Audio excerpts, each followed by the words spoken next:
Just know that everything behind me soon to pass away. Ballin' on our own island, no castaway. I was trying to learn the craft, I can't masquerade. Every time we make magic, yeah, gotta have the cake. They say the flowers in May spring from the showers in April. Burning sage by the pound, all over crystals is labeled. Try to line your re with meditation, you able, and you might get a read. Tarot cards on the table, and she better have her altar in her living room. Rarely ever lighting candles cause she in the mood. Not to mention love spells she was sending through. Just petition too old soon if you feeling blue. It feels strange to find a guide on the voyage. No, you ain't the same, I can feel it in your aura. Came on point like the horns of a Taurus. Say you won't change, better take that thing to oil.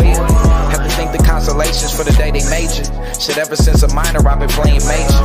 Call me Private Ryan, I was trying to save you. See the stars is all the line and they designing greatness. So I be racing when we only chasing soul ties. You finna be the centerpiece of my soul tribe. No twin flame soulmates from an old life. So I'm thinking Maurice and you know why. That girl bad, that girl bad.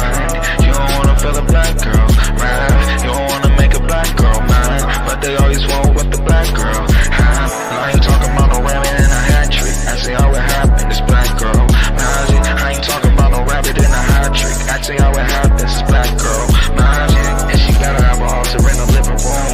Really living like candles cause she ate a fool.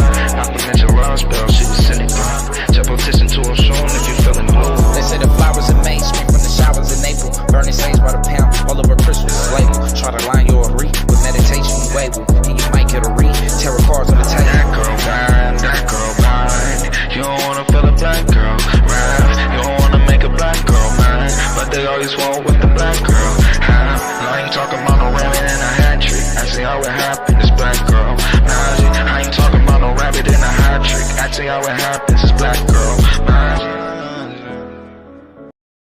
たった一つたった一つのたった一人たった一人の私はここ Reparations on the table, nigga, we ain't seen shit. Put us under pressure, nigga, we ain't even sweat. Came out shining like a diamond in the middle with some mess. On Martin Luther King, bitch, we coming for our check. Headed to the Capitol to stake my feelings in the mind of a radical. You can't ride with me. I'm my only witness when I handle my business. Pull it from the hip, say bye-bye, Billy. No more time for no coasting, I'm on the highway focused. I ain't even smoking, I'm just riding my emotion. Both eyes open, I'm just trying to keep calm. Put an extra set of eyes on them doing recon. Knee deep in snow, say he try and keep going. Told him get up out the cold before my nigga deform. Every old wound seem to getting retorn. I'ma write deep poems to a nigga reborn.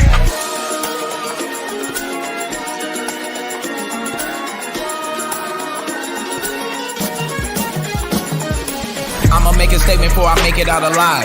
No Channel 5, I would rather make a lie. Before the news try to make a nigga out alive. But the pain in my eyes on a much bigger prize. 501, both hands in the sky. Little do they know it's no plan to survive. I ain't finna give them no chance to decide. I'ma put they feet in both hands in the fire. Dancing in the fire like Eshak. You gon' test the water, never get both feet wet. We done overexposed the city defense to the overexposure indecent. They don't know they diving in the deep end. Ain't no way that they surviving through the weekend. Everything blown in the flash like a beacon. Drowned in the flames, it's too late to let it sink in.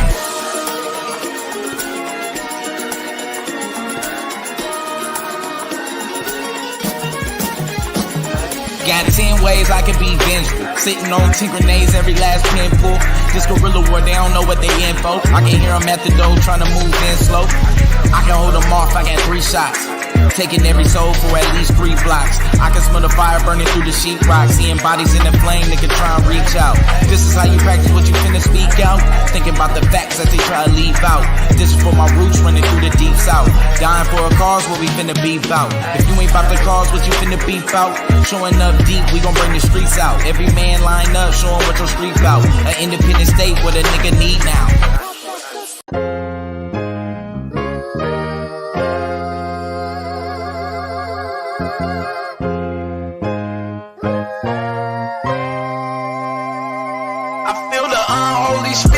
It's moving through. Dark side, dark side. Clearing up all the lies and the rumors too. Dark side, dark side. You say you want my life, you gotta fight me first. Dark side, dark side. Come outside round here, there's nothing like church.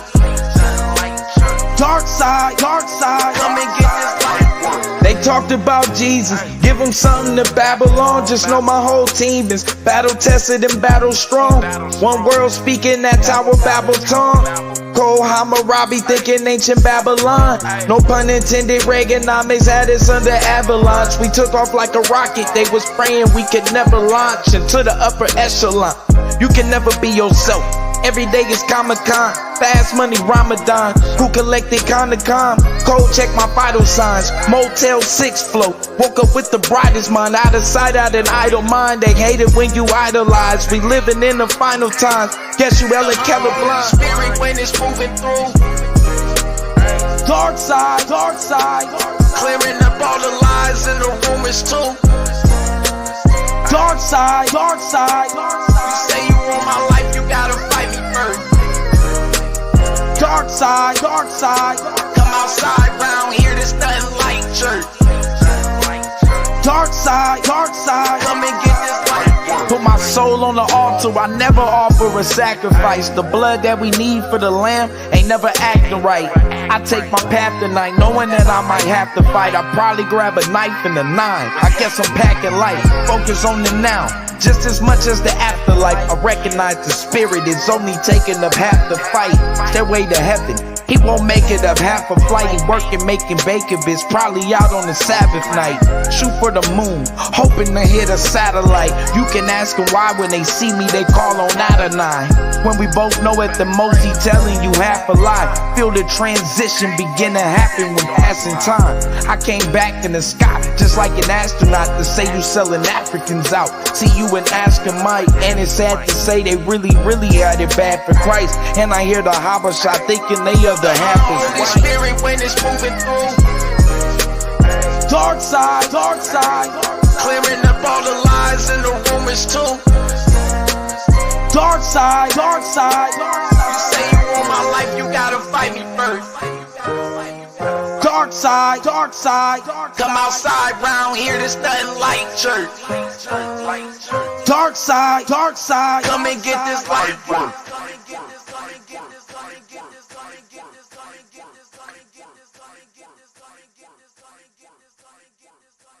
Power to the dark side, family. Power to the dark side. Definitely got to give a special praise to the most beautiful goddess of science, technology, engineering, and mathematics, Stemia, whose image is the most beautiful Whoopi Goldberg.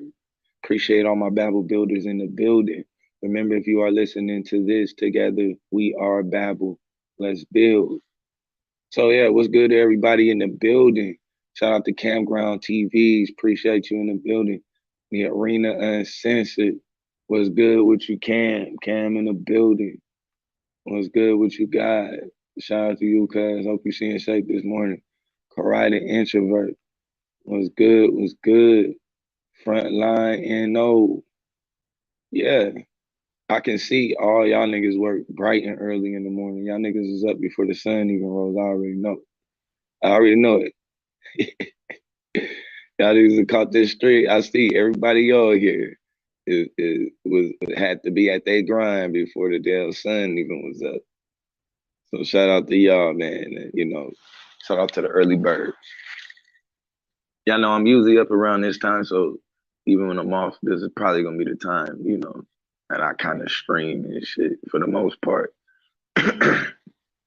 Unless something happens.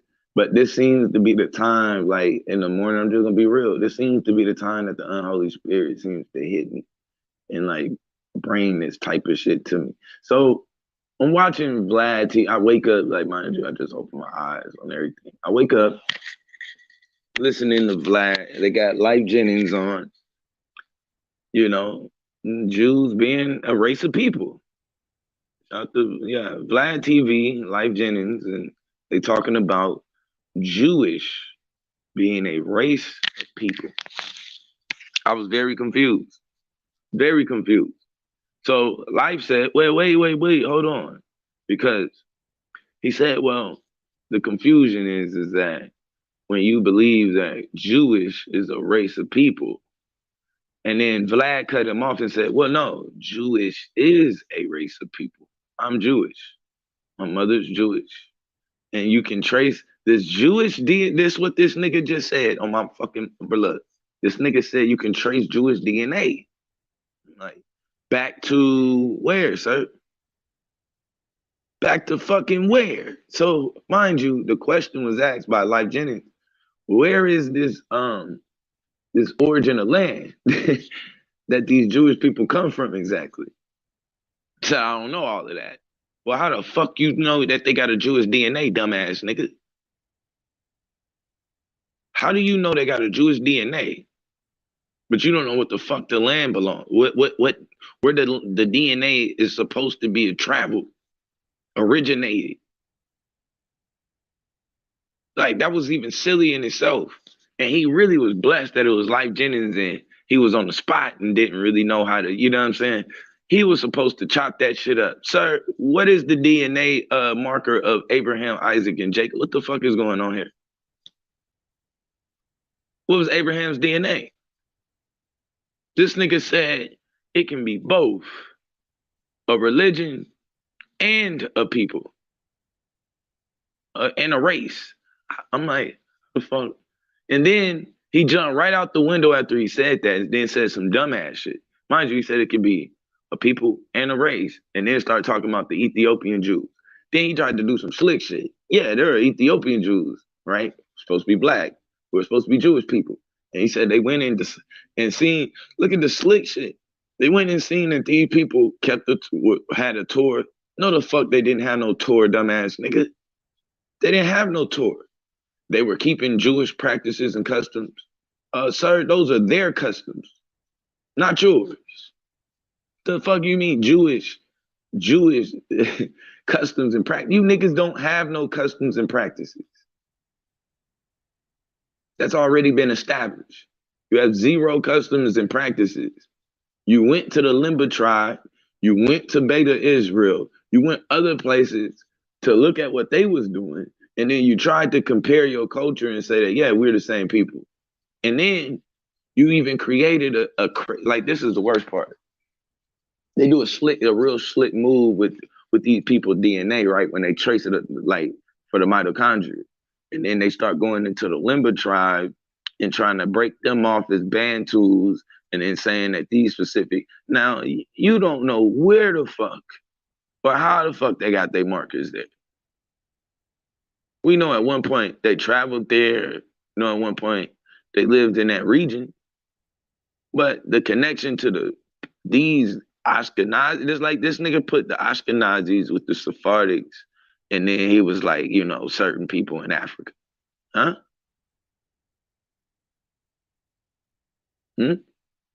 Beta Israel, if you go and look, Beta Israel, I guarantee you've been practicing what they call Jewish customs way before a Jewish person ever even fucking existed. Get up out of here with that.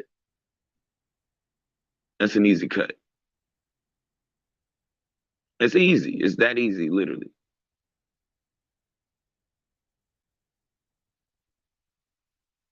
I've heard more than enough. So then Life cuts him off and he tries to explain, like, well, wait, how are you saying that this DNA exactly? Right? Or that these people is also a race and a religion when you had 12 tribes and 10 of them defected.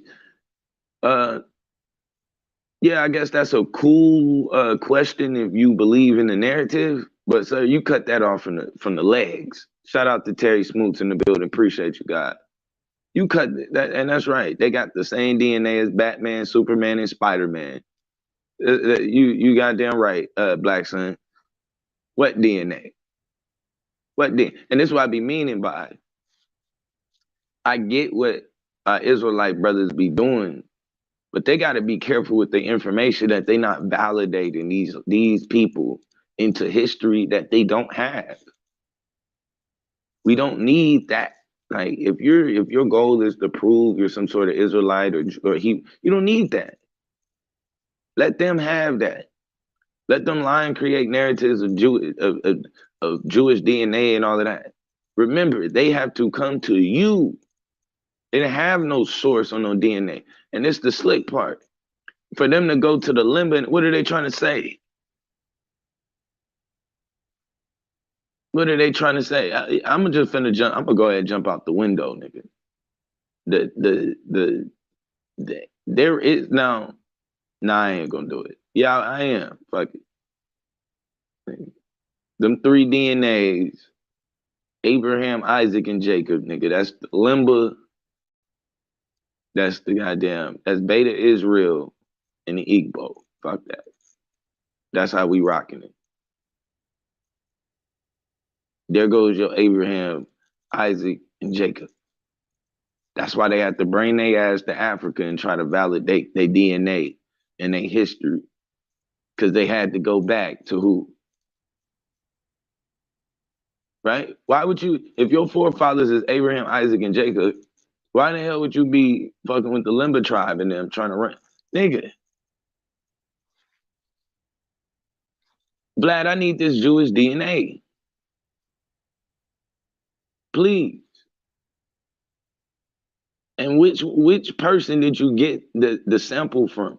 Was it Abraham, Isaac, or Jacob? Which one of these fictitious characters? I have to know this. That's why I said Vlad TV. I mean Jennings, Life Jennings shouldn't even entertain that shit. The moment he said that, there should have been no asking questions, right? How can they be a race of people when their origin and history is based off of a recorded exactly? It's based off of a fictitious story on 3 fictitious characters.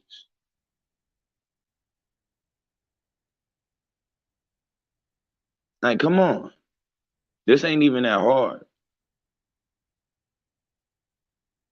But he shouldn't even have entertained it when he went in. See, you kind of open up the door when you go talking about Israel like they existed. He went in and talked about, well, there was these 12 tribes. What 12 tribes? See, you don't even give him that life. No pun intended. You don't even give him that life. There's no need to even start the conversation off with, well, wasn't the Jew? No, bro. It ain't no goddamn, it ain't no race because, nigga, it's based, the people exist based on them believing that their forefathers are Abraham, Isaac, and Jacob. Nigga, that never happened. It never happened. There's no way to trace yourself back to Abraham, Isaac, and Jacob. You people sound silly. And this is why I be meaning like the pseudo shit. The nigga jump right out of the window and start talking about science.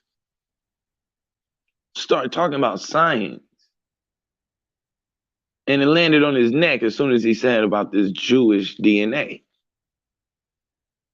And then he tried to play it cool, like, yeah. So once they, you know, they traced the DNA of the Ethiopians and they found out that they were Jewish, they were allowed to be citizens of Israel.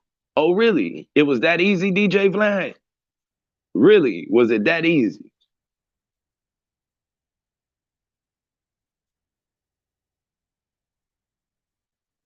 Because most of the women that was able to go over there, first, you stop them from being able to have kids before they can even become citizens. Let's keep it 100. Those people ain't even allowed to make babies once they become citizens of Israel, of the Israeli state. It was a play. And that's why I say we have to, allowing them to use us to validate themselves into history is a dangerous game.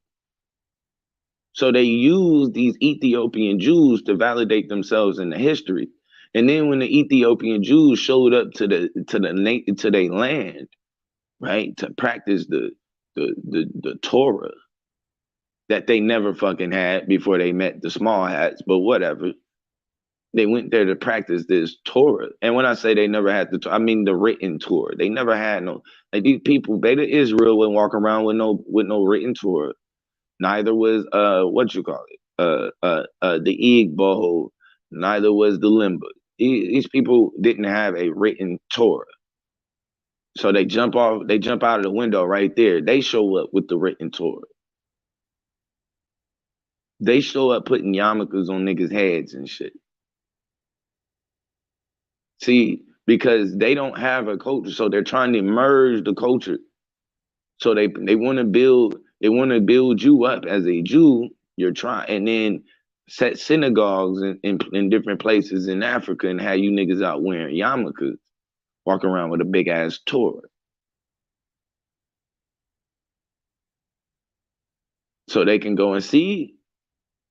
They've been practicing our culture for thousands. No, they have not. Nigga, you new to this.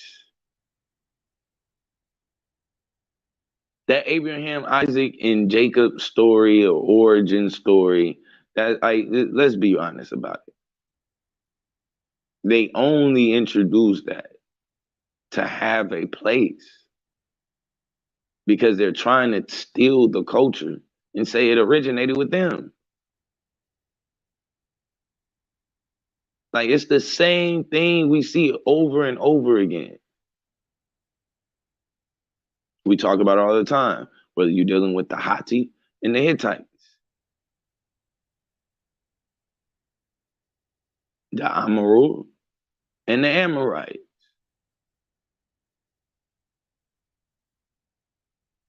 Is now we seeing it with Israel and this Israelite. That's why we were saying, we said this already on the dark side. Once you added the "ite" to the end, you better know that your shit was conquered. The "ite" on the end is always the conqueror, assuming your shit. These people assumed the culture of the Limba, the culture of the Igbo. And then after assuming this religion, they tried to make it their own. They wrote it down and then tried to show back up with it like they had it the whole time.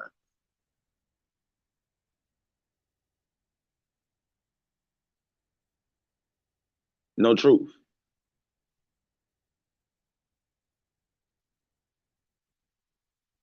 Said true, building and establishing their own history and heritage off of Africans and others. Right, that's some slick shit. It does. Say that the Bible said that the Jews look just like the Ethiopians. It does. So to me, and I'm looking and I'm like, okay, because mind you, right? You have to be careful with how you make your argument. Not only just for the simple fact that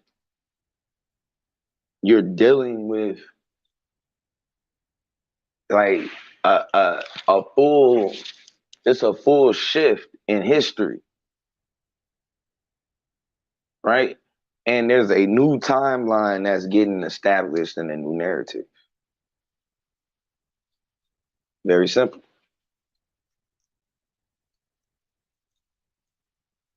A new timeline, a new narrative. Now, because of how archaeology works and because of how DNA works and because these people need an original people to latch on to. So you look and you see, and it's like, yeah, they're going there and they're helping the Ethiopians keep the culture alive, helping these people, that's why they're building the synagogues, is to help them keep the culture alive. In fact, it's to help them exist as a people. I mean, the man said it was, you can trace he said he can trace his mother back. My mother's mother to being a Jew. Sir, are you saying that they traced your mother DNA back to Abraham, Isaac, and Jacob? Because that's the only way that Jewish people like could literally be a race. Literally.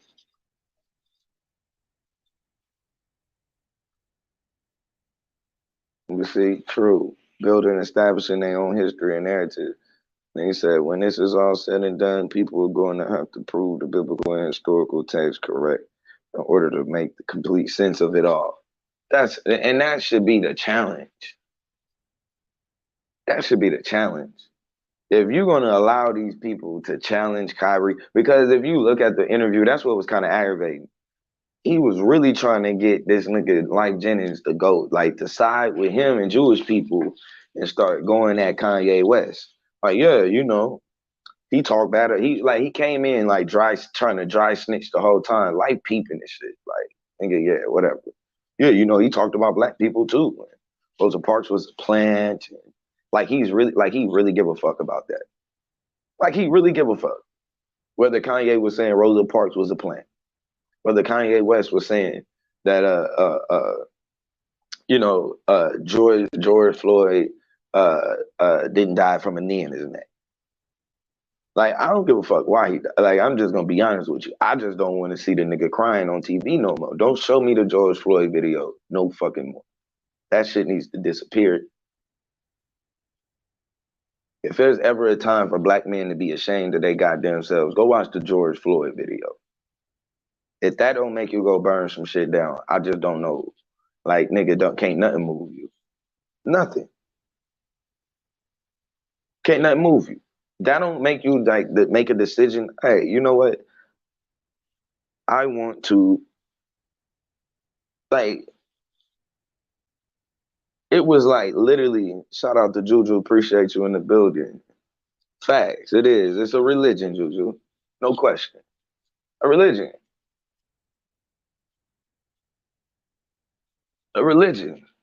Them people in Nigeria, they can play that bullshit all they want. They ain't tracing they damn DNA back to no Abraham, Isaac, and Jacob. And they just don't so happen to just be tracing themselves and ending up with the same forefathers as the Ashkenazis and the Sephardic. This shit don't make no sense.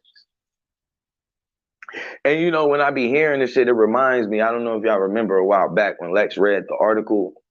Y'all remember the article that Gideon brought out when he was talking about shout out to Gideon. When he was talking about you know, when he showed what was that nigga name? Jacob. He showed Joseph. Remember they had found Joseph's they had supposedly found Joseph's like temple or some shit like that. The tomb. Yeah, they had found Joseph's tomb inside of Egypt. And it was very funny because when you read the beginning of the article, the first thing it says is that they found this empty tomb in Egypt. And then, so you would think when you say that you found an empty tomb in Egypt, that should be the end of the fucking article, right? That's the end of it, right? I found exactly. A lot of them don't be, and see, and this is what's crazy about it. And it's the smart, this is where they're smart. Because a lot of them don't claim to be Jews. They know that shit is fake. But at the same time, they all know the benefit off of being a Jew. They all know to be able to benefit off of being a Jew. And that's why I be saying when we talk about black people thinking politically, right? Hell nah. You can see right now, I don't believe none of that. But if we had to make a political move, then we can see an example of most people benefiting from what is really a religion as though it's a race. As though it's a race. And so, but like I said, it was just, it's just real interesting because like you would have thought it would have been the end of the article. We found this empty tomb, end of the story. No, they start going into all of this shit that they found inside of the empty tomb. And all of it basically in the article led them to believe that this was Joseph, from the Bible's tomb. Joseph from the Bible. And I remember Gideon that was trying to show this yellow, this dude was yellow, his eye with blonde hair, and you know, he had these big ass Asiatic eyes and shit. So they be playing games like the Asiatics got the slanted eye. No, nigga. No, nigga. You niggas got big ass eyes, bro. Go back and look. Go back and look.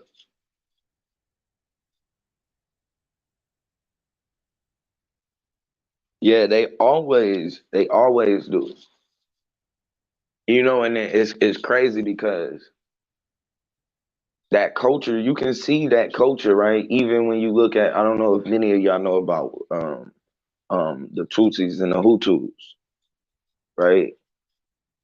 The Tutsis and the Hutus, but you see the similar practices show up because when these people show up to Rwanda, right? They show up and they change the way that the economy looks. These people come in and invade, right? And they bring things that make them the most valued in the economy, their shit. So the economy may have been based on crops or whatever it is. These people come in with the cattle and then start like creating a shift basically in wealth. And the wealth ends up being shifted to the people who have the cattle. You know what I mean? Which just so happens to be these goddamn mountain people. So in a way, and this is why you know this shit ain't really racist, because the people I'm talking about weren't necessarily white people. Did this. Weren't necessarily white people that did this. That's a very interesting thing about it. When you look into the story of the the Tutsis and the Hutu, right? Very, very interesting story. Especially when you looking at the culture clash, you can see there's a clash in culture between the Asiatic and the African.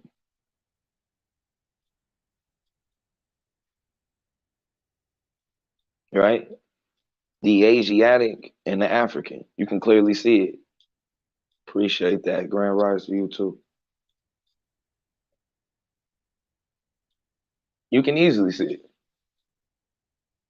So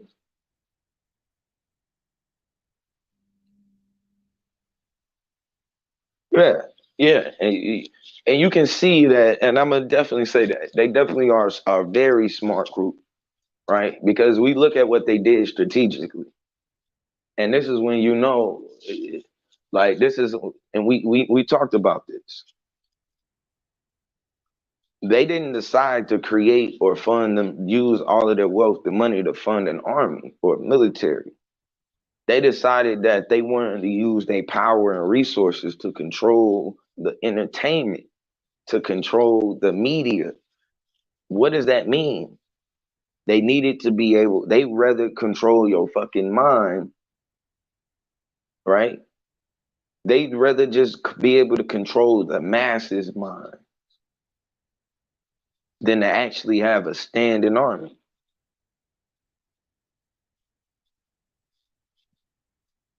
Right?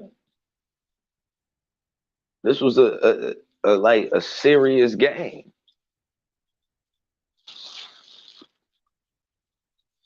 They knew immediately that regardless of the guns that would be against them, regardless of the tanks, regardless of whatever missiles, if they controlled the media, the entertainment, they was gonna be able to control the mind. They could always control the narrative because you got to think about when you look back at Nazi Germany, you got to think about the propaganda, right? And this is why it's important for Black people to kind of look at that blueprint and understand that when it's a blueprint being built on these people justification of kicking in your shit and pulling you about, why are they doing that? Who are they justifying it for? See, you fail to realize they justify it for your neighbors. So when they kick in your shit and they pull you out, nobody feels fucking sorry for you. That's the point of the propaganda. It normalizes it. So it gets you used to the drama or trauma, right? That you would incur from it because you're seeing it, you're seeing it, you're seeing it. So when it actually happens, there's a disconnect emotionally. right? Just instantly and disconnect emotionally. Oh yeah, they definitely do. But see, this is this is the crazy part though when we say this though. And this is a very slick move of the Greeks. They do this, they play this game to try to separate Jews from other Europeans. Jews are Europeans just like the other ones. This is why whenever Europeans have sat at the table, right, who always ends up controlling the finances? The damn Jews. You ever seen Africans controlling their finances? You ever seen them make a decision to say, well, yeah, let's put our money in African banks? Or let's just, no. These are all Europeans sitting at the table. Where it gets confusing is because they're able to play WWF and pretend like there's a fight on this end and there's a fight on that end, and we don't like. But see, no matter how much they fight, no matter how much Russia dislikes the US, they'll never make the mistake of putting Africa back in power, or just giving us back our shit. You think that Russia talks all of this socialism shit, and then it does, it sounds good. It sounds good. The socialism aspects and all of that. Do you think that as much hate as Russia has, or supposedly for America, that once America is out the way, that Russia will be out of the way, or and leave us to our own raw materials and resources? Hell no. They're going to continue to try to control it. That's it. Now, instead of the rubber deal in Liberia being with Firestone, it'll be some damn Russian name. It'll be Vlashevich tires and shit. We'll be producing the rubber for it. And you can throw the China man in there too. And to me, this Eurasian, there's like a Eurasian alliance, right? It's almost unspoken. They only go so far with each other, but never far enough for them to lose control, to lose a grip. Yeah. And you see though too, well, I'll say this though too, crime is directly linked, something that's directly linked, right, to poverty. But let's just say that they do have problems. The thing is how they handle their problems usually doesn't have to leave the community, right? And what's crazy is that they proved the difference in the fight very clearly by the Kyrie Irving situation, right? The moment that they were able to sit front row to protest, see, that's a different type of protest. See, we protesting for us, right? And think about it. We talk about it all the time. And people say, yeah, your power is in the dollar. I remember Phil just had this Asian dude lie to us talking about all of this money we have and trying to tell black people what they can do with their money and how much power they have. I don't know what the fuck this Asian dude was talking about exactly, but yeah. When you kind of look, right, we always talk about pulling our money in order to show a force of power, right? Taking our money away. But what you notice with the Kyrie Irving situation is that Jewish people spent their money to show a force of power. They spent their money to protest Kyrie Irving. They didn't pull money. They spent money. These people were lined up on the front row seats with shirts to protest that man. Courtside. They sit in courtside. They got courtside seats. Their feet is on the same floor as this man, while he has to play the game and watch them protest. That's different. See, when we talk about protests, we say we're going to stop going to the NBA game. We're going to stop giving our money to the NFL. And no, the Jews showed you, no, that ain't how you protest. You got to spend money to protest effectively. Did you see that? Because that's what capitalism is. Now, even in capitalism, protest is to the highest bidder now.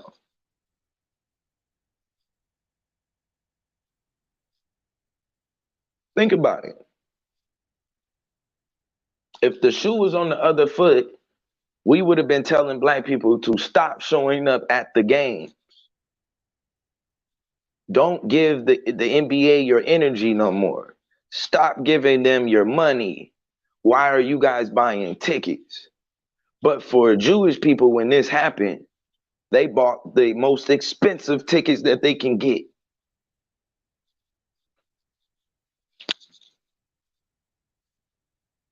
Think about that. When it came down to the Jewish people and they decided that they was going to protest Kyrie Irving, they spent money to protest. They didn't take money. They were mad at the Brooklyn Nets, and in order for them to express their frustrations, they bought the most expensive seats that the Brooklyn Nets had in order to be able to put their feet on the floor and protest. We got to start looking at shit differently.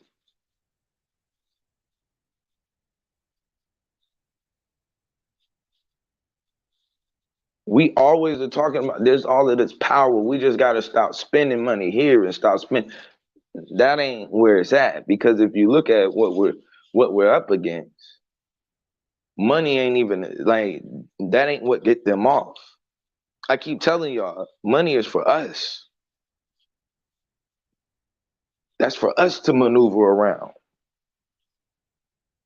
That's for us to access or to be able to participate in whatever resources that, you know, or raw materials that these people have produced and have allowed out into the market.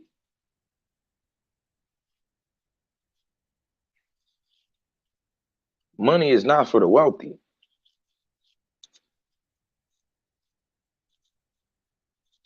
Withdrawing your money doesn't do anything but it removes you and it removes your voice. We've been looking at this all wrong for a long time. Power to the dark side, young Scheme. We got Scheme team in the building, the future. What's good, guys? We've been going about protesting wrong the whole time. Instead of us pulling our money, right? We should have been buying out like this. Think about it. You got a problem with the Korean store. We telling people stop buying shit, stop going to that Korean store. No, nigga, we should have bought the Korean store and fired his ass the minute he disrespected a black woman. It's a different way that you protest now.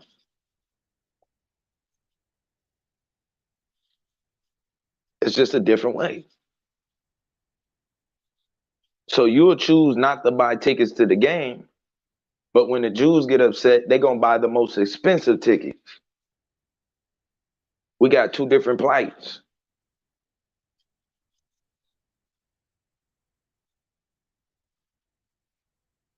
And see, this makes me think about even when we talked about the black tax. This is almost like why you would need a black tax. There need to be a fund for that. When the sports announcer was watching the basketball game and he called the black woman nappy-headed hoes,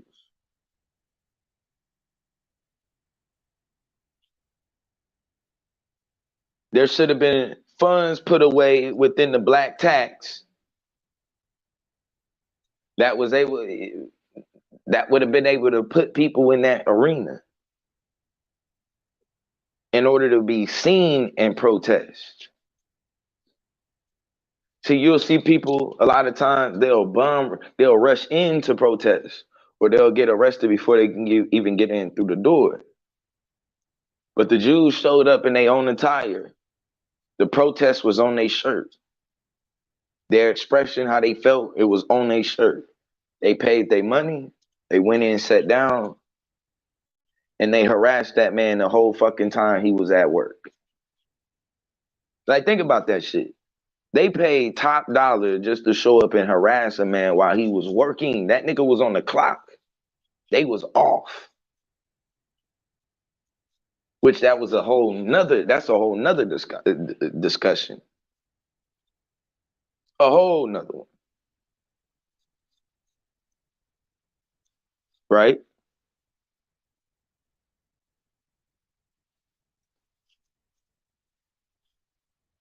The way we protest,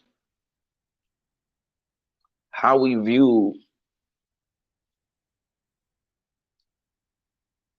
this our plight, like, it has to be different. It has to. Something is going to have to change.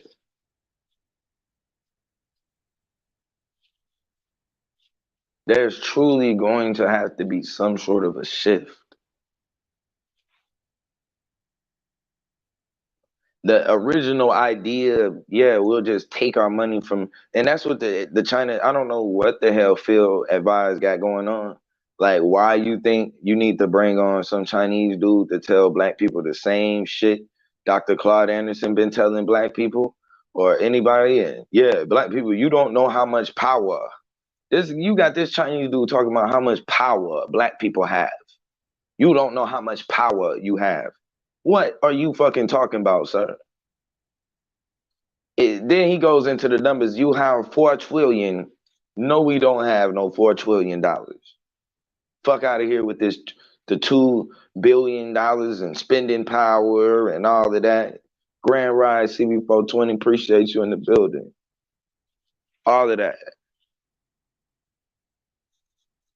Like, come on. We at some point, we have got to stop playing these games. Stop counting money that black people already done spent. Right? Then on top of that, even when they do the study on the money, they not even just including black Americans, yo. They like, yo, they was including people, you know, and not saying that these people aren't black in a way, but I mean, there is a difference when you're talking about the agenda of black American. It's just plain and simple. And if you ain't been here, it's kind of hard for you to kind of understand. What up, cuz? It's kind of hard for you to understand, you know, it's kind of hard for you to understand the dynamics of the system exactly, right? And like how it functions. So to people from the outside looking in, it looks like a great place where you can come and make capital, right? And capital, but see, what they don't know is that when the people who come here capitalize off of us. See, the China man, what was he saying? If you take your money from Nike and from Adidas, you can bankrupt them. Okay, let's just say that's fucking true. Now where do we get our shoes from, sir, if it's not Nike and Adidas? From his ass. Why? Because now he produces. But all he's doing is doing what? The same reason why they come here in the fucking first place. It ain't to show niggas that they got some sort of power. It's to goddamn take your money. The nigga talking about you got all this money to spend. Just stop spending it with Nike. Where should I spend it then, sir? With you? No, China man. Nice try though. Fuck out of here. All this power. No, nigga, the power come when you able to make the shoes, nigga. Not when you talk about buying the shoes. The power, there's no power in buying the shoes. The power is in the person who manufactured the shoe. The shit gets silly. So then, but like, and that's the plan. So that they come here, and the American dream is based on a black nightmare. Like, let's just be real. The American dream is based on a black nightmare. These people are coming here to capitalize off of us. They bring the products that they manufactured in their own countries that we don't have access to, and then they come in and they sell it to us. Now the nigga trying to talk about all this spending. No.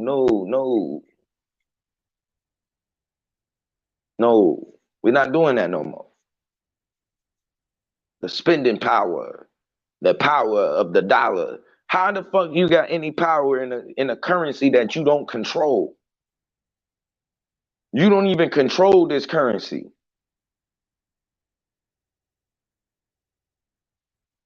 It just started. Just think about this.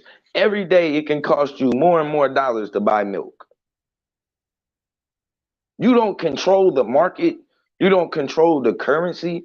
You don't control any of that. There's no power in that. And we like really, they're like this is silly fucking thinking. And that's why I be knowing it be coming from people.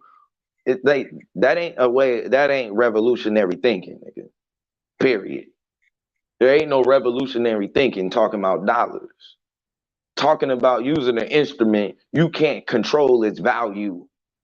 You wake up tomorrow and the price has been inflated. Did you inflate? Did you cause inflation?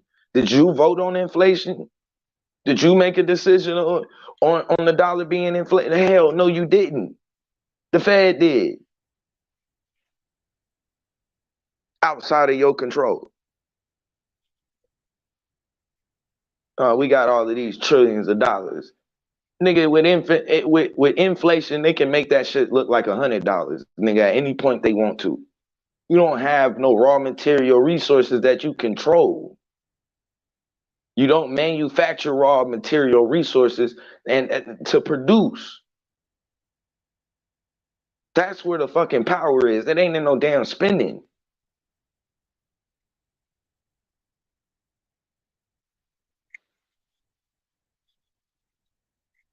We don't control the black dollar. We don't control. There is no black dollar.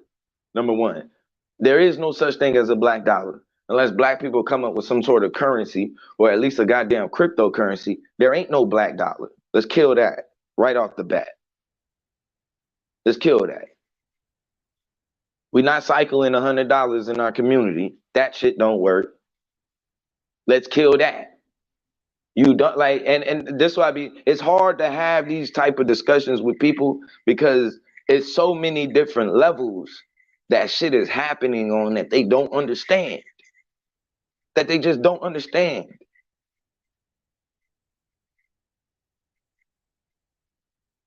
Because first of all, you have to even first the conversation is being started out with the illusion that you are participating in a free market. Think about that. That's the first illusion. The very first illusion is that you are a participant in a free market.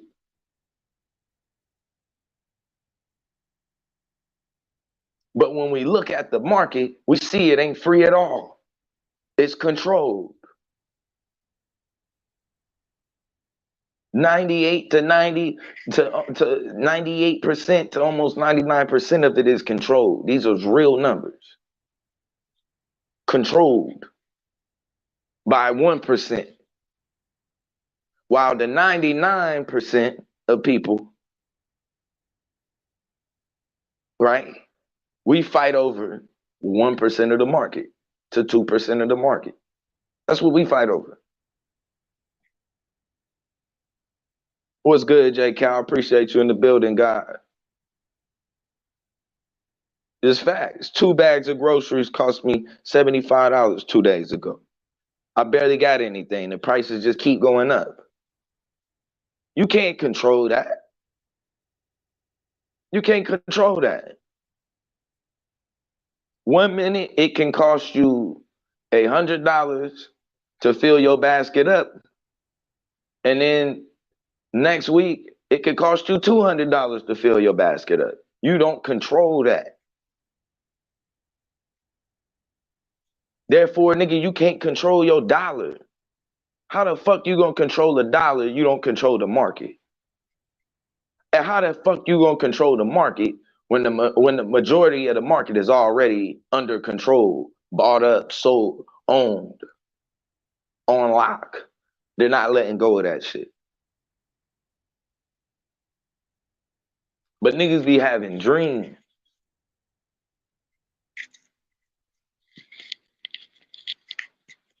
And I be trying to tell niggas it's an American dream. Get that far-fetched shit out of your head. That American dream is for foreigners to come here and to dream on your ass while you live a nightmare.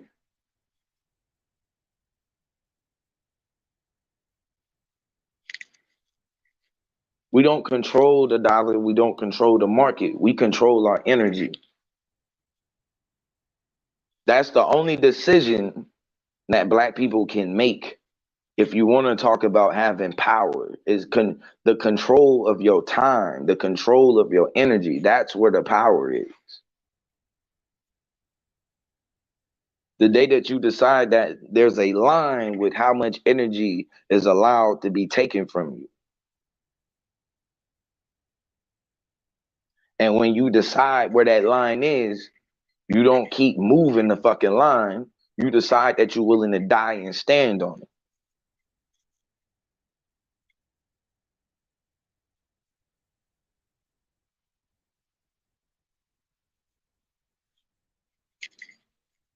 We talk about all of this. Black people would never be, would never show unity and all of this silly shit. You don't have to, like, you can keep playing the games. And number one, I don't believe that shit because we watched Hurricane Katrina and we've seen Black people show unity. We seen it. We seen Black people get organized. We seen Black people show unity. And guess what? They were feeding each other, sheltering each other, giving each other health care, and also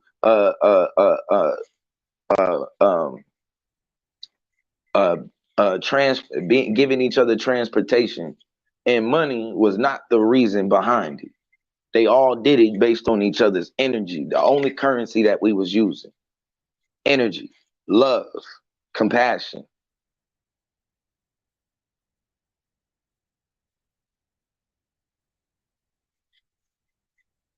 Empathy.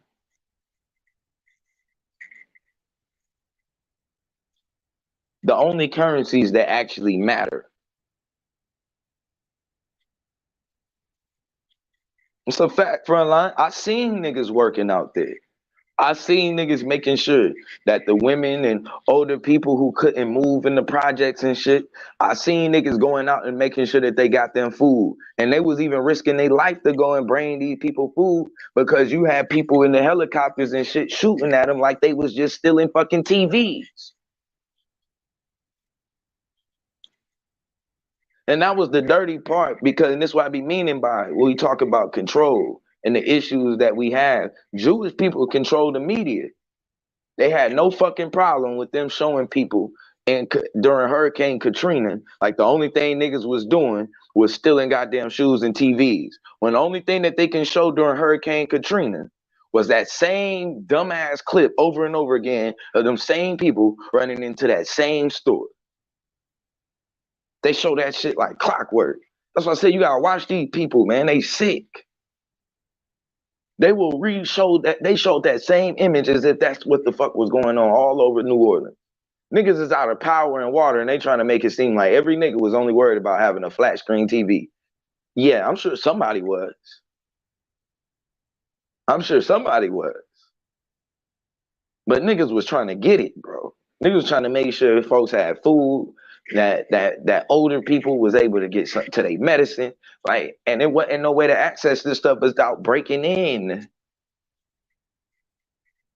If the store is closed and the medicine is behind the counter, how the fuck you supposed to get to the medicine? You're gonna have to break in.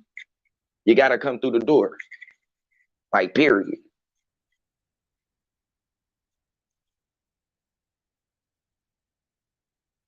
Exactly. All had what they needed. The only currency that they was using was empathy, compassion, love.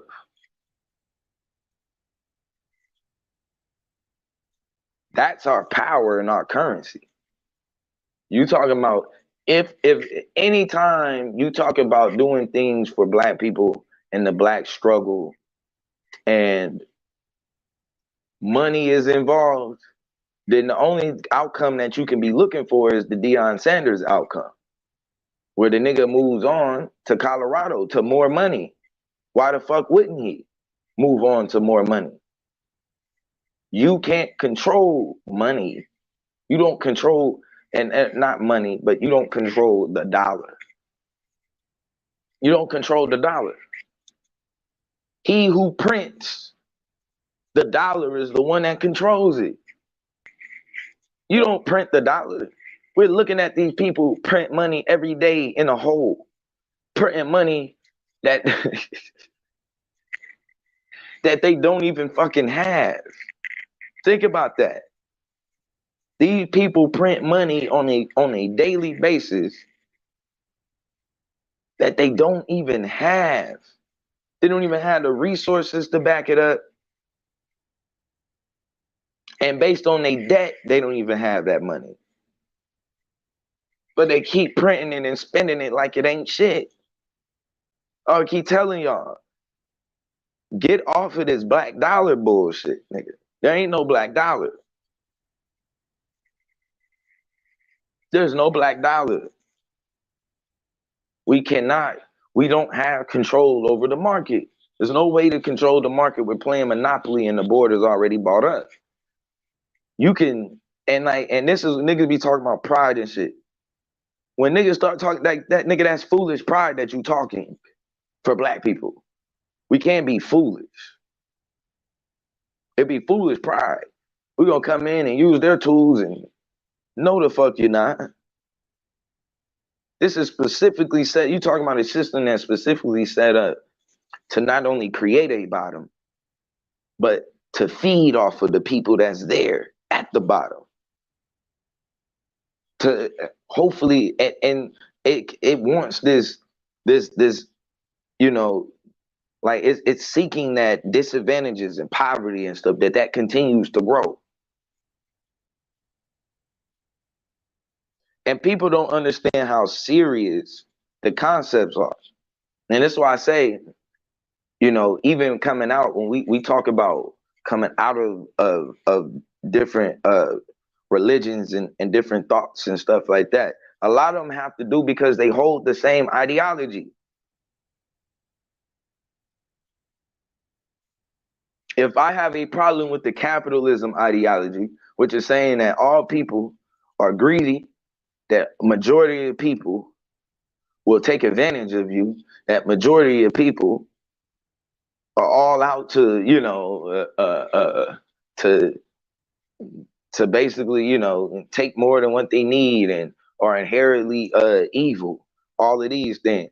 If I have a problem with that type of doctrine in capitalism or in the economic system or the social system or structure that I live in, then of course I'm gonna have a problem with it being relayed or regurgitated in the religion.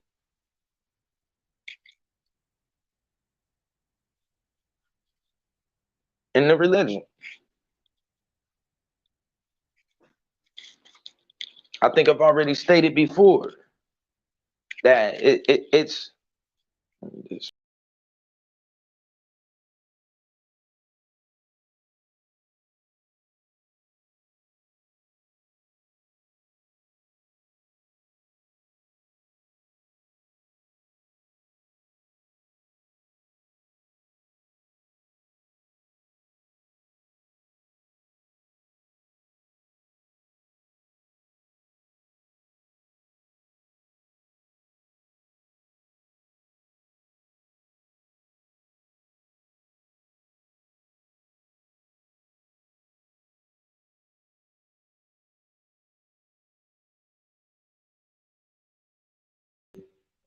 Like that was odd as hell. One dread literally pressed the exit, pressed the leave the studio button. Like how the hell, yo? That shit wow. But yeah, my fault. I gotta get something to drink though. I'm feeling like Desert Shield right now. Like Desert Storm, Desert Shield, all of the above. 1 second, let me get this whole drink real quick.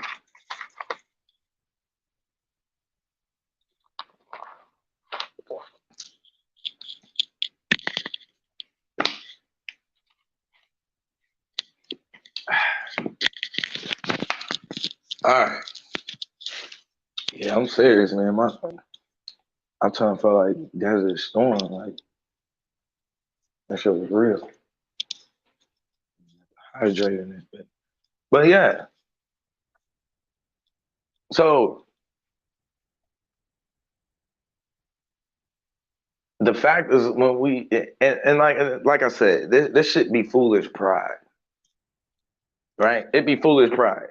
Like if I'm good at basketball and I tell you, I bet you $1,000 I beat you playing to 11 and I got 10 points, 10 and a half points. I got 10 and 10 and a half points, you starting at 0. And I get ball. There's no way you're gonna take that bet. Unless you just got some silly ass fucking pride about yourself. Oh no, nigga, I'm gonna lock you down.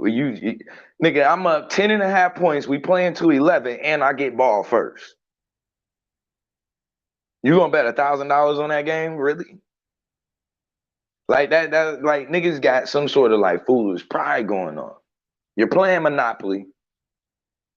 Not only is all of the property bought up on the board, but the capital that's used to either rent out the property that you have to stand, because everywhere that you now go on the board, you're standing on somebody else's shit.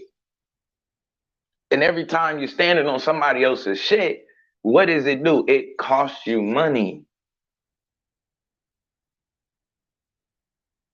It costs you money. I'm finna get into my Aboriginal shit right now because this was very interesting. I was recently up the country with both of my brothers, right?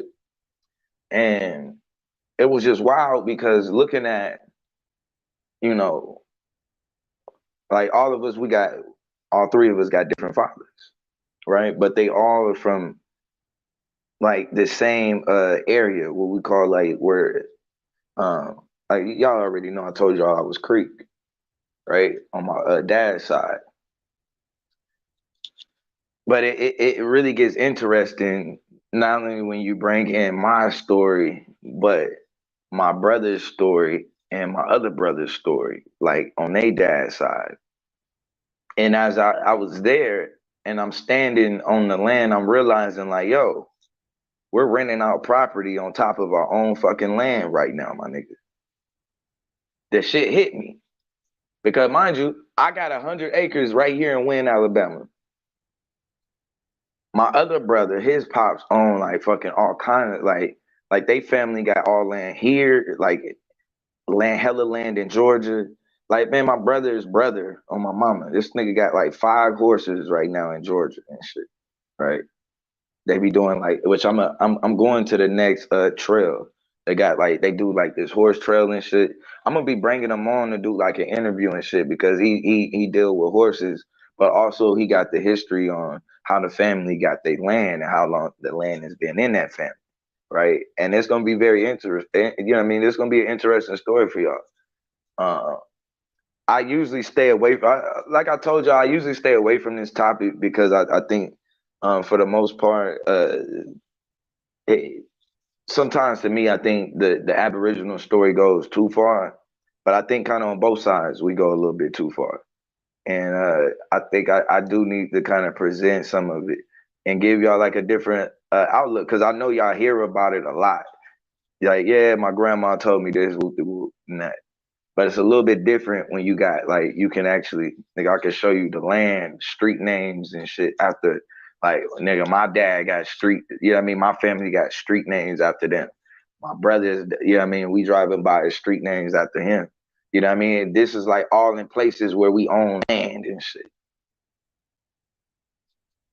And I was like just picturing it. Like it was crazy because it was like me and I took a picture with my brothers and we sent it back and we was just kind of standing outside when I was just looking at that, like, and just thinking about the whole area in general. It's a pretty, nice sized county. And just thinking about it, I could like picture, you know what I mean, at one point in time, all of the different tribes. My brother, like, oh yeah, that's what I was saying. My brother not only they have land here, but in Georgia, but then they also go all the way up to the land that they got all the way in Canada. Hella land. His dad had like 100 kids, so it's wild. Shit wild, right? Shit is hella wild. Like nigga, it's like 1,000 people showed up at the like, nigga, like, and I ain't even playing right now. Nigga, dad had like 100 kids, straight up. But you talking about like wealth and this and that, like, yeah, it's that.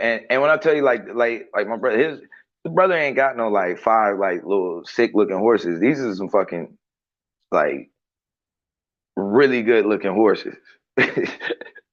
Like, and then even like the way he keep them and shit, how they be like how he dress them up and all of that. But just talking to them in general, the history on how they even get their land goes back so far before slavery. So it is some interesting dynamics when you talking about something. It is there that it does happen. It does exist. It does exist. So I am going to be bringing him on for an interview. I'm doing 2 interviews with him. One on how he breeds horses, races, or all of that type of stuff. You know, in general, farming and all of that. But then I want to do one just more so on just like the history as far as for them and how they get the land and stuff. I'm also, I plan on, I gotta do something where I kind of show y'all like a map because it's just odd when you come like to like, you could pretty much say majority of this area of Alabama like is like belong to like either one of our pops. That's what's crazy. Like one of our pops at a minimum, because it's a little bit too much land, right? Because like I said, when I'm telling you I have 100 acres, that's just like me. That's not like my aunties and my uncles, and like I was just talking about me specifically. I didn't tell y'all what they sitting on. I didn't even tell y'all.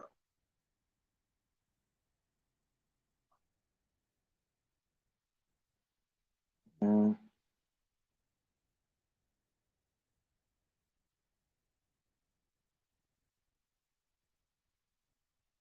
okay. So, and so it's an interesting dynamic. What's good with your Asiatic line? What's good with your guy body? Appreciate you in the building. Um, G Black Blue.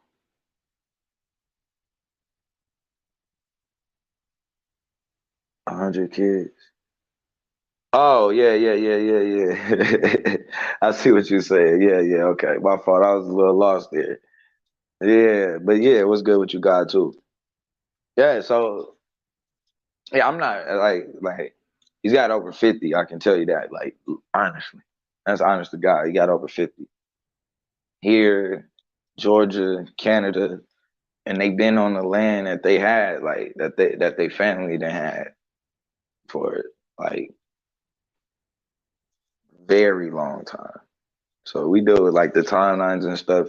I said, man, it's just gonna be interesting to see because now I have to kind of second guess and look at it and say, well, damn, how did they exactly get us to start renting property on our own land?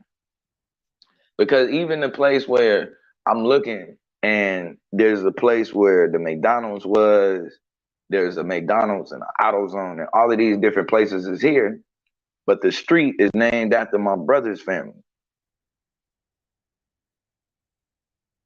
Literally, the street is named after his family, but McDonald's is sitting there. That's why I say, man, before they do the grid and lay down the maps and stuff, we don't really know what this really look like. And I just envision just like, nigga, I ain't gonna lie, I seen like a bunch of different tribes and shit, and how we kind of become family in a way. You know what I'm saying? Like, I can see now, like, bam, that's crazy how I get here. You know what I mean? Like, I can see it, not and that's what I mean. Like, I don't know, it was odd for me to visualize it. And I'm just gonna be honest, I didn't visualize slave ships. I just didn't. That's not something that came to mind. You know, when I visualize how I got here. That isn't. You know what I mean? It's wild. Do I not believe that happened? I definitely do. I definitely do. I don't think though. I think in a way though, we kind of got to start looking at stuff a little bit different for the psyche. And I don't know how good that is to have those type of memories for the psyche. And I think that I have like the memory or the thoughts that kind of went through. And this really could be memories, because remember, all of these things, we talked about this last, I don't know how much I can even go into this because they took my video. I don't know if y'all know that. The one I did on the epigenome, straight took that video. So I'm fighting to get that one back. We'll see. But, you know, I don't know. I could have been actually having a moment where, because of the marks that was left on my epigenome, that like literally I could like feel and see and like and really like visualize the area and shit before, you know what I mean, before we get into the predicament we in now.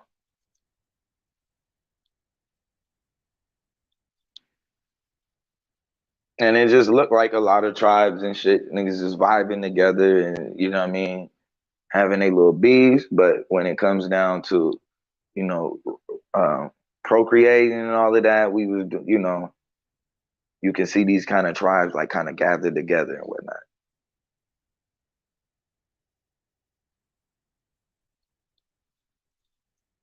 So it's definitely, we got an interesting dynamic going on. I just got to be careful with how I present it, because like I said, I don't want it to go too far on either side, because there's a lot of truth on both sides. And both sides of the story is really what makes us who we are today. And that's what's wild about it.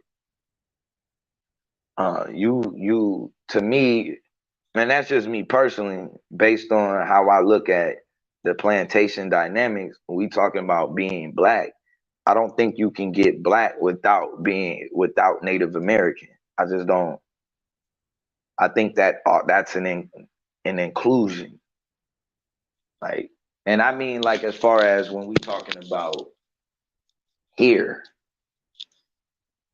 we look at it, and the majority of the people brought over here were men. Who did they mate you with to have babies? Mind you, they bring majority over here men, and the men that was here, supposedly, they killed majority of them off. What does that leave? A high African population of men with a low population of African women, and then you get a high population of what? Native women with a low population of Native men. Not that hard. When you go in and you look at the history, they tell you that we was on a lot of the plantations together. Where are those pictures? Where are they? Why they rarely show those type of pictures when majority of us worked on plantations together?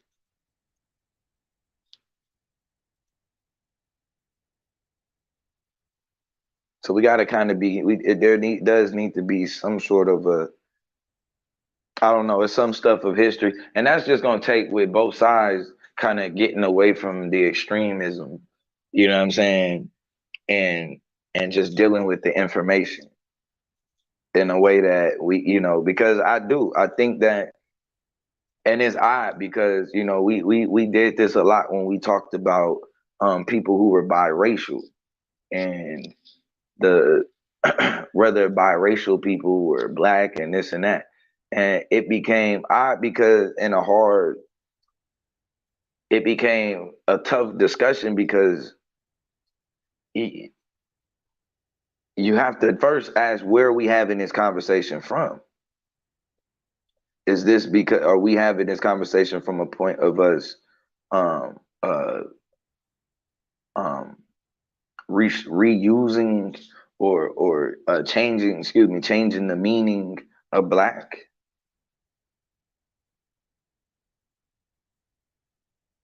Or is this based off of people who were called black by those who oppressed? And I think that's where it becomes an interesting dynamic, because it's like, when you look at the experience of being black, that's included, right? We talk about the black, and a lot of people say being black is an experience. Okay, well, the relationship, well, actually, I won't say relationship. The assault between the person that was heading the plantation and the women on the plantation, the baby that came out of that assault is like that experience is what makes that person black in a way. And the baby that came from that is birthed from a black experience. So it's kind of hard to say that because the father of that baby isn't the same race as the mother, that baby is no longer black. It's kind of hard to make that argument. It's kind of hard. That's why I say it's like, what are we talking about when we make that discussion? Are we redefining black and then saying that these people aren't? Because then, okay, you can have a point if we're talking about after redefining what black means. But if we're just going off of black as we've always known it, then that's a part of, and we're talking about an experience. That's a part of the black experience. Like, that's a part of our story. What's good? What you got? What's good? Domo in the mix. That's all a part. And y'all let me know, man. Y'all want to jump on? I'll drop the link. I got time today, cuz shit, I'm off. So, but that's a part of our experience. And so it's like, when we talk about black history,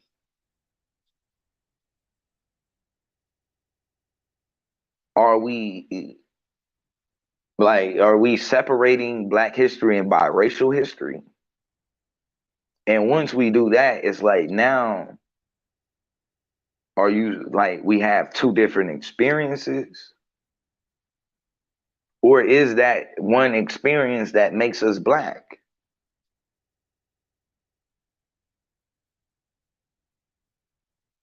The fact that you can even be misclassified as black should tell you something. Definitely. Get them folks their money. They need it.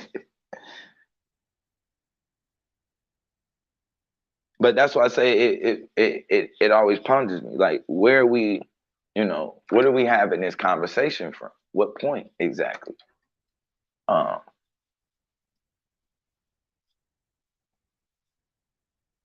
Oh, it's a water heater.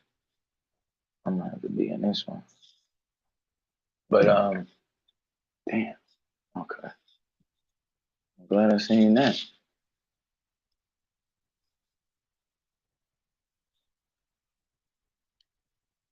But yeah, it's redefining, and let's say that we do make that decision. How much of the black experience are we willing to give up in order to redefine what black means or who is black?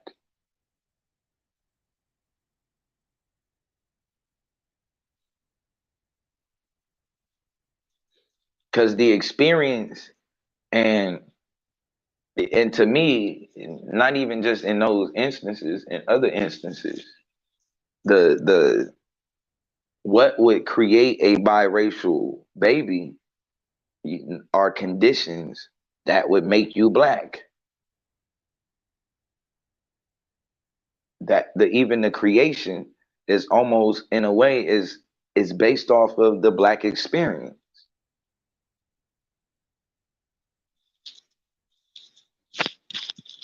Right? Because even if we say that the person who is creating the baby, they look at them, well, they have the issue with how they see their mother, or they have an issue with how they see their father. Therefore, they have now created this new, that's still based on the black experience.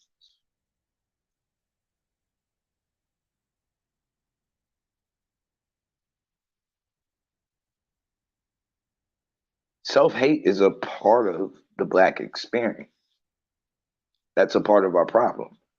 Like when we talk about getting together and building and doing this fighting together and moving as one unit and all of that. Well, part of the reason why that don't happen is because distrust is a part of the black experience.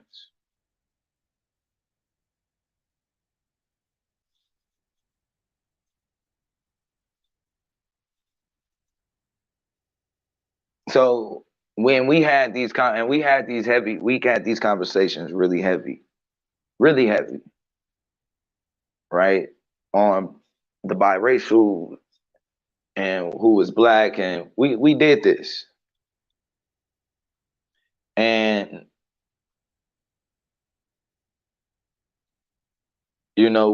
we have to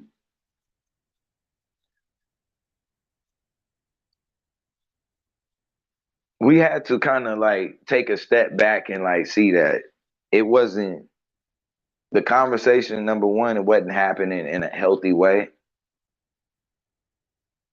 And then two,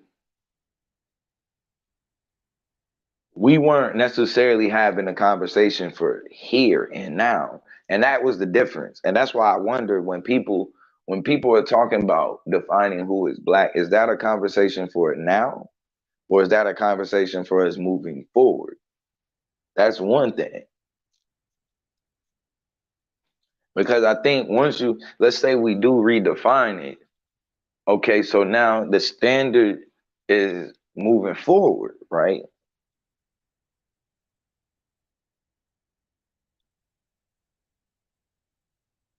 Because I think a lot of the times, like part of being a part of the black experience is our different skin tones and our different textures and our hair texture and our different because when you look at us, we're unique, right? Like when you look at Africa, the tribes who are with each other, they all look alike, right? Like the Sudanese people, they look alike. And I mean like not like face and stuff, but I mean like their body type, you know what I'm saying? Their height, all of that, hair texture, they all gonna look the same, right? You know what I mean? You go to Nigeria, these niggas is all muscle heads and shit like that. You know what I mean? The Sudanese, you know what I mean? You're gonna get more of the skinny niggas and shit. You start going like, you know what I mean? You start dealing with like Niggas in Ghana, you start just getting regular looking people, you know what I mean? Like it's like normal size and shit. Then so you can see when you go to like different tribes, like there's certain like traits amongst the people there. And it's interesting because when you come here to black people, you can see a mixture of all kind of shit, right? You can see niggas that are Sudanese. You will see niggas that look like, you know what I'm saying, just tall as shit, black as hell, and skinny, right? You will see some niggas that's just straight muscle heads. You know what I mean? Look just like a goddamn Nigerian. Straight muscle head ass nigga. Like, then you got, you know what I'm saying? Then you got we even got little niggas, right? Niggas that be like pig, you can tell them people is like twice. You know what I mean? Niggas is the same size as twa people, you know what I mean? All of that. So you can see when you be looking at black people in America, like we got women that you can tell, we got some sisters you can tell that's probably like Shanti and Fulani. And then you can see we got some thick sisters that's probably the homie. You know what I'm saying? And whatnot. So it's like you can see so many different tribes play out in us here. That's a part of the black experience.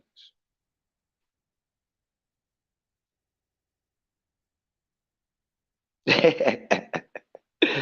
said they Indian nation. Facts. That's a fact. Look, let me leave these folks alone, Juju. But like for real though.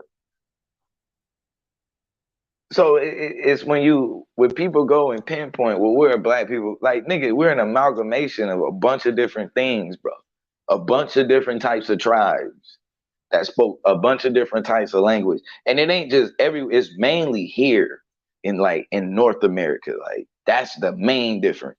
Like I think when you go like to the islands, you can easily see like, yeah, them niggas came from Benin. Them niggas came from, you know what I mean, from Togo. You can see, like, you can easily do that. When you get here, by the way that shit was like mixed up and all of that, like you can just look at niggas and see, like, you have to look at a nigga and be like, yeah, that nigga probably folks was like twi and shit. That nigga don't get no taller than like 5'5", 5'6" and shit. Niggas probably twi.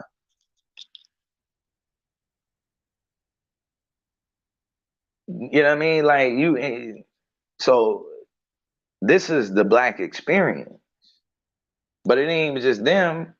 Now you have natives that are in that mix too that create what we call black people.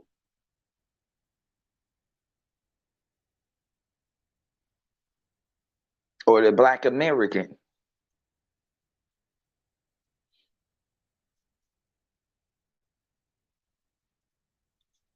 So and I guess, and that's why I be saying we have to be careful with being extreme, right? Because in the community, we don't want to promote interracial dating or creating interracial babies. And so we take a hard stance and just interracial people aren't black. Whoa. You know you can't fucking do that, right? Based on history. Like, nigga, we ain't even fucking redefined the word yet. Let's at least redefine the word before we jump out there like that. But and then it's a small sect of us that are trying to redefine the word that the majority of people already agreed on and decided. Like, you can say nigga mixed as all you want, but if the nigga is in a white tee with some Dickies and some goddamn Chucks on, standing outside of the gas station, you gonna say that's a nigga, like, period. You ain't finna look at that nigga no different than me. If I come around the corner with the hoodie on from behind the gas station, you finna look at, and he do the same, you gonna look at him the same way. We listen to the same music. Like, what we gonna start saying? Them niggas ain't got no rhythm or some shit like that. Like, I don't understand. Like, because it gets wild. Because when you think about like growing up, a lot of these niggas you've already stood on the block with. You know what I'm saying? Like, you've done shit with. You've had, you know what I mean? You done been to war with. You listen to music with. You know what I mean? Y'all, you know, all of that. That was a part of like the black experience, but you didn't necessarily do that with everybody.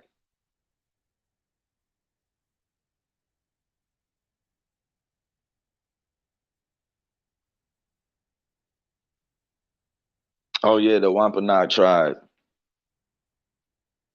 What tribe? Anybody know what tribe it was that old dirty bastard was? ODB was specifically.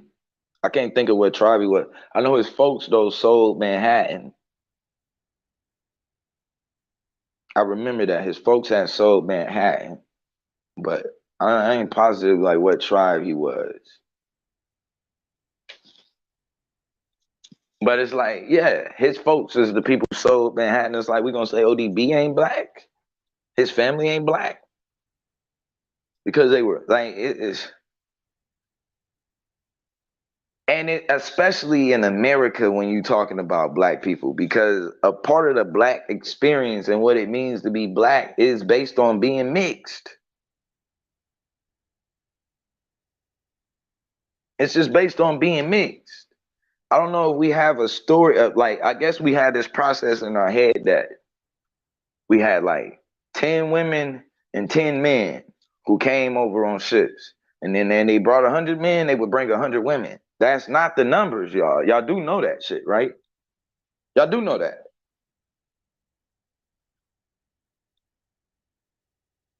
Those aren't the numbers. The numbers weren't even when they were bringing black people over here. The ratio between men and women. Y'all do understand that, right? So a part of the black experience is being mixed or biracial. That's damn near what makes you black. Otherwise, nigga, you know what the fuck tribe you were. You just named what tribe you was. But the amalgamation of different tribes, over time, the amalgamation of different people, and all of this has happened based on a lot of this. Well, I'll say a lot of this happening based on the social structure or social constructs and how we and how we were valued inside of these social constructs. This is all a part of what makes us black. This is the black experience.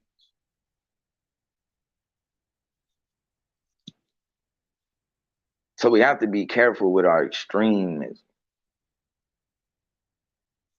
We really do.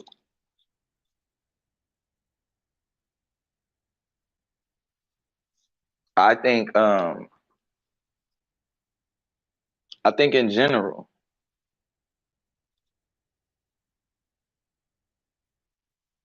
you know, and we sparked this conversation a while back. I don't remember if y'all remember. It was months ago, and this is actually how Whoopi Goldberg became God.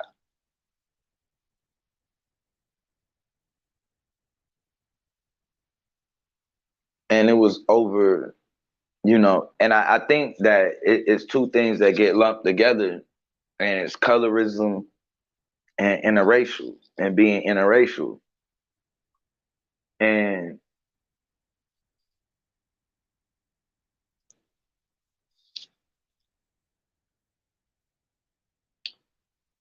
I think how we handle it just has to be different. I think the way we've handled it was counterproductive. I think the best way to handle it is, you know, to say that Whoopi Goldberg is God and be done with it. Like, that's the image. When you see and think about the most beautiful goddess, it should be Whoopi Goldberg that comes to mind. I want you niggas to see Celie. And it's like, bro, you have got, and that's our fight right now. That's our fight right now. Like, even despite all of this that's been going on, that's the main thing that I've been looking at is watching people, and especially dark-skinned people, not be okay with Whoopi Goldberg being God. And it's scary to me because it's like, damn, Whoopi Goldberg is only a metaphor for your features, for your original features.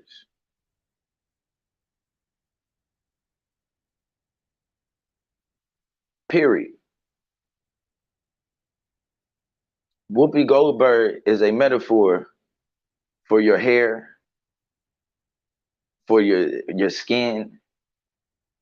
She's used as a some sort of proxy for, you know, for your lips and for your nose.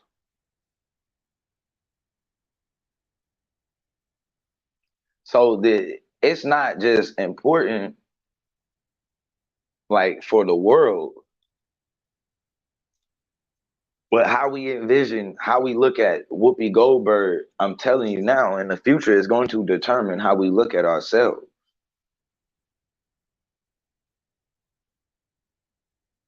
Whoopi Goldberg was simply made a metaphor for ugly just because she was black and natural. Her being black and natural was under attack.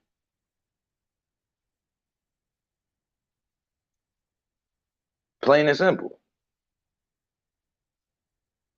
I told y'all, we'd be at school, and if it was like a girl that you thought was ugly or something was wrong with her hair or something, you instantly you instantly compared her to Whoopi Goldberg. And I advise y'all to go back and look at some of the women that y'all called Whoopi Goldberg back in school. Go see what they look like now. Let's see if you still got that same type energy. Let's see if you still got that same energy. And it'll show you that you were subconsciously attacking yourself the whole fucking time you was doing that. The whole time. Appreciate that. And she really is. You know, she really is. But this is the damage of the color purple. That silly role was witchcraft. What they did on the screen for that silly role was really witchcraft. It was. And they attacked her smile in that movie. They attacked her hair in that movie. They attacked her skin. And then they attacked Black women's confidence.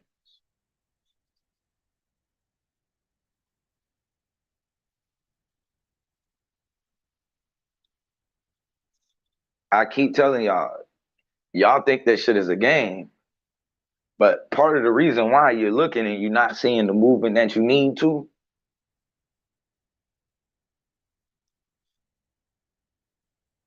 is because of that. We are going to have to change the way we see ourselves before we start talking about how the world sees us.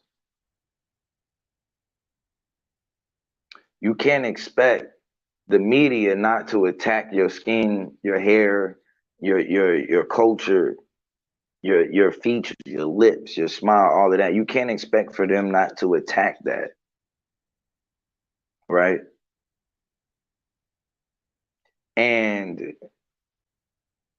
But you attack it.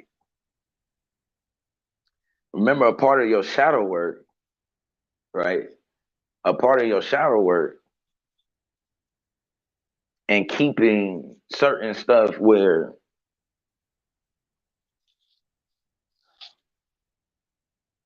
how do I say it? keeping certain things inside from being able to from projecting and manifesting in your life, right? Because a lot of times, like we we we manifest these things, right? And these things be projections that take on a real life body, right? These projections take on a real body a lot of the time. And that's a fact. That's a fact. And you know, and what's crazy is, you know what? I'm glad Juju just said that, because now you just got me back on to something. I just thought about it. And when we talk about this shit, like, let's just be real. Old people are the fucking problem. Like, are we? Like, I'm not even finna play. Old people are the fucking problem. Let's just be real. When majority of those jokes and the whoopee comparisons and all of that type of shit came from older people. The shit they would say to you before you would go outside. They couldn't just tell you, hey, you know, brush your hair or something. They had to tell you why you needed to brush your hair and how much of a, you know, how much you were embarrassed, getting ready to embarrass yourself by going out in your natural state.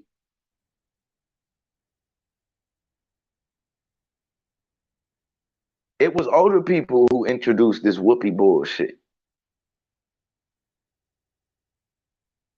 And like, it was older people who continue to introduce the self-hate. It's older people who will talk about your skin.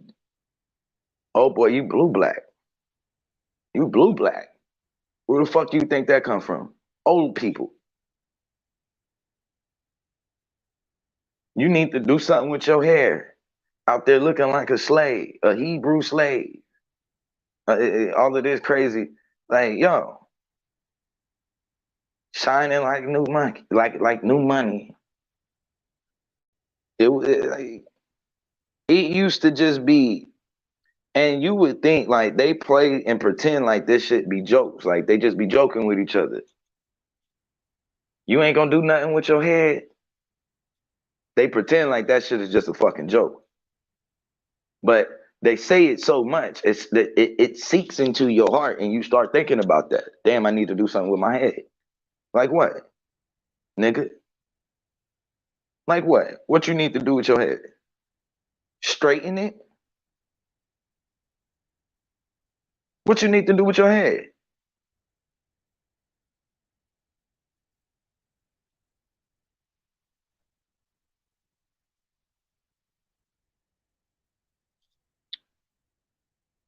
We attack our energy, how we act when we gather around each other. We're a very expressive people. We don't only just talk loud, but we talk with our hands. We don't just talk, we talk with our hands, and we're just naturally loud people. I don't know if people even understand that. We're naturally fucking loud. Have you ever heard any other people came over here? Like, go listen to people from Ghana when they talking to each other. The shit is loud as fuck. Everybody's yelling all the goddamn time. That's just something that niggas do. Like, we yell over each other when we talk.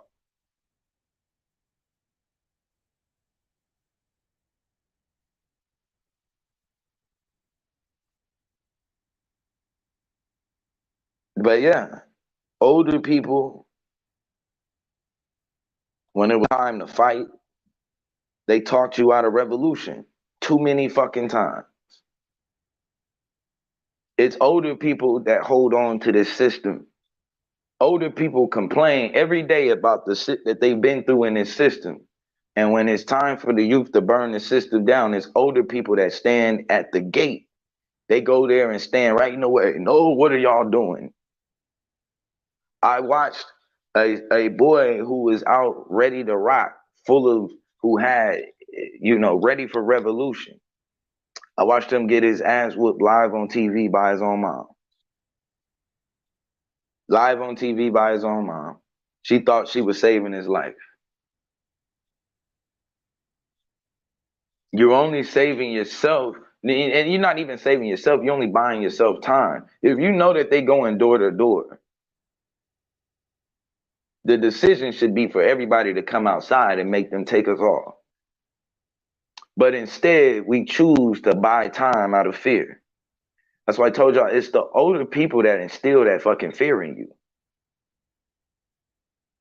And you know, them folks are, you don't want to be talking like that. Them folks are, you say that, you're going, it's them who instill that fear. Well, how you going to eat? How you going to feed yourself? Where you going to go? It's them that get in the way. They've been in the way of revolution. See, every time we are talking about revolution, old people start trying to get very logic. Like, they want to use logic for something that's going to need your imagination. You can keep your logic shit, because when we start talking about revolution, it's far-fetched in itself. The very conversation is far-fetched. We're not having this conversation logically.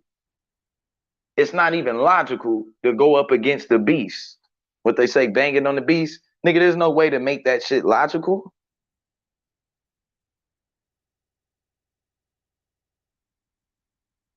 It wasn't logical for the Taliban to be sitting there lined up in front of tanks with rocks. That's not fucking logical. But it was revolution. They got them tanks the fuck up out of there, didn't they?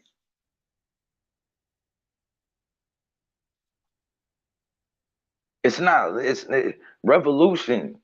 When we talking about revolution and being a revolutionary, it's the people who are always logical, right? And it always sounds good, because at the end of the day, they know that one of the first law of self is what? Of life is self-preservation. They know at the end of the day, you trying to stay alive. So if they can make something sound good where you get to keep your life, then you cool with it. But older people have a problem understanding that in order to really get the progress that we're talking about, it's not something that you protest for. It's not something that you ask for. It's not something that you pay for. It's something that you die for. That's the only price. We talk about freedom. The price of freedom is death. Yeah, it's just the Liberians be damn near screaming. Yeah, that's all we do is fucking yell and scream at each other. That's how we talk. That's how we talk. What the old folks will tell y'all, they trying to save your life and shit out of fear. They don't want the police to pull up. They ain't gonna understand you. That's why I say they start putting that fear of this social construct in your heart from early age. They remove, like, almost every day that you're around older people, they are removing the fight from your heart every fucking day. Your idea of revolution begins to change. Here you are ready to burn shit down. And it's always some old ass motherfucker that come in with a book. Here, you should read this. I already told y'all we're burning all books. There will be another book burning. The first one was all of our records. That was the first book burning. This is how we get into the current state we're in now, the state of forgetfulness. We don't fucking remember nothing. We don't remember what we built. We don't remember how we built it. We don't remember where we was at. what we called ourselves.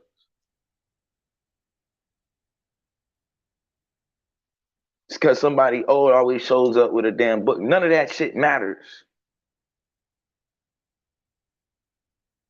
None of that shit matters. What we were called, what we called ourselves, none of that matters. It's who we will be when we come out of the revolution. When we go through that fire, that's what matters. Who are we then?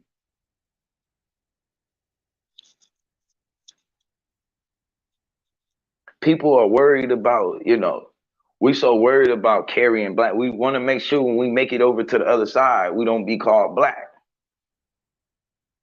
We got to make sure before we make it to the other side, we got to be, we're going to be Israelites or we're going to be Moors. Nigga, let's just get through the fire first. I guarantee will be something that you've never heard of.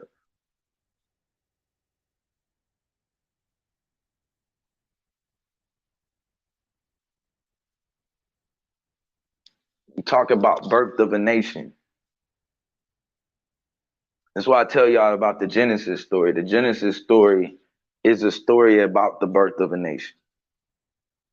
When you talk about Adam and Eve and being created from that land or out of the dust of the ground or a lower state, but in general, you're talking about a creation story dealing with people and not just any type of creation, but it's the birth of a nation. That's why when you go into Isaiah, it tells you that the woman that travailed that travailed with the pains, she had with the birth pain. Remember, they said, can a woman give birth to a nation in one day? Yes, a land can give birth to a nation in one day.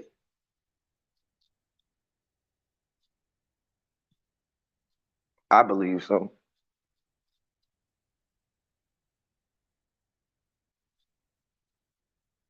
Yeah, that's a fact. That's a fact. So it's just Sicilians. That definitely have an interesting dynamic.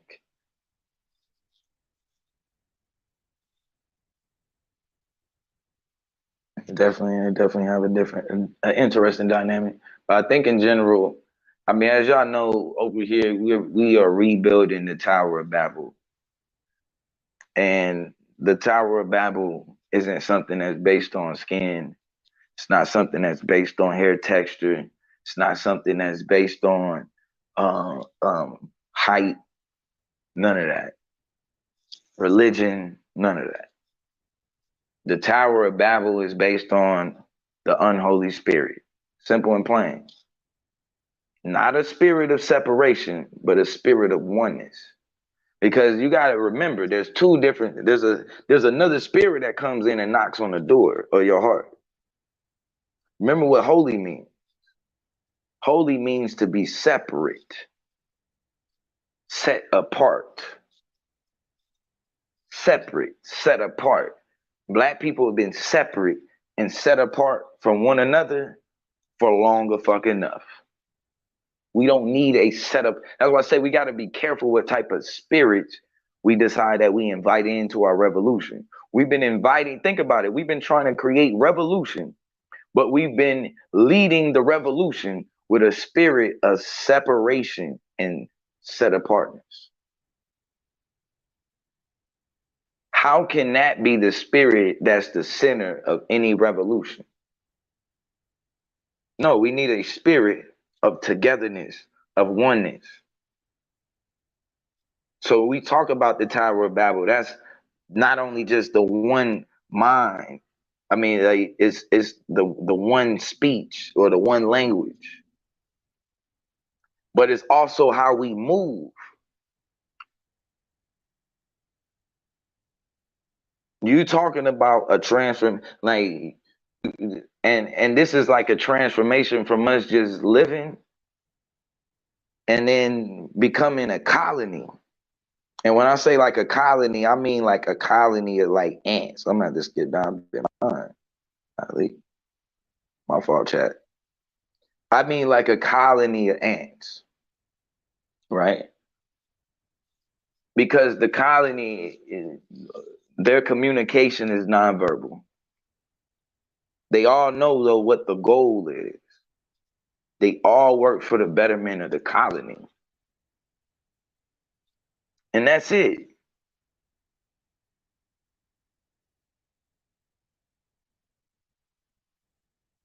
And that's it. Okay, then. Shout out to the, so y'all make sure y'all there tonight. Is that a 6:30 Eastern? Black Sun? Let me know if that's 6:30 Eastern. So yeah, y'all make sure y'all show up to the Arena Uncensored. We got Young Scheme. The future will be on there. Definitely. The future will be on there. So that's gonna be an interesting dynamic. And you know, hopefully too, Scheme get into some of this history too. I ain't really heard Scheme break down some of the you know what I mean, some of his timelines and stuff in a while. So hopefully he get a chance to kind of get into that, maybe beat up the Exodus a little bit or something like that. For us, that'll be fire. Yeah, but answer definitely. Okay, yeah, 6:30 Eastern time. Don't want in Black Sun must have you blocked. I doubt Black Sun blocks you. So if they both, you either need to press the live chat or wherever it is. I forgot it's like an option on the live chat where you end up seeing it'd be a bunch more messages whenever I hit it that I ain't know. It'll be like top chat and all comments or something like that. And then if not, you might need to make sure too you ain't block nobody. Cause I was looking, I butt blocked some people on accident. I'm like, God damn. So, I definitely didn't know that you was in the block list, but you know it happens. It definitely does happen. What's good, Hood? Hood Therapy in a building. Definitely appreciate you coming through. So,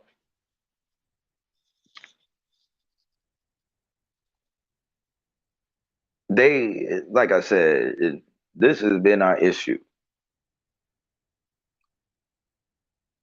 It was our issue with, when you look at it, right? Look at what happened with hip hop, right? You look at what happened, not even that, hell no, we ain't starting at hip hop. You look at what happened with rock and roll. Old people, no imagination. Got right in our way. We don't have no control over rock and roll today. You start looking at R&B.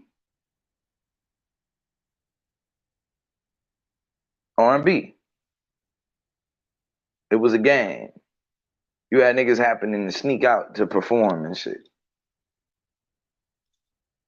To sneak out and perform because old people in their way and can't see their fucking vision. These niggas sneaking out doing shows and shit.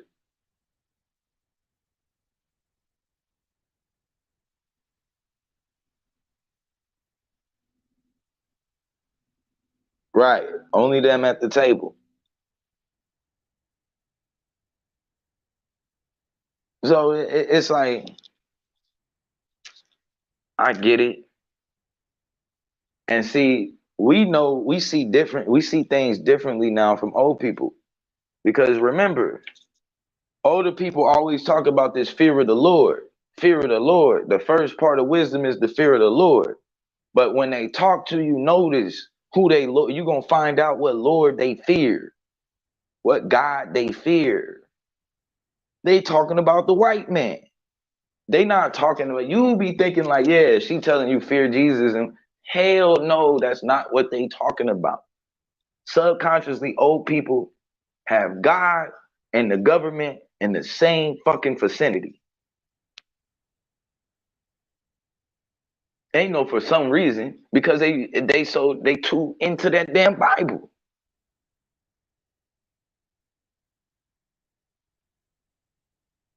Mind you, remember it said that whatever government or whoever is the authority, God put them in authority. And you better listen to the person that God put in authority because they won't spare the rod. That's the police. That's the fucking, that's the goddamn, and matter of fact, you got to think this develops over time. The person that was in control was put there by God. You going back to slavery. So you're talking about a doctrine embedded in old people's heart that God put this nigga in charge over you. Not your own mistakes, not a lack of security, not a lack of intel, not infiltration, but God put them over you, nigga. So it makes sense when you go out and you getting ready to burn things down that it's old people that stop you because you're getting ready to go outside and go against God.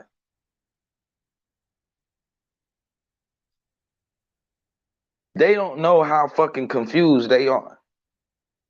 See, I know when if I read a book that just so happens I'm in a war with the government, I'm oppressed with the government, this and that, and the system, and then I read something that says that system is in place because God put it in place, and that government that's oppressing me is over me because God put them in place, it's time to burn that shit. I'm sorry. It's going to be very hard for you to move against God. And you wonder why black people can't make a fucking decision. How the hell you going to move against God? I'll be telling you, you got to be careful. You think they're talking about some spook in the damn sky. They are talking about the very people we are at war against. That's why black people don't even envision themselves sitting at the table negotiating. They can only see themselves going to air their grievances to God. They only see themselves voting. We're going to go respectfully ask God for permission to have our own. We're going to go respectfully ask God for no. See, the first step is you got to get out of that shit. God ain't set them people up above you. God ain't set these people over you, nor did he establish this government. This government is, and that's why I be meaning you have to know when you, and the slickness, they've been playing this game on you.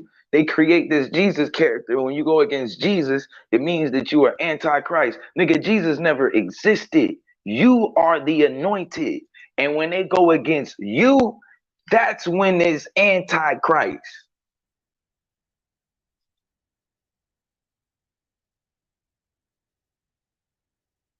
I don't even think half the time y'all even be understanding that. You're the anointed one.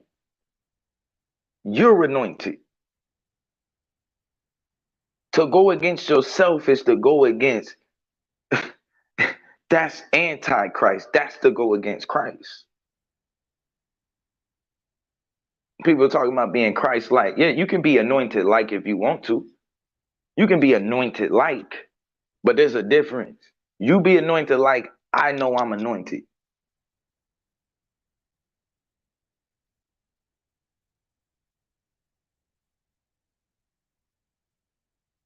I know. Oh yeah, feel like cooling. Like, period.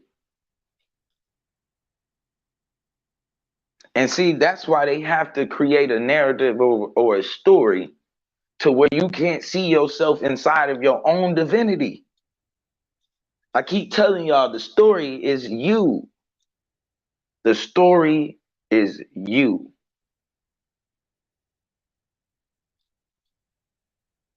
There's two roles that you play in this story. You can be Peter, you can be Christ, meaning in one instance, you can just, some people is going to know they're anointed. Some people is going to know their power. They're not even going to look down.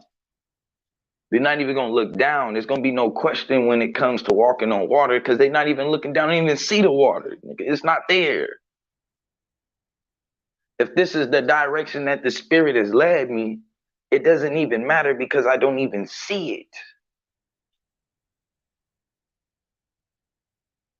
But then you also have you as Peter, where you begin to step out when you see it happening, and the person that's doing it is telling you, hey, you can do this too. You have this power too. And then when you go and you step out on that water and you see yourself, right? Because remember, now you in the zone. Peter was in the zone at first. And then he began to go under the moment that he second guessed himself. See, y'all don't get, you're the anointed. Your own soul is an altar.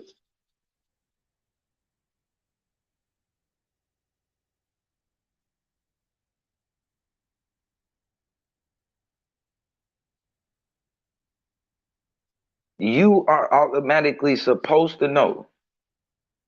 I keep telling y'all, that part of the reason why we not gonna see you know, and Benny Hinn was a genius for this because Benny Hinn used to fake healings all the fucking time because he knew what the scripture said. You're supposed to have the ability to do these things and even greater works. That's the reason why he did it. The problem is that niggas have to fake that shit because they don't even believe it. They don't understand their own divinity. Nigga, you do have the power to heal the sick and to raise the dead. You don't have to fake it. You have the power to bring somebody up out of their current condition and raise them and put them into a higher state. You already had that ability. Some people do it on a regular basis. You don't even know what kind of power. Like this is what I be saying by understanding your divinity and knowing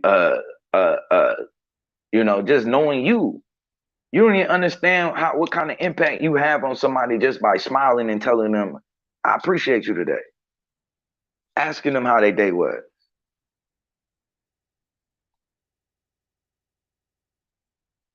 You don't even know how often you go through raising the dead, healing the sick, making the lame walk again, making the blind see. You don't even know how much you do that on a daily basis just by smiling and speaking and being friendly.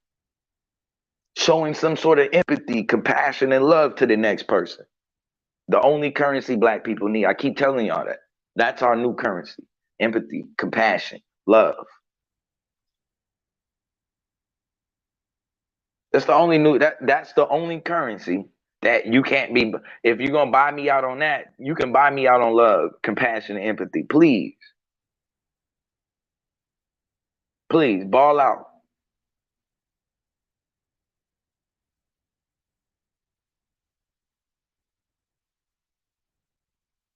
Please, ball out. By any means.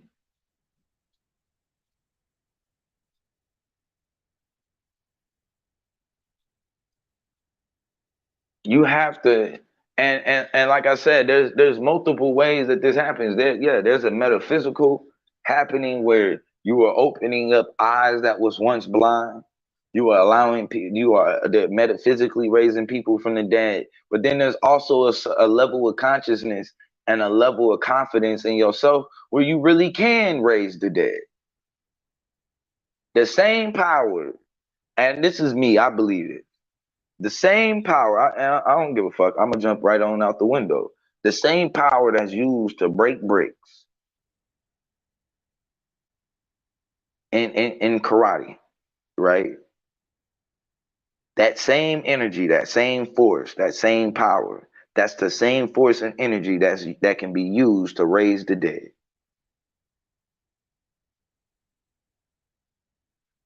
Think about it as a martial artist, when you learning your art, right? Part of the controlling of the breathing and the meditation that you're doing, because think about it, in the karate class, majority of the shit you're doing is based on your majority of what you're doing is meditating, controlling breathing, right? But there's a spirit that gets present, right? And like I said, I don't know if y'all, and I've told this 1,000 times about breaking bricks, and I was the last one because I'm usually, I overthink a lot of shit. So I have a tough time more than a lot of other people of clearing my mind and actually, just allowing the spirit to actually kind of take control. And it was weird because when it actually happened, I could feel it. I felt it come from the floor up. I could feel the energy come from the floor up. I felt myself, control it and bring it all the way into my right hand. And I didn't even touch the bricks. That's the weirdest part. I may have like tapped them. And I had been hitting the fuck out them bricks for like the whole, like probably like 3 or 4 days. Mind you, everybody else in the class, they done broke the bricks. Boom. We done moved the fuck on. These niggas breaking 2 bricks and shit. Bow, bow, snapping. Little motherfuckers too. Not Blue. Blue's an overthinker. I'm down there finna break my hand in this mother trying to get this shit together. And then it happened. I was actually able to snap out of it. I mean, I was able to actually clear my mind. And then it was like, once I felt the energy, I was able to lock into it and then control, what direction I wanted it to go in, how much force I needed it to get to show or to use and whatnot. And, appreciate that, Asiatic. And you can, to me, that very force, right? Because I'm telling you, if y'all had seen how hard I was hitting the bricks before I was actually able to use that energy and draw that energy up, compared to when I hit it, it was like, it was night and day. I literally tapped the bricks and they cracked after trying to hit them and hit them. And what's weird is it was like, I didn't even, and it was 2 bricks, you would set 1 brick up and then you put 2 pencils in between them and then you set up the other brick on top. And it was just wild because all of the other times it felt like I could only see the brick that was on top when I was trying to break it. But when I actually was able to break the bricks, it was almost like I went straight through the bottom brick. Like I didn't even fucking see the front one. I'm like, it was almost like I was just going, you know what I mean? Like the energy was going straight through. And I barely, I promise you, I barely even touched it. Barely even touched it. It was like it was weird. It was just weird, man. But at the end of the day, my point is that there are levels. We see that with the monks, all of that. We this is a bitty hint to go to cons. That's a fact. Yeah, I think so, Juju. Why not? Why not, Juju? Why I can't talk about it? They let everybody else talk about it. Sure. Yeah, my next topic will be on relationships and finances. Yeah, we definitely gonna get into that. And and it's crazy because actually we're probably, I don't know if y'all remember, but a while back I actually presented something that we was talking about domestic violence cases in like 98, not domestic violence, but like abusive relationships, and like 98% of them are economic based, right? Income based. They able to control the income. So, and I think last time we talked about being financially independent, and so yeah, we'll do that again. I did have some stuff. I was supposed to come back and show y'all some stuff on residual income. So I think this time that's what I'll do. I'll go ahead and jump on into that on different ways that you guys can just different like ETFs and stuff that you guys can like purchase and then just get paid for holding these different stocks. Because I notice y'all do good. A lot of women do pretty damn good with um, holding money in places. So at least having your money in a place where not only you're getting paid to own it, but also your money has the chance to increase over time. There, I think that's something that's got to be considered. She said I should laugh. Hey, they gonna come over. You got some nerves, Blue. You got some nerve. You know. But yeah, that energy though is the same energy. That is the same energy that you raised the dead with, and that you heal the sick with, and that you can get people out of their wheelchairs with all kind of different stuff. I think that and martial arts is one of the places where you learn how to harness and control that type of energy, right? You kind of learn how to like how to actually manipulate it, how to you know uh not just use it just to break bricks or just to fight or just to meditate, but also use it to benefit other people. And so like I said, like I know that you're not like, and that's the thing, is understanding that like it's levels to it, but you are anointed, right? You are anointed.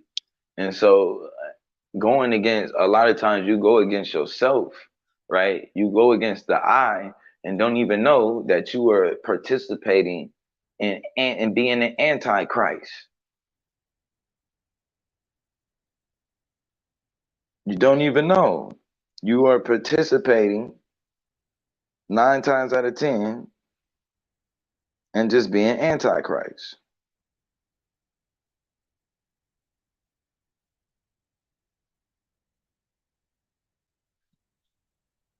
Don't doubt your divinity. And a lot of times we allow other people to doubt. And I told you, the people around you that doubt your divinity, who you are and who you say you are, those are those are aspects of you. That's like a projection of yourself that manifested into the flesh to try you, to test you, to see if you're gonna get over that hump. So no, those aren't just people coming randomly. Those are all a part of you coming to self and challenging self on yourself, on your own divinity.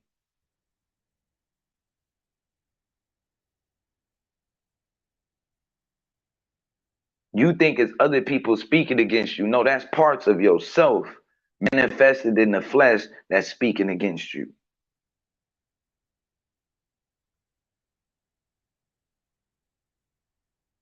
That's why the moment that you know and you find out your standard, those people disappear. Them voices it's hard for those voices to stay as loud as they once were.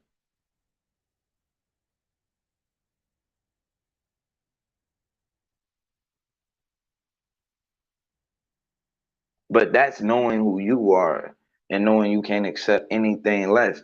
And it takes time to know who you are. A lot of people say it and they make it into like just this cliche, some cliche shit to say.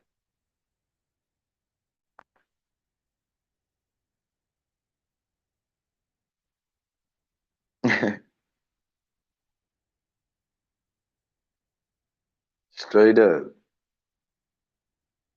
Yeah, I've been hearing, what's good, what you saw? Y'all let me know, man. I'll drop the link too if y'all want to jump on. It's the panel is open. I could keep it going. I could keep it going. I could shut it down. It's whatever y'all want to do. I'm still kind of grooving anyway, so even if I do, I won't probably shut it down right now. But yeah, if y'all want to jump on, man, y'all let me know. You know, panel is definitely open. Uh, yeah, we definitely. Yeah, I gotta have hood therapy on though. That's who going. Once we get hood therapy on, she gonna definitely get it spicy.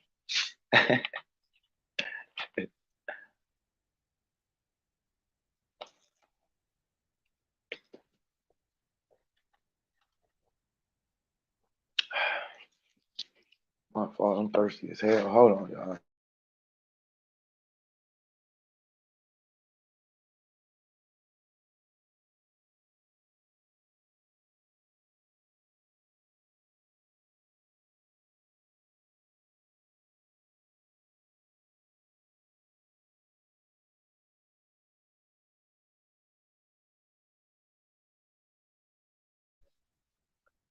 So yeah, man, did y'all I don't know if y'all ended up doing a post debate show last night. Oh, something I was gonna ask y'all too.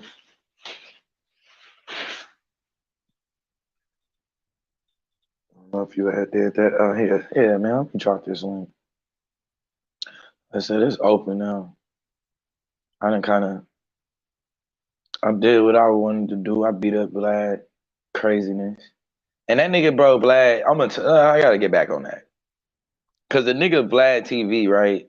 The nigga be trying to sound like super smart and like the authority and shit, and then just said some straight off the wall stupid shit. Made it up, nigga. There's no Abraham, Isaac, and Jacob DNA. Like we gotta stop playing these games at some point. A whole DNA. And I be telling black people, stop doing that. Don't allow them to play these DNA games. The DNA games that they playing ain't to validate black people, it's to validate themselves.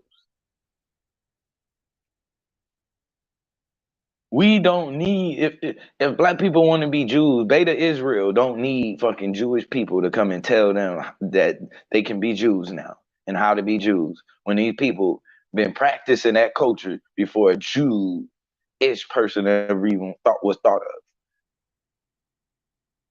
Ever. Well before a Jewish person was ever thought of. We don't need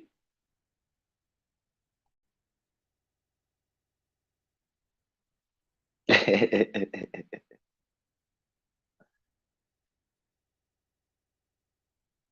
Like literally though. Yeah.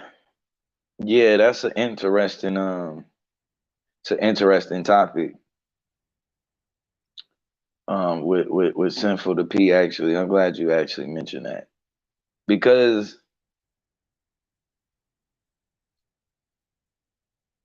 it's kind of different for me with it.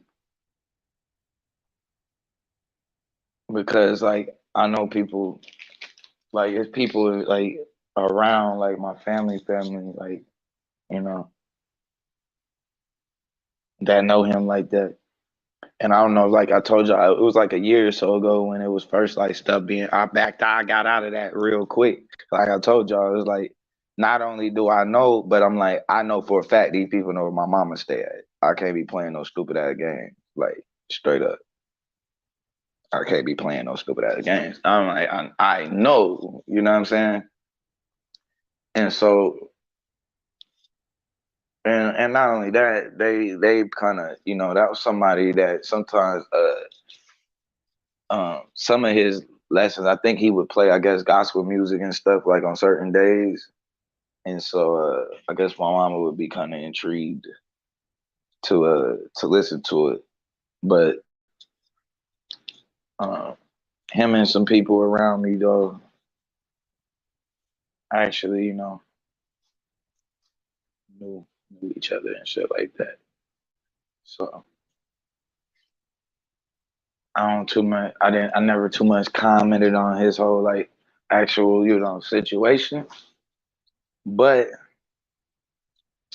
I will say though that, at some point in time though, we do have to begin to let the dad rest. Like at some point in time. Um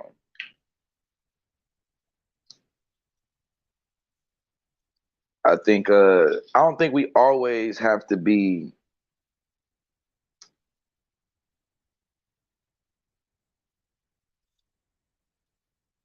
I don't know, I guess we don't always have to take the opportunity to kind of, what I mean, kick dirt on top of people and shit.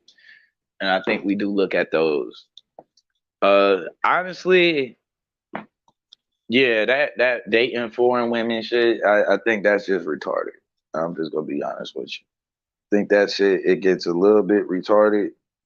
Especially when argument is like it's like, bro, like real deal. You can't be talking about love and then start talking about you going out to go date foreign women and shit, bro. Like, nigga. Like the gushy lovey dovey shit, that shit don't exist nowhere around the planet but here. Only reason why you even get into that shit is because of the movies. So it's like you when you go to other places, it's really finna be about business, nigga. Like at least here, nigga, you had some sort of a shot of like it's just different here because the vibe was is more based off of emotions and how you make me feel, and this kind of determines whether or not we get married. When you go into other countries, it's strictly business. Strictly business.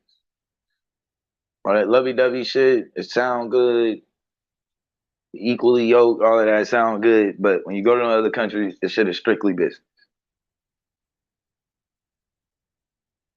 And so, number one, I think black people need to start realizing what type of fucking image America has put out about black people around the world. And how I say this?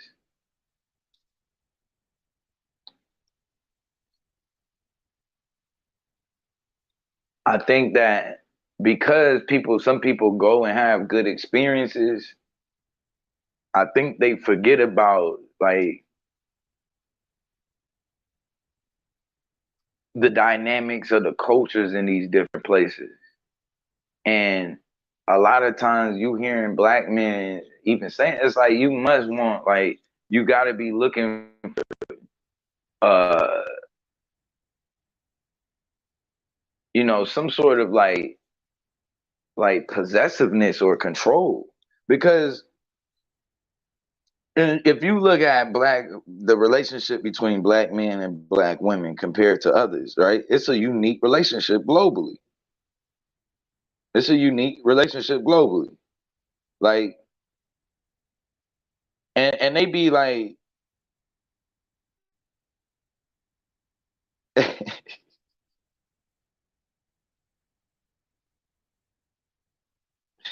God damn, Juju, we starting out like this, huh? But if I like, let me put it like this.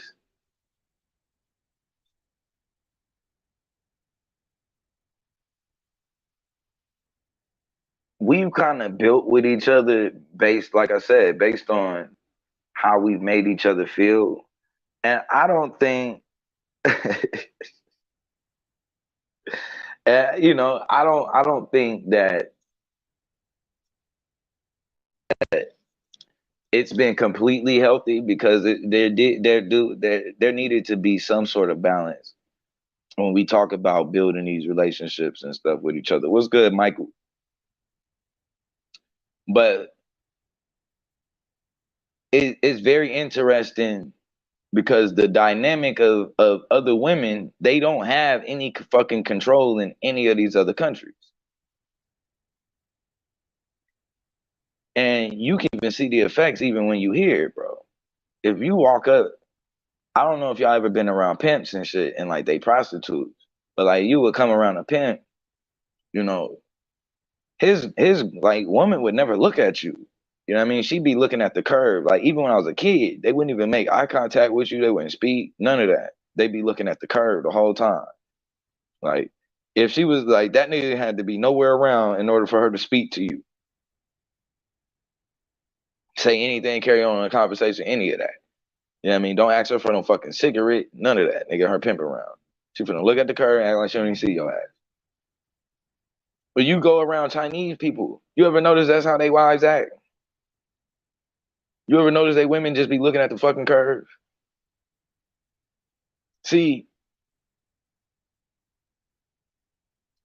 there's already a kind of established standard for women and men in their relationship in these other countries that black people aren't fucking ready for. I remember hearing women talk about Arab men and, you know, how they would, and I'm thinking in my head, like, have you not fucking seen Arab women and how Arab women get treated? Black men ain't trying to put black women in no fucking beekeeper zoo.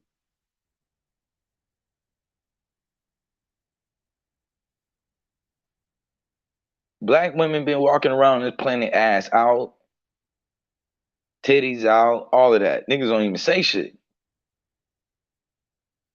You not doing that shit under no with no in no Arab countries, nigga. You trying to get yourself stoned? You not finna do that in no Asian country.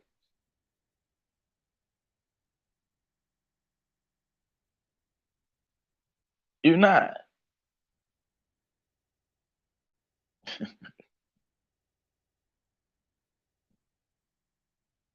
The level of control over women in these other is already like it's the standard.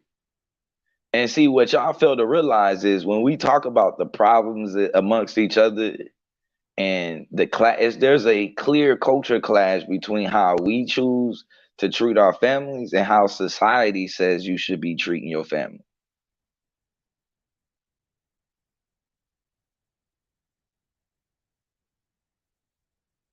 See, we at the point where,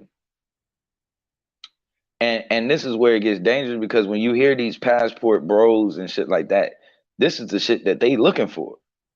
They're basically trying to create this black society where we have our women in beekeeper suits and shit. Nigga, that we don't have women like that. Black women ain't never been in no situation where they can't voice their opinions to black men. They ain't in no situation where they can't express their sexuality amongst black men. And really, you look at it, this is really the only dynamic where they kind of control that, where they get to control the narrative. This doesn't exist in other cultures. And so society is puts all of this pressure on us. And you have the niggas that come through with this plantation patriarch mindset of, yeah, you ain't controlling you don't know how to control you ain't controlling she out of pocket. You let her get out of line like that. What the fuck does that mean? When have black women ever been in line or in pocket? What the fuck is that? What is this out of pocket and in pocket? Because I look at Asian women, I see somebody that's in check. I look at Arab women, I see somebody that's in check, in pocket. They ain't never getting over whatever you want to call it. Never getting out of pocket. They barely finna speak. I guess you'd say Indian women may have a little bit more freedom, but not really.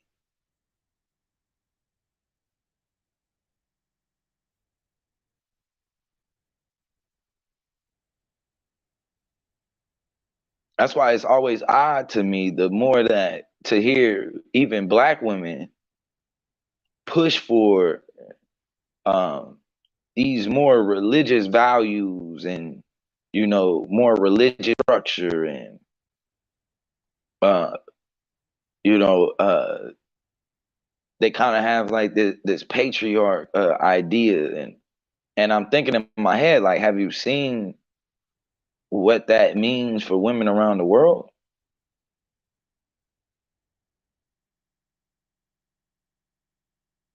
You have places where there are literally grape clubs.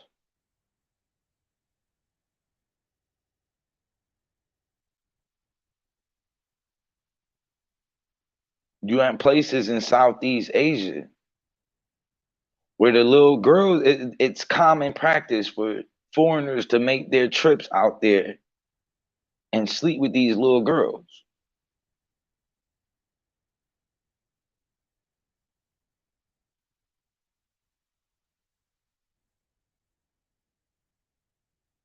It's common practice in most of the places that you're gonna go around the world. It's common practice for the dude to put his hands on a woman. It's common practice. We the only people on the planet that don't really carry that, where there's a back and forth, there's an actual discussion that happens, where there can be a. You think if you go to Afghanistan, the women is going back and forth with the men in Afghanistan? Y'all want to see what the fuck that looks like? You want to see what it looks like when a woman goes back and forth with a man in Afghanistan or in other Arab parts of the world like Saudi Arabia?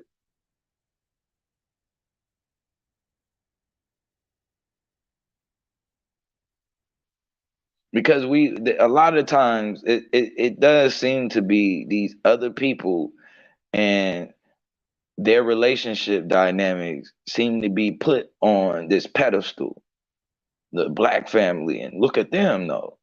Like, you mean the person that's controls the way his wife thinks, breathes, and fucking what time she can shit, cook, all of that? You talking about those people? That's why I say I'd be wondering, what do people be asking for exactly? Because it don't matter what we like. This whole, well, you know, if you if you do what you supposed to do, she'll just be submissive automatically. Fuck out of here, nigga. What are you talking about by submissive? She gonna start wearing a beekeeper suit because you bringing home the money? Stop it, nigga. And black women need to stop stunting with that bullshit too. We have never had that fucking relationship amongst each other. We've never had that relationship. It don't matter what the hell what I bring in. The kitchen is your. This is still your house. It don't matter how much I pay. It don't matter who name is on this motherfucker. It don't matter. This is your house. I can't leave shit around a certain way in your house. That dynamic of or that you know position of power doesn't exist in other cultures. The Chinese, man, see, we was looking at a video one time, and it was like the Chinese dude, he just punched this black woman in the middle of arguing. And that was the thing though. They not going back and forth with women in these other cultures. They not used to that shit. So yeah, it looks good on the surface, like yeah, da da da da. But they've never gotten into an argument because it's already established for the women to know better out that way. It's already established. There will be no back and forth. Or I can go here. And you see how far they're willing to go. We see it.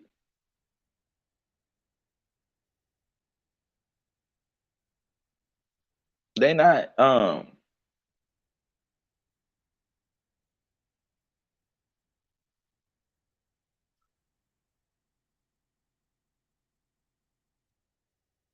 we gotta like start realizing that our situation is unique, and part of why our situation is failing is because we keep trying to apply other people's culture and the pressure of their social construct. We keep trying to apply that shit into our own homes and amongst ourselves, and we crying for, we want patriarchies and this and like, nigga, that ain't how we ever vibe with each other, and that shit ain't gonna never work for us.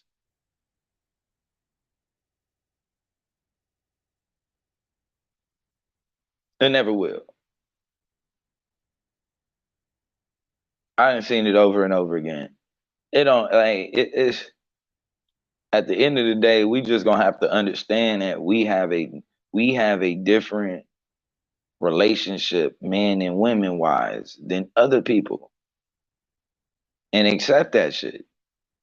But it's almost like it plays on our ego in a way, and it becomes this, you let her get out of pocket like that. Excuse me. It's like, nigga, the black woman ain't never been in pocket, bro. To begin with, what the fuck is you talking about? There's no pocket that you can fit a black woman in.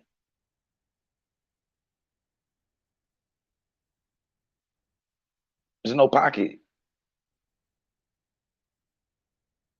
If she don't like something, she gonna fucking tell you that shit.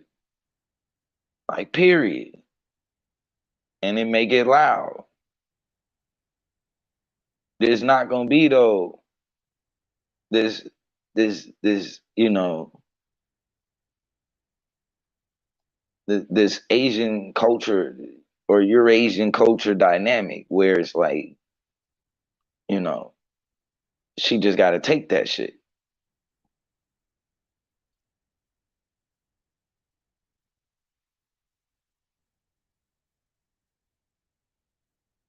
We have a different relationship.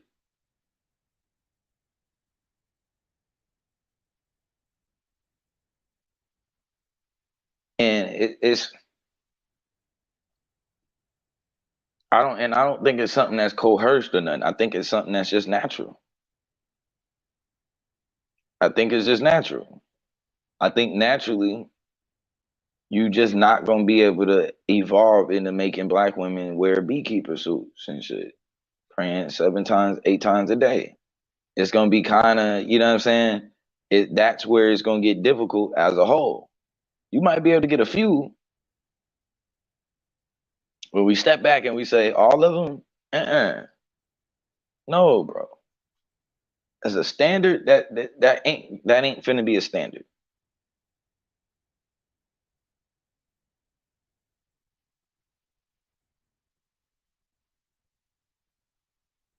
Right, right. You're right. It's a different like, but and it's just because it's a different culture. We actually give a fuck about your opinion. Like, your opinion actually is valued. It has a place at the table. You start going to other cultures with other men, they don't give a fuck about how you feel and what you thinking about.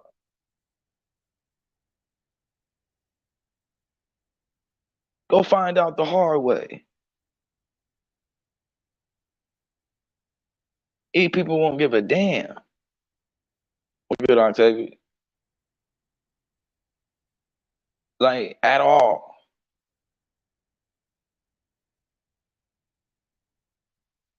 And and the same thing, bro, goes for the women. You are a check.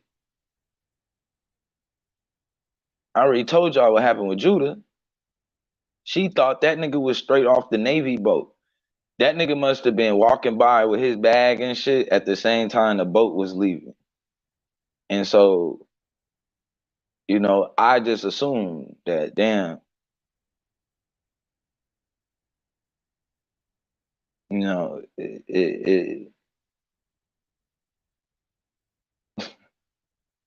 okay. You know, so I think, at the same time, yeah, he walking by, the Navy boat is passing by and shit. This nigga walking by with his bag. And that ain't Octavius, bro. Oh man, what you got going on? So yeah, damn, my fault. I'm trying to get the nigga off the screen. Hold up, Solo. I see you. Give me 1 second. Yeah, there we go. Trying to get that nigga off the I thought that was like, hey, it's somebody at a troll account and shit. Yo, what's good? What you got? Peace is good. Man, same old. It's kind of touching bases on a few, man. I was on a few things actually. I started off on I don't know if you heard the Life Jennings interview with him and DJ Vlad yet. No, what were they talking about? He was arguing with Life Jennings that Jewish people are a race, that Jewish is a race and a religion, that it could be both, and that he had this that he could trace this DNA back, I guess, to Abraham, Isaac, and Jacob. I guess, I don't know. That's what Vlad said. Yeah, that's what Vlad said. He said, "Oh, this was." Then he went in and talked about, and he was like, "See, you can." And one of his proofs was that they went and seen the Ethiopians ran DNA, and said that these people were Jews, and that they could be citizens of Israel. What he left out was that the women had to be sterile before they could actually enter into the country. Yeah. I read that a while ago, that they was doing the family planning shit to them, and they made that as one of the criterias before they allowed them citizenship into the country. Well, yeah. Yep. What you think about that? I know the Bible kind of making it to a race religious thing. I mean, the Bible, with the chosen people, Yeah. it's suggesting that they were like a specific group of people that had a specific culture and a way of worshiping God. So that would be, some of the things that would signify a race of people. I think the issue though is that it ends up being based off of belief. You know what I'm saying? Because it's like, it's different with Ghanaian people, right? Because we know that, if you trace the Ghanaian people's DNA, it takes them to a certain place. You know what I'm saying? A time period, all of that. Like origin though is with Abraham 2,000 years ago, or 4,000 years ago at the most. So that already starts off right there off the bat, like off of a bad foot. But then they're using DNA that dates back over 60, 70,000 years ago.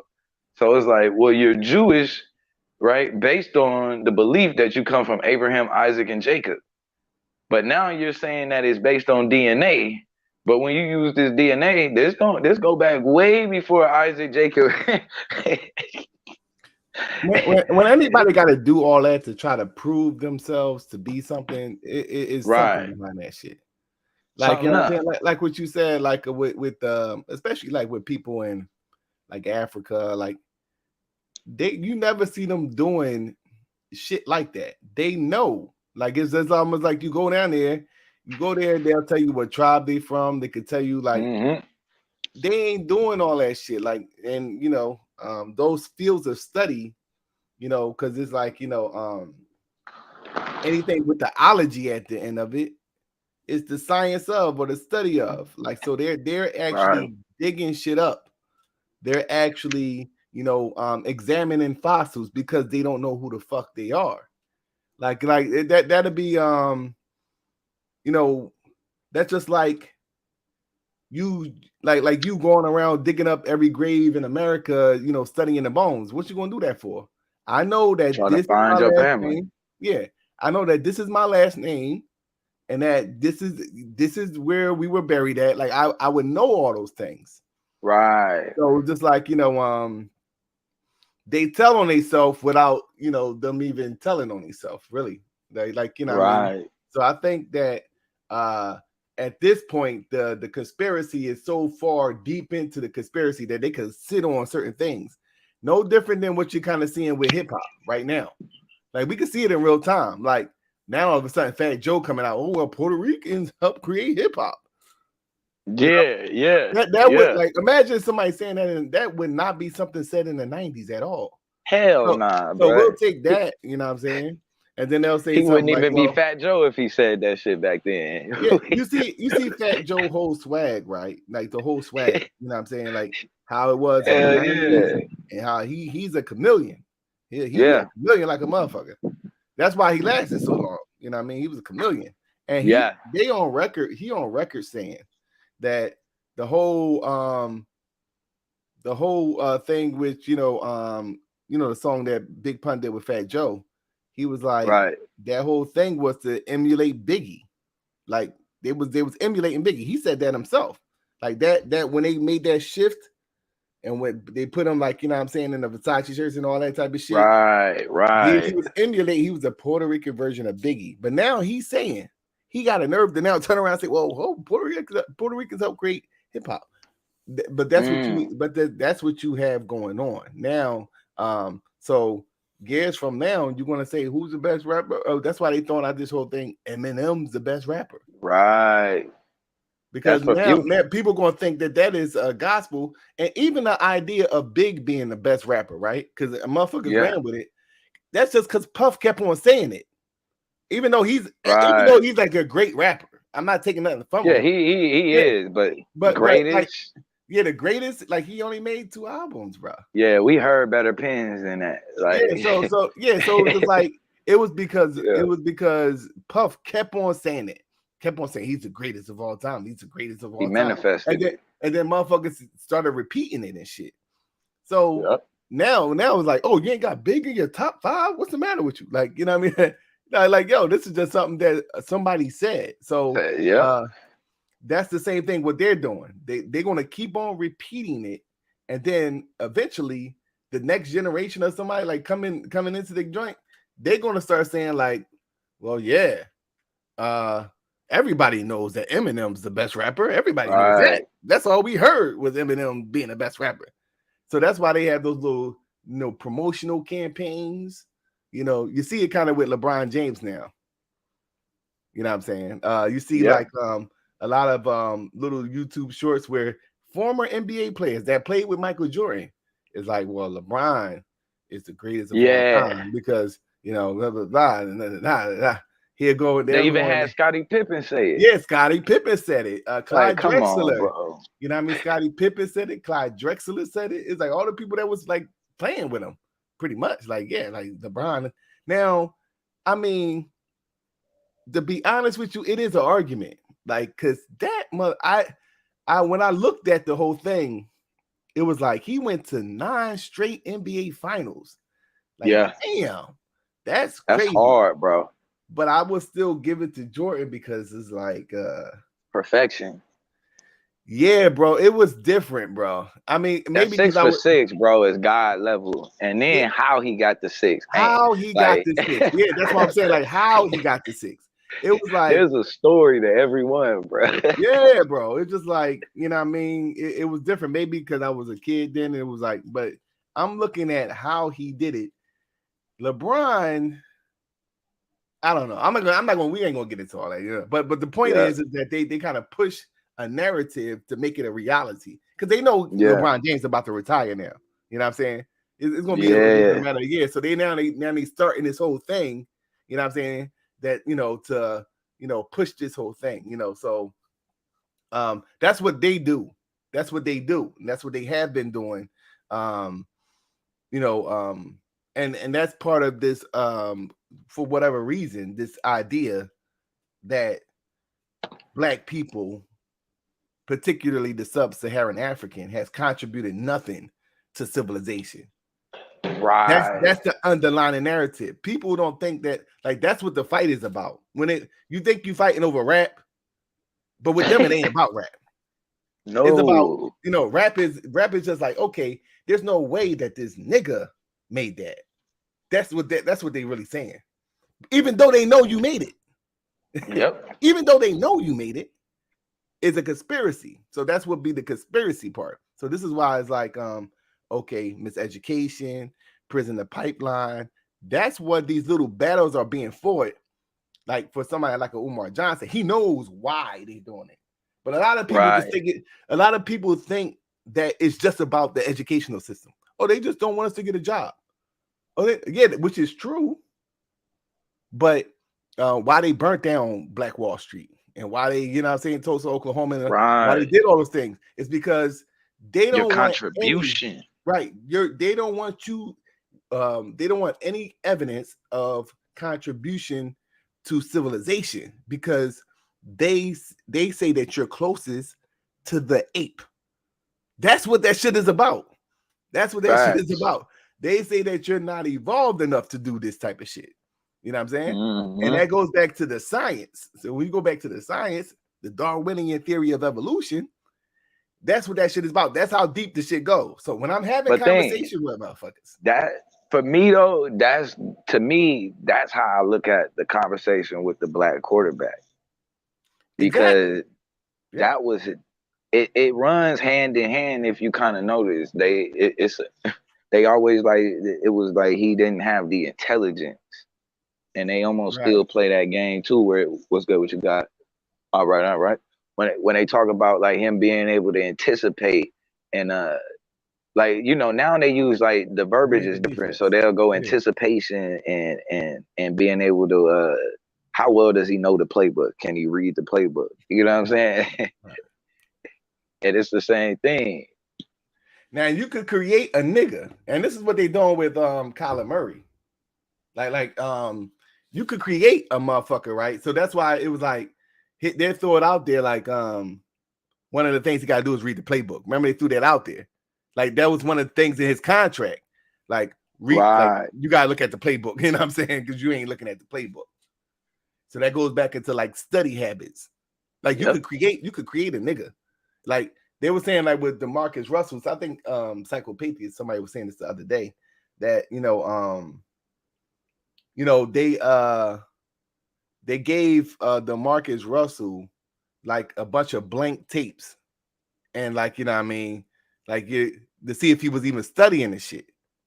Right. So he come back the next day like, so how was how was your study with the tapes and the plays? Oh yeah, it went great. You know what I'm saying? But they know he ain't do shit because it was blank tapes that they gave him. You know what I'm saying? Right. So that goes back into like, study habits and those type of things, So, but then on the flip side, you got like motherfuckers like a Warren Moon, which they railroaded. Remember, he played in like the USFL or some shit like for years. And it wasn't to the end of his career that he came into the got to play in the league. And then he balled the fuck out. Out. Randall Cunningham. These are the people that they blackballed. Now Randall Cunningham, he was the perfect prototype for a quarterback. You know what I'm saying? And then in Philly, this is when I first started looking at football. You know what I'm saying? He will always win the quarterback competition. You know what I'm saying? Railroader though. Michael Vick. Yeah. Michael Vick. Man. Like you see, like for example, right? And this is when they begin to change because they were so dynamic that they were still. These are people that won. Randall Cunningham, I think he won MVP 90, 91. You know what I'm saying? Ran over 1,000 yards, passed over 3,000 yards. Mm-hmm. Never gave these people, like, remember, it was Algie Crumpler that they had for Michael Vick. He didn't have no receivers. Michael Vick ain't had no receivers till he came to the Eagles with Jackson. Yep, when did Michael Vick have a dominant receiver? Think about this. When did Michael Vick have a dominant receiver? When did McNabb had T.O. that 1 year? They went to the fucking Super Bowl. They went too. The 1 year, bro. Yeah, the 1 year that they gave him a half decent or a dominant receiver because T.O. was balling. They went straight to the fucking Super Bowl, bro. Yeah, no problem, right? So that's what they was doing at first. Because even with Warren Moon, he had like B receivers. They was good, like Hilliard and I forget the names of the motherfuckers. The nigga that was sliding with the white shoes and shit. But they wasn't like Jerry Rice's and Tim Brown's. Like this is the thing, right? This is the thing, though, right? You see with Jalen Hurts now, he got some good receivers. They balling enough. They balled the fuck out. Yeah, you know what I'm saying? So got some fire receivers. Yeah. So the thing was in the 90s and the early 2000s, it was like, okay, prevent them from getting good receivers. Now, so and then blame it on their inability to read the defense and things of that nature and all that. But like, you know, Cunningham will always make the playoffs, but they will be unable because he was doing everything, running, passing, jumping over motherfuckers and all that type of shit. He was like a fucking linky, like plastic man type of motherfucker. But his speed was deceptive. It was almost like he was Eric Dickerson that could throw. Like, you know what I'm saying? His strides were so long, it don't even look like he moving, but that nigga's going. He's flying, bro. Like, so just like yeah, that's what you got. That's what you had going on. Like, and then it was like you have so don't get these motherfuckers receivers. They have like a good tight end. That's as far as they went. Like, you know, Keith Jackson with Randall Cunningham, and like, you know, even with McNabb, you know what I'm saying, the white boy, I forget his name. It was a pretty good tight end, but the receivers was trash. James Trash is what I called him. It was James Thrash. I used to call him James Thrash. Yeah, and, I remember him. Who was the other? Todd Pinkston. Remember Todd Pinkston and Freddie Mitchell. This is who he had for receivers. Freddie Mitchell. Yeah, remember he used to have the build. They tried to make him into something too, bro. Yeah. That nigga was garbage. You know what I'm saying? Garbage, bro. He was garbage, bro. They tried to make it seem like Freddie was somebody. Yeah. Because he caught that one joint in the playoff stick on the first down, Fred. It was like a like a fucking 4th and 30 or some shit. He just threw that shit up and he caught it. He caught that motherfucker. Freddie Mitchell said, "I'm gonna go some fuck some white women." Did, bro. He won the game. What you gonna do, Fred? I'm gonna fuck some white women. He go there 4 for 30 pass. They won a playoff game. You know what I'm saying? I think they beat Green Bay or somebody. But anyway. Yeah, it was Green Bay. And so yeah, that was the thing. Don't give them receivers. They still make the Pro Bowl and all that type of stuff or whatever. So they railroaded these motherfuckers. They railroaded their careers, and it got crazy with Randall Cunningham. It was just proven with the you don't remember the whole incident with the coach and Bill Belichick sending the text message to the wrong coach. Right. Oh yeah. And man, like, dude, that was about a coaching job. What congratulating him already on a coaching job. Yeah, because and remember the dude hadn't had his interview yet. Right. So I guess they had similar names. I can't think of the two coaches. But I guess Bill had him saved in his phone, probably like, you know, under the same initials and shit. So when he texted him like, yeah, congratulations, whoop de whoop, he like, huh? I ain't had my interview yet. And then it turns out, because they already gave the other dude the job already. They just bringing this nigga in to go through the motions. So he gonna text him like, yeah, I fucked up. yeah. He gonna text him like, how you going? That's something you just think like, damn, but should I even respond? He gonna text him like, I fucked up. I fucked up. Yo, that was shit funny as hell. Yo. But then though you got the coach from Miami. Remember, he has the lawsuit because he was getting paid to lose games, and then he got fired for losing games. Right. And it turned out it was multiple coaches. They was bringing in black coaches. They were paying them niggas to lose, bro, and then fire their ass. That's what they doing with instead of going through the process. Another strategy that they do now is they'll go and get somebody that used to play for them. That's what they're doing with the Colts. With the I think he played center at a point in time, and they stinking it up with him. So they most likely gonna get rid of him and then bring in somebody else once they find out who they're gonna get. The NBA, if you look at how the slick move they started playing, they started doing these analytics. You know what I'm saying? Like, so once they got into the numbers and the analytics, if you notice, their next move was, well, they don't even hire former players like that. They just start hiring random fucking people who wasn't even involved in basketball. Like, niggas like talk about Brad Stevens and shit like that, but he was really a dagger to like black coaches, because it was like all of the Celtics, bro, you could have had gave a job to. You chose the nigga that was like, you know what I'm saying, in charge of like the numbers and shit. Like you didn't choose an actual. They not even choosing basketball minds no more. These niggas is choosing people based on algorithms and shit. How they look at algorithms and your stats and your advanced metrics and you know what I'm saying. So motherfuckers ain't even showing up just watching the players in the game, and that's what's crazy because it's changed the way the game is viewed. Yeah, like, it's like stats and yeah. And I remember Paulie Malignaggi like talked about that. He was like, Americans, they got y'all obsessed with numbers. And he was like, they do, you know, he was like, it's crazy because that's how I watch fights. A lot of times, if I want to judge the fight, I watch the fight with, you know what I'm saying, on mute. I won't, you know what I mean? Because the commentary, they'll fucking like dictate you. Yeah, they dictate you a little bit. Yeah, I watch the fight on mute. All the time. I'm like, yo, I'll be thinking in my head like, yo, homeboy winning, and then they'll start talking, and then I'm like, well, maybe they right. Maybe you know what I'm right. saying? You know what I'm saying? Yeah.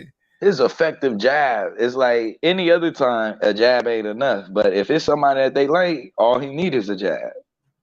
I'm like, damn. So the nigga can win so now niggas can win the fight with a jab running, but Floyd just I mean, like Gennady, I watched this dude, bro, Gennady Golovkin. He fought a whole fight running, using a jab.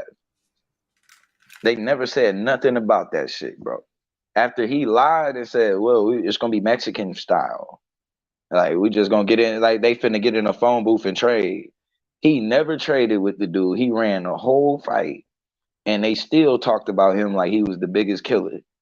And I'm thinking in my head, like, damn, bro, Floyd put together way better shows than this on his back foot.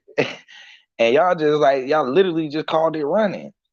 Which it was, they created this running ordeal to discredit black fighters. You know what I'm saying? And the urban style, what they call the urban rhythm. And, you know, because if you notice, black fighters got a different style, like from people globally and shit. It's like they trying to merge it and make it to the American style today. But it originally was like this black urban rhythm and shit. Niggas kind of bounce on their toes. Yeah, I mean, you go to most hoods and you gonna see, you know what I'm saying, a nigga on his toes similar to a boxer and shit. That's just like some shit we kind of started. And it is, they, instead of them, you know what I mean, giving us love on it, they discredit us for it. Yeah. But then they'll get a nigga like Lomachenko and then claim this nigga is greater than Floyd and all he do is run. I'm like, what the fuck? but they do the same thing, like, you know what I mean, with, you know, with the boxing shit, right? Mm-hmm. Even though, you know, you got to attribute to some good white there were some good white trainers, like the dude that trained Mike Tyson. Oh yeah. You know, but like you said, it was like a certain style that you know, black boxers have, you know, and you said like with the Mayweather family. And you see a lot of the what they do is they'll take a black trainer and then they'll go train a white boy. Yep. You know what I'm saying? And then on the flip side, like it's like they won't train, like, you know, they won't have those type of trainers with the black fighters. So you got, like, you know, like when you had that surgence of heavyweight champions in the 90s, there was a lot of good heavyweight boxers, you know, black heavyweight boxers in the 90s. You had a whole surgence of that, and that was going back from the 70s, you know, with you know, Ali and Frazier and, you know, all those guys. You know what I'm saying? So what you had was them beginning to and just watch some of the movies, like Rocky, for example. You know, they had a surgence of like training these Russian fighters. They were training them then. Mm-hmm. So by the time, like, you know, those fighters begin to get old, then they throw the click school motherfuckers out there. Right. So they'll knock them out because they old boxers, but now they've been trained a certain type of way. So now they could be effective boxers in the heavyweight division that is light now. You know what I'm saying? That is not that competitive. You know, so you see them doing that in a lot of shit in rap. in rap. You seen that same shit happen in rap. Like going into the 90s, the late 90s, you had you know, and this is not a knock on the shit, but you know, you had the surgeon of down south rap. Down south rap. It wasn't really as lyrical as like, you know, the East Coast and the West Coast rap. They wasn't really lyrical. They really got away from the political aspect of things. And so when they had this surgeons, and it was good for rap because it was crunk. Like, yeah, okay, we ain't trying to hear no deep shit. We just trying to get crunked in the cut, you know what I'm saying? So they did it. So you had a surgence of that, and then at the same time, you know, what they did was like they took Dre and they put Eminem on, you know what I'm saying? And when you see like what Eminem, when you look at his career, you see that he pretty much used the style of Cannabis, of how he rapped, like his rap style. So now they make Cannabis corny, right? They'll make Cannabis corny, right? Even though like people fuck with him, like, you know, he got his own fan base. So they'll destroy his career, but then they'll put a white boy there and say, well, he's lyrical. That's the type of shit that so now they'll take him, they'll hook him up with Dre, and then put some nice beats on it, and you know, now you got a whole thing. They'll start a whole movement. You can tell it was the witchcraft. Yeah, you could tell it was a whole movement because right from the beginning, like on his one of his first videos, everybody was looking like him on one video. Right. So the thing was to look like Eminem. That's the idea that they was putting into the white youth. Look like Eminem. You know what I'm saying? Yep. And then he used to do his little gimmicks. It changed it. Like they almost, when you look at it today, it was effective. Yeah, it was. Like it because even the MTV, remember the video, I mean the award show, like he came in with like 1,000 people that looked like him. You remember that shit? He walked in and was like fucking like it's like, bruh, they even like created the whole narrative. They had people who was burning the CDs. Like it was a whole, like that was like all, and what we be talking about, like there's really no such thing as bad promotion. Like that promotion at that time, bro, was from all sides of the media. Like that, it was a collective effort to kind of push him in to where he at now. And you kind of look at it, they made him this bad boy. You know what I'm saying? Like, yeah, because he couldn't be just a regular rapper. He would have been Vanilla Ice and shit. Right. They had to make this nigga, like, he had to come in under Dre.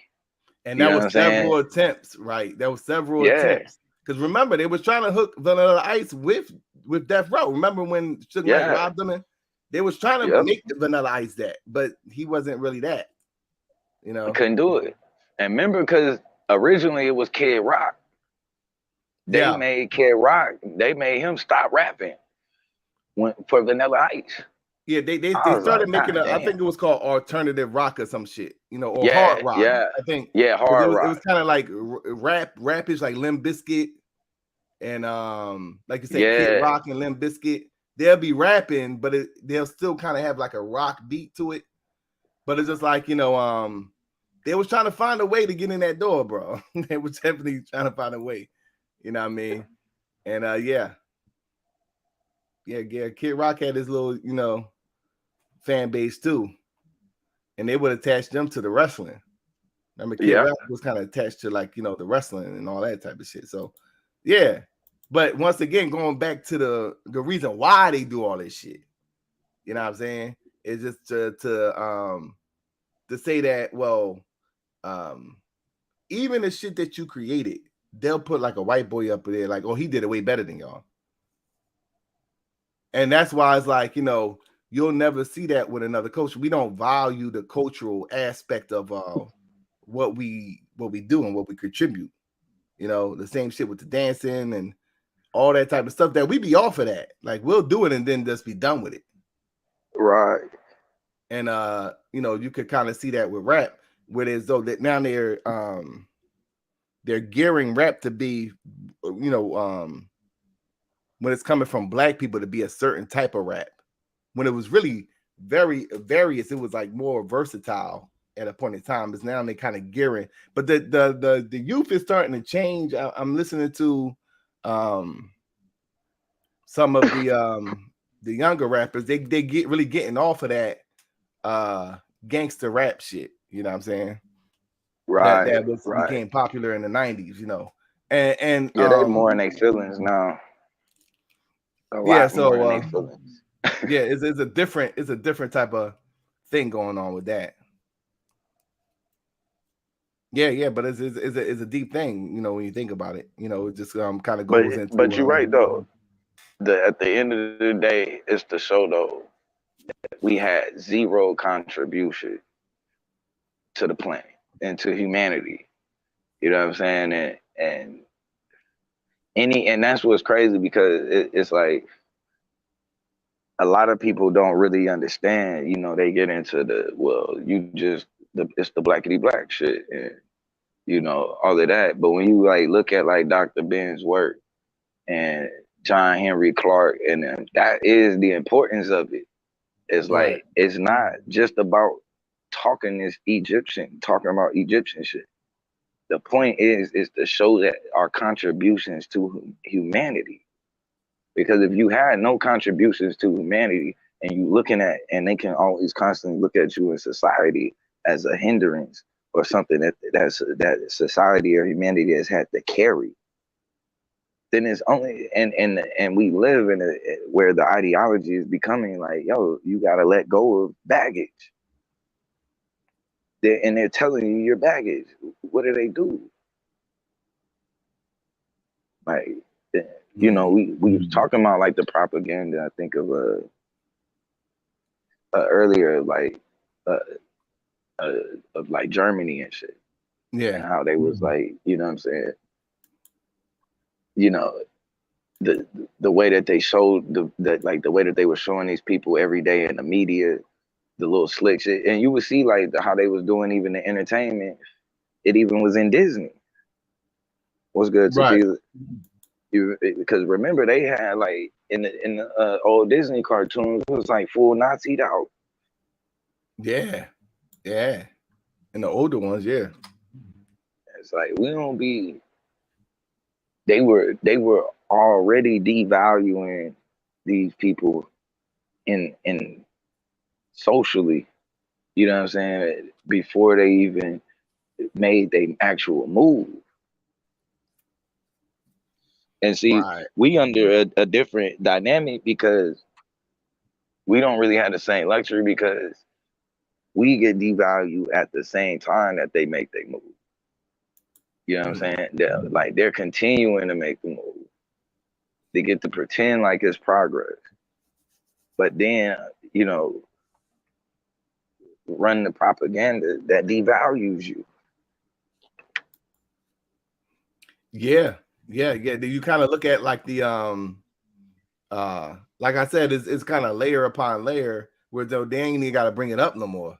It's just like they're talking about a specific thing, and we're so far removed from that propaganda that we just think that it's just about education, or just about you know, why black men are always in prison, and you know, or how come they make less than any other group of men, and you know, like they don't understand, like you're talking about something that's a bigger global conspiracy, because no different than what's going on in America is a microcosm of what's going on when you're looking at it internationally. Well, why Africa is underdeveloped. Right. No, the same reason why, you know, black men make less than all the other groups of men, because it's been a collective effort into stagnating the progress of black people, and they can manufacture a certain type of thing. Like you can manufacture a certain type of thing, whereas though you can miseducate a group of people and have them reliant on your form of education, and then miseducate them to fit a certain criteria of what you're trying to stereotype. So you know, that's when certain images coming along, and not necessarily like like you say, well, a thug type of culture. No, it's getting more so into like the inability to produce is what the end result they want. So it doesn't matter what type of how you're wearing your pants and all that. But what they can do is that they can make a person, not a man, not want to pursue, pursue like things to make him a person that can protect and ownership and things of that nature. So we'll put up barriers to prevent that. And then once we get that end result of a man that's needing something else, needing somebody else to produce, then we got what we want. We got what we want. So this is what you see, and even going now on with this whole gender war thing, and what a lot of black women are saying, and what Kevin Samuels was kind of weaponizing was like, oh yeah, you want a man that's making over $100,000 or 6 figures. That's the whole thing. You know what I'm saying? Because whatever nigga that could get through all these fucking barriers and still make 6 figures, that's a motherfucker right there, bro. That's a motherfucker right there. So all the women want that motherfucker, right? So they like, yo, okay, well, what you got? What you got? Like, what you bringing to the table? So that was what the whole thing really was about. Like, you know what I'm saying? Like, so motherfuckers are finding niche, and motherfuckers are fine, like, I'm telling you, like these young motherfuckers, they get more hip, and they looking at the last generation and seeing what not to do. Like, okay, we're gonna be about this money early. We ain't doing the goofy shit, you know what I'm saying? And get busy with the business aspect of things, because ultimately, they know in society, when you put when you make the man a second-class citizen, you're not going to get that much development in the community. Right. So to prevent development within a community, you first have to get the man out of the community. Now you have a lot of women that's making money, they make a lot of money, but they're more like consumers and shit, of buying shit that was produced and shit. They're more consuming, you know what I mean? So it's just like that's what they want overall, but specifically for the black community, it has to be like and that's the way you could create a permanent underclass. Miseducate them from the time that their kids, have them focusing on shit that really don't matter. Right. And then when you look at the benefits of this society in general and how it functions, like majority of the contributions that we made is what makes this place even what it is. Like, whether it's like, think about it. What makes this place what it is the convenience. Yeah. You know what I'm saying? It's really a convenience. Everything is convenient, and most of the ways it was made convenient is by shit we created. Right. So it's like, at some point, even if you like, it's in two parts. Over here we get out, well, in the diaspora we get what is it? I'll just say taken advantage of right now. I can't think of the word, but taken advantage of for the things that we able to create and produce, because we're usually under the banner of wherever we, whatever land we in. And then even back home, because think about it, all we're using to create all of the shit that we've created, whether it be, think about it, whether it be the refrigeration system, right? And trucks that have refrigeration system, meaning the trucks that's able to move food and product and stuff and keep it cold across the country. We invented that shit. Like, that's a part of the, you know what I'm saying? Right. That's a part of even, making society what it is the fact that nigga food is able to get wherever it wants to, fresh. That shit is just as cold as it was when it left the fucking meat pack. Whether it's going from Philly to goddamn California. Like that, you ain't really get it, but it's like the shit that we using to create it is now coming from the very resources where they stole us from in the first place, and those people ain't benefiting off of those resources. Yeah. So it's like you know, we gotta it's at some point we gotta like make a stance. Like, okay, goddamn, if I'm not benefiting off of the diamond mine, nigga, we need to blow the fucking diamond mine up, nigga. Fuck this diamond. Like, if you know what I'm saying, if they get to come here and we gonna get paid 10 cents to dig up these minerals that they finna put inside of an iPhone to create the iPhone or a damn TV, nigga, we need to just get rid of the minerals. And it's like the same thing. It's like here. It's like if we ain't finna be able to benefit, nigga, I'm taking the traffic like nigga, we should be getting something, bro. Or nigga, we goddamn taking the traffic like with us. Fuck that. Nigga, figure out another way to control traffic. Like shit gotta like that's how I'm saying we gotta start thinking. Like, it ain't no way in hell, bro. Like what use of it? Just think about it. Every day you came home, bro, and you would fill up your refrigerator, but by the time you got off from work, everything was gone. You say, fuck it, man, I'm just gonna stop filling up the fridge then. If I ain't eating off my own shit, bro, I'm gonna stop. I'll just eat out. I'll get something to eat before I even get here. I'll go ahead and get, you know what I'm saying? When I get hungry, I'll walk and go get me something. Right. But it's like, we got like, we almost cool globally with being taken advantage of. Like, we cool with that shit, bro. And way too cool for me.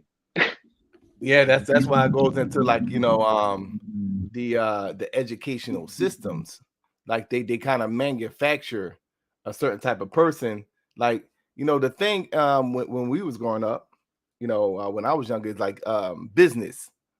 Like, you know, that was like the main course, like, you know, because they looking at it like, okay, well, we need people to be involved in this area, you know, so whether most likely you're gonna be working for a corporation or something, you know. So this is all after the fact shit. They already established. Now they just need some workers, you know what I'm saying, to help run their corporation. And they're not looking for you to build nothing. So we not even at square one yet. You know what I'm saying? Like, you know, first, you know, got to get rid of the people that, you know, took us out of our natural element and our natural culture, and then reestablish that culture so we could then build our version of civilization. You know what I'm saying? Like, you know, you're looking around at these old ruined empires, and you see that, you know, it's not like what you're seeing today because it was from another group of people. And that comes with their, you know, their intellect and, you know, what they deem to be what and how they're going to structure their monuments and their buildings and all that type of stuff. So, when you, you know, all this is to justify, you know what I'm saying, like a certain type of hierarchy when it comes to who's going to be running the show. And so, yeah, that's the thing that we got to, you know, keep in mind. You ever look at, you could tell where the motherfuckers at by, you know, looking at those YouTube shorts. Yeah, you ever just look at the YouTube shorts? I do that. I've been doing that since I had off. Like, I had off all this week, so I just look at and we could like you know like glance at the YouTube shorts, right? And just to see what the main thing is. Most of the shit is about black men and black women arguing with each other and shit. There's YouTube shorts.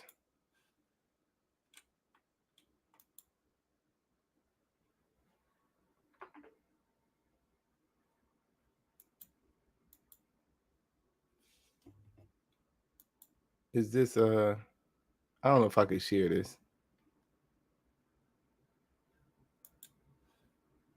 I don't know if I could share YouTube shorts because I don't know. Yeah, Cause I think I tried to recently. Oh, yeah. I don't think the sound play. Because I don't know. Because the sound is not playing. See if what it'll do. Yeah, because if it'll do it. Okay, I see it. Hold on a second. Let me Oh, okay. Let me see.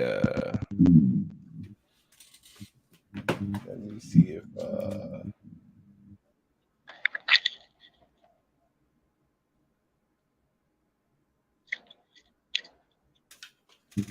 yeah, because I was glancing at this shit and it was like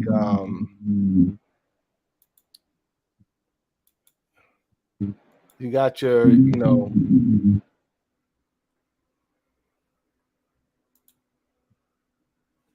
okay.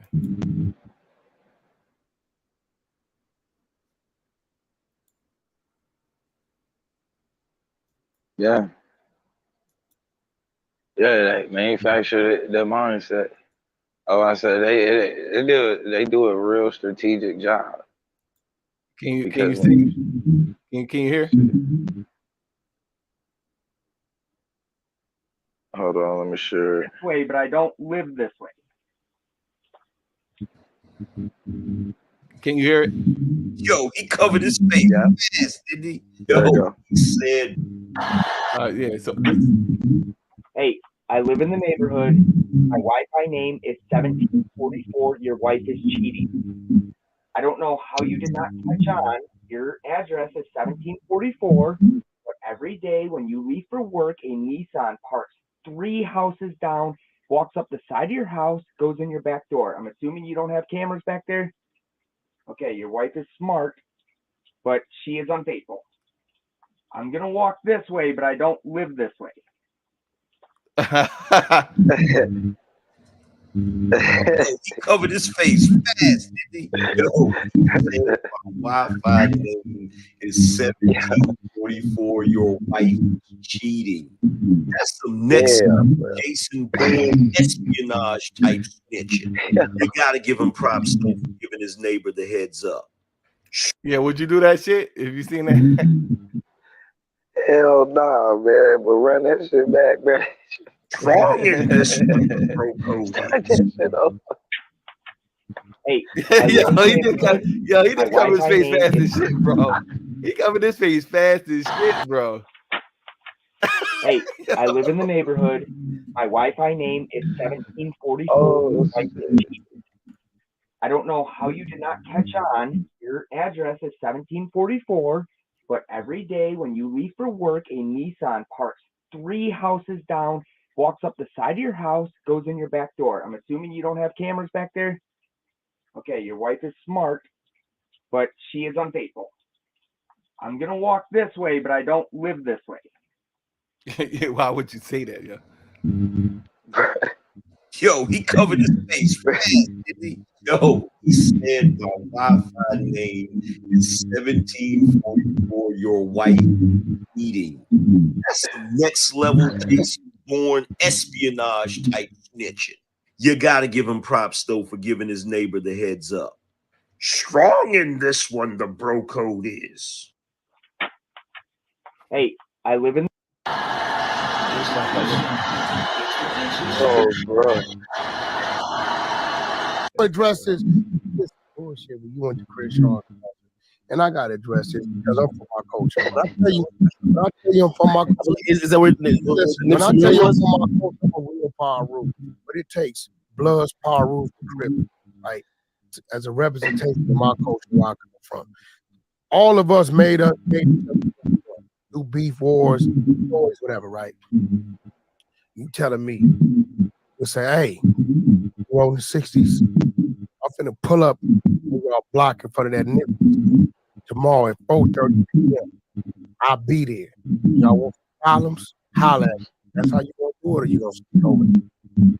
Why would I have yo, y'all wanna come kill me? Stop fronting, pulling up on motherfuckers because you know what you just said? You said because how long did you sit outside and wait to see if Yo, what you think about that shit? Yeah, I think how you do it, you just gotta be. You you can't play though like you pulling up. Cause you gotta think he was like pulling up, bro, and like dropping pictures and stuff. Yeah. And it's like that's how he made his career really, was like clout chasing like that. Different sets and shit. But motherfuckers fuck with, look at this motherfucker, bro. And I got it dressed. Yeah, look at this motherfucker, bro. This look like, you know what he looked like? You know, like back, when he's like, like create a wrestler or create a basketball player and shit. You know what I'm saying? Like you'll throw some crazy shit like this. This is what he looked like to me. Like it's all, you can tell all this is like fake as fuck to me. It's just like some shit. It's almost like a character, bro. But he could get away with this shit, bro. I mean, like, wasn't he court snitching?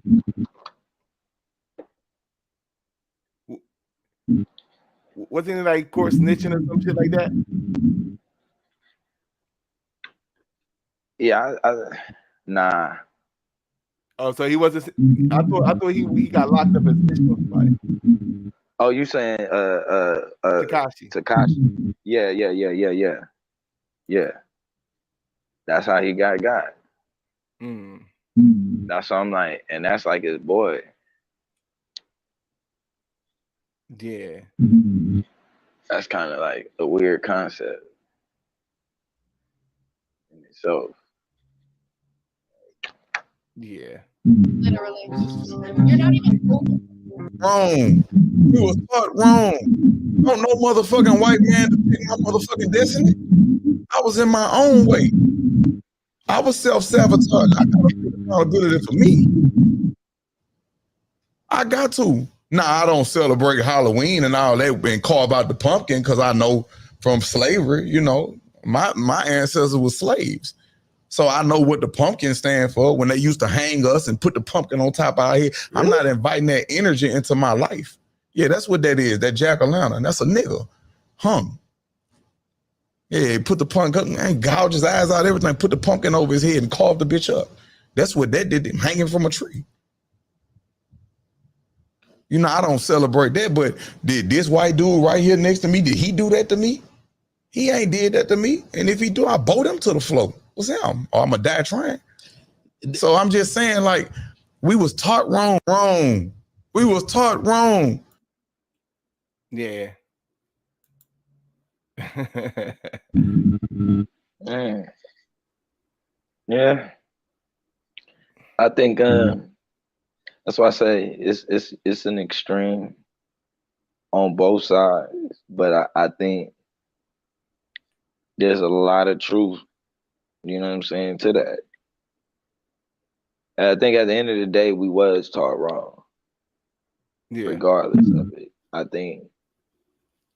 I just think the way it was taught. Like, yeah. Because he got a point. Like, because I think that what you got going on is like people use like what happened to us, and then it makes us like the extra victim shit, over victim shit. Like somebody gonna feel sorry for you because of that shit. You need to be off of that type of thing.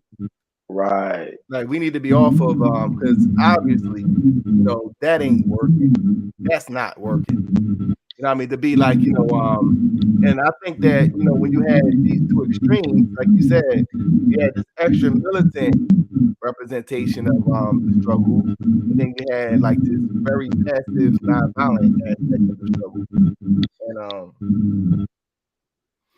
And they should have been trying to work together, like as opposed to trying to at odds with each other. So yeah, kind of what he's saying is true. Like we just shouldn't fuck with it. Like I'm not gonna be complaining to them about it though. We just gotta do what we gotta do. Like I'm not gonna be like, because we already passed that. We passed the whole thing, and I just think that that's what kind of No, you see when like when people try to be independent and shit, like don't rely on nothing and shit. Like that's the new thing, you know what I'm saying? Like, you know, we were forced to do it at a point in time, get our own banks, get our own schools, and get our own hospitals and all that. But we got to do that because now we want to do that and we have to do that. And that you know, it's only going to be us, you know, that is going to be the people that actually do it. We shouldn't rely on nobody for shit. And if they try to do that shit again, like what Kevin Gates said, both these motherfuckers to the floor. Just not gonna let that shit happen again and shit. You can't be like, you can't be keep on complaining to motherfuckers about, you know, our quote unquote plight. You know what I'm saying? Because everybody got their sob story and shit. And then not only that, it's like it's not gonna make them.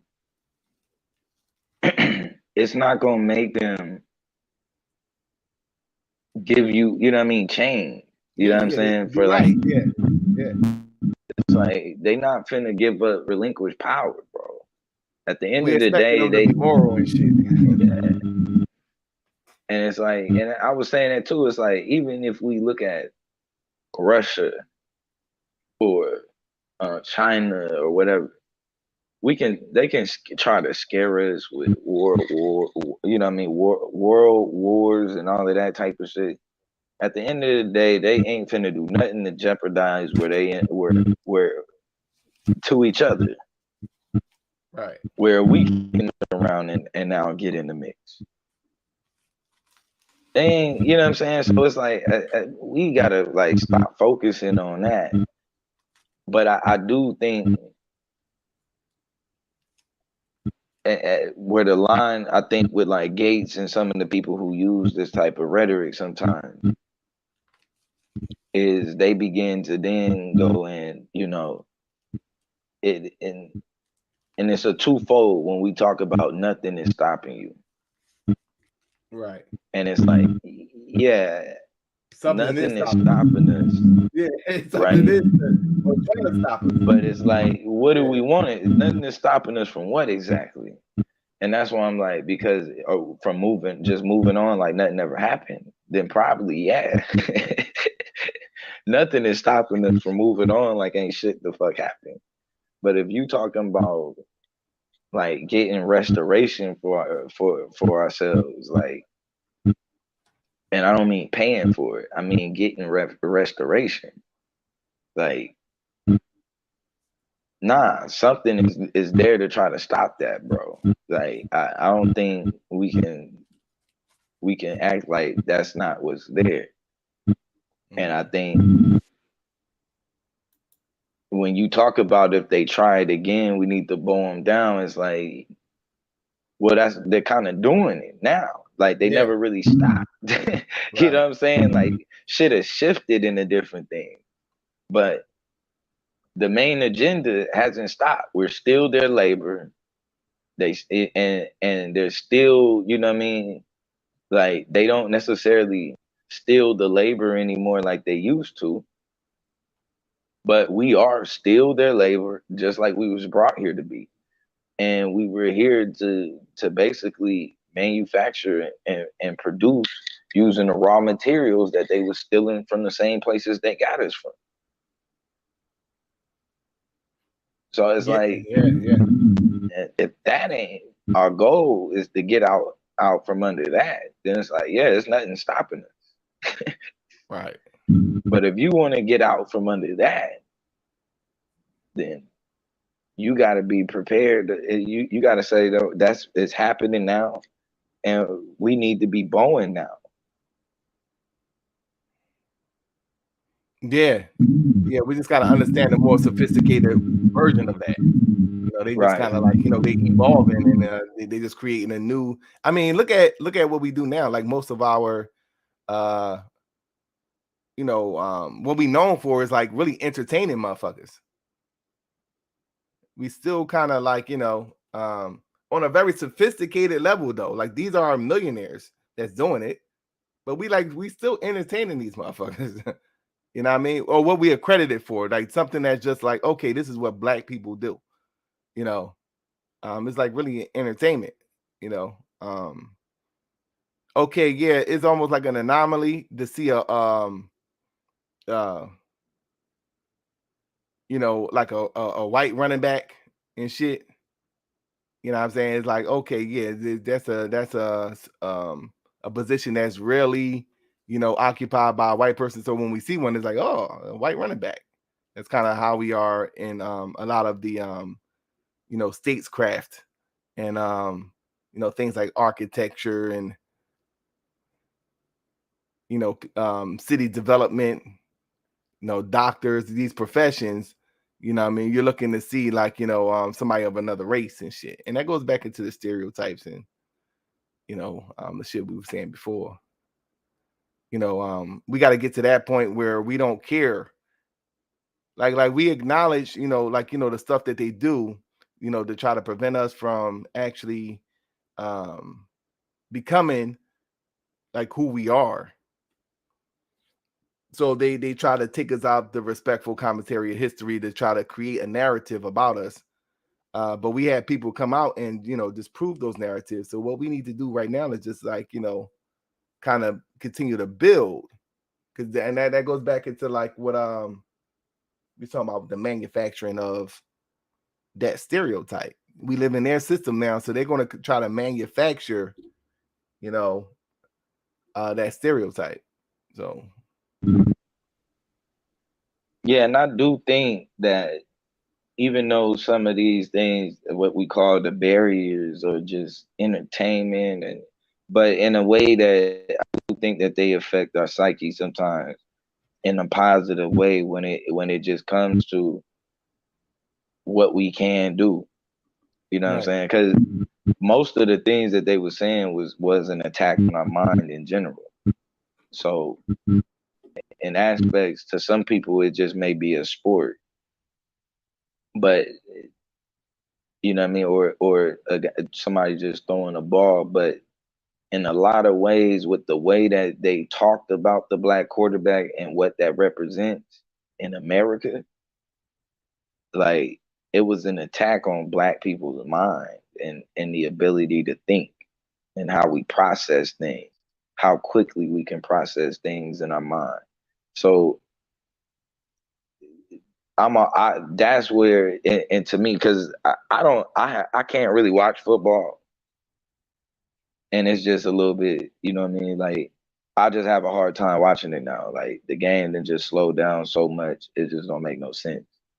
But I do watch black quarterbacks, you know what I'm saying? So I'll watch like a Jalen, or I'll go to watch a what's the other brother name? Yeah, like most of the games are rigged. Yeah, most of the games are rigged. Yeah, yeah. And so what they do, I might gamble. I don't even watch them, bro. I'll be back. Yeah, like most of the games are rigged, and they use like they use voodoo to rig a lot of shit. Yeah.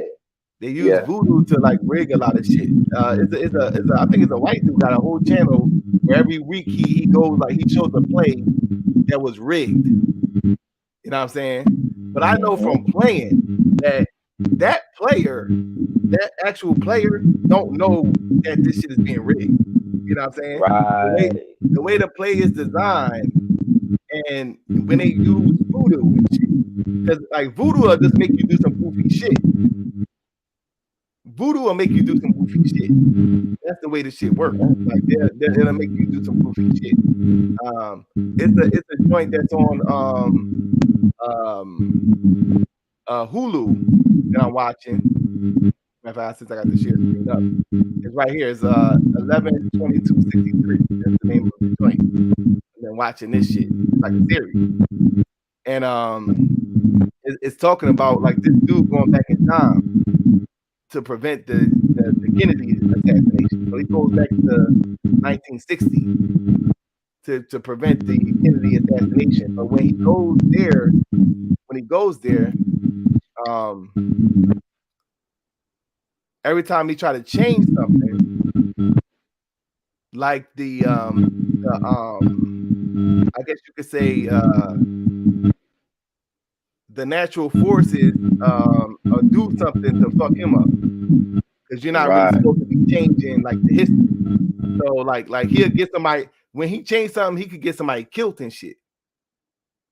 Like you know what I'm saying? I think it was what he tried to do. He went back to the past because one of his students, his father killed like the whole family all except him. So he went up. He's like crazy as fuck right now, fucked up.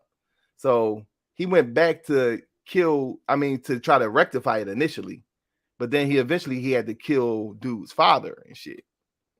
So when he did that, it had a ripple impact on some other shit. You know what I'm saying? Like he tried to call his father one time in the movie, like back in the past. He tried to call his father on the payphone, and his father answered the phone, but the phone started messing up. And then he hung up the phone and walked away, and then he went back to try it again, and a car hit the fucking phone booth, and then the car flipped over, and somebody dead now. It was somebody dead and shit, because you can't do that shit, pretty much.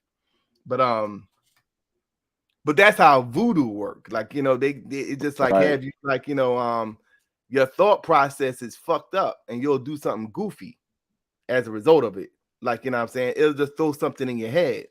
You know what I'm saying? And you'll just do something, but that's the fucking voodoo. It's very subtle and shit. You know what I mean? So that's why they say like the magic. What's crazy is how they lose you is that you're watching the ball, right?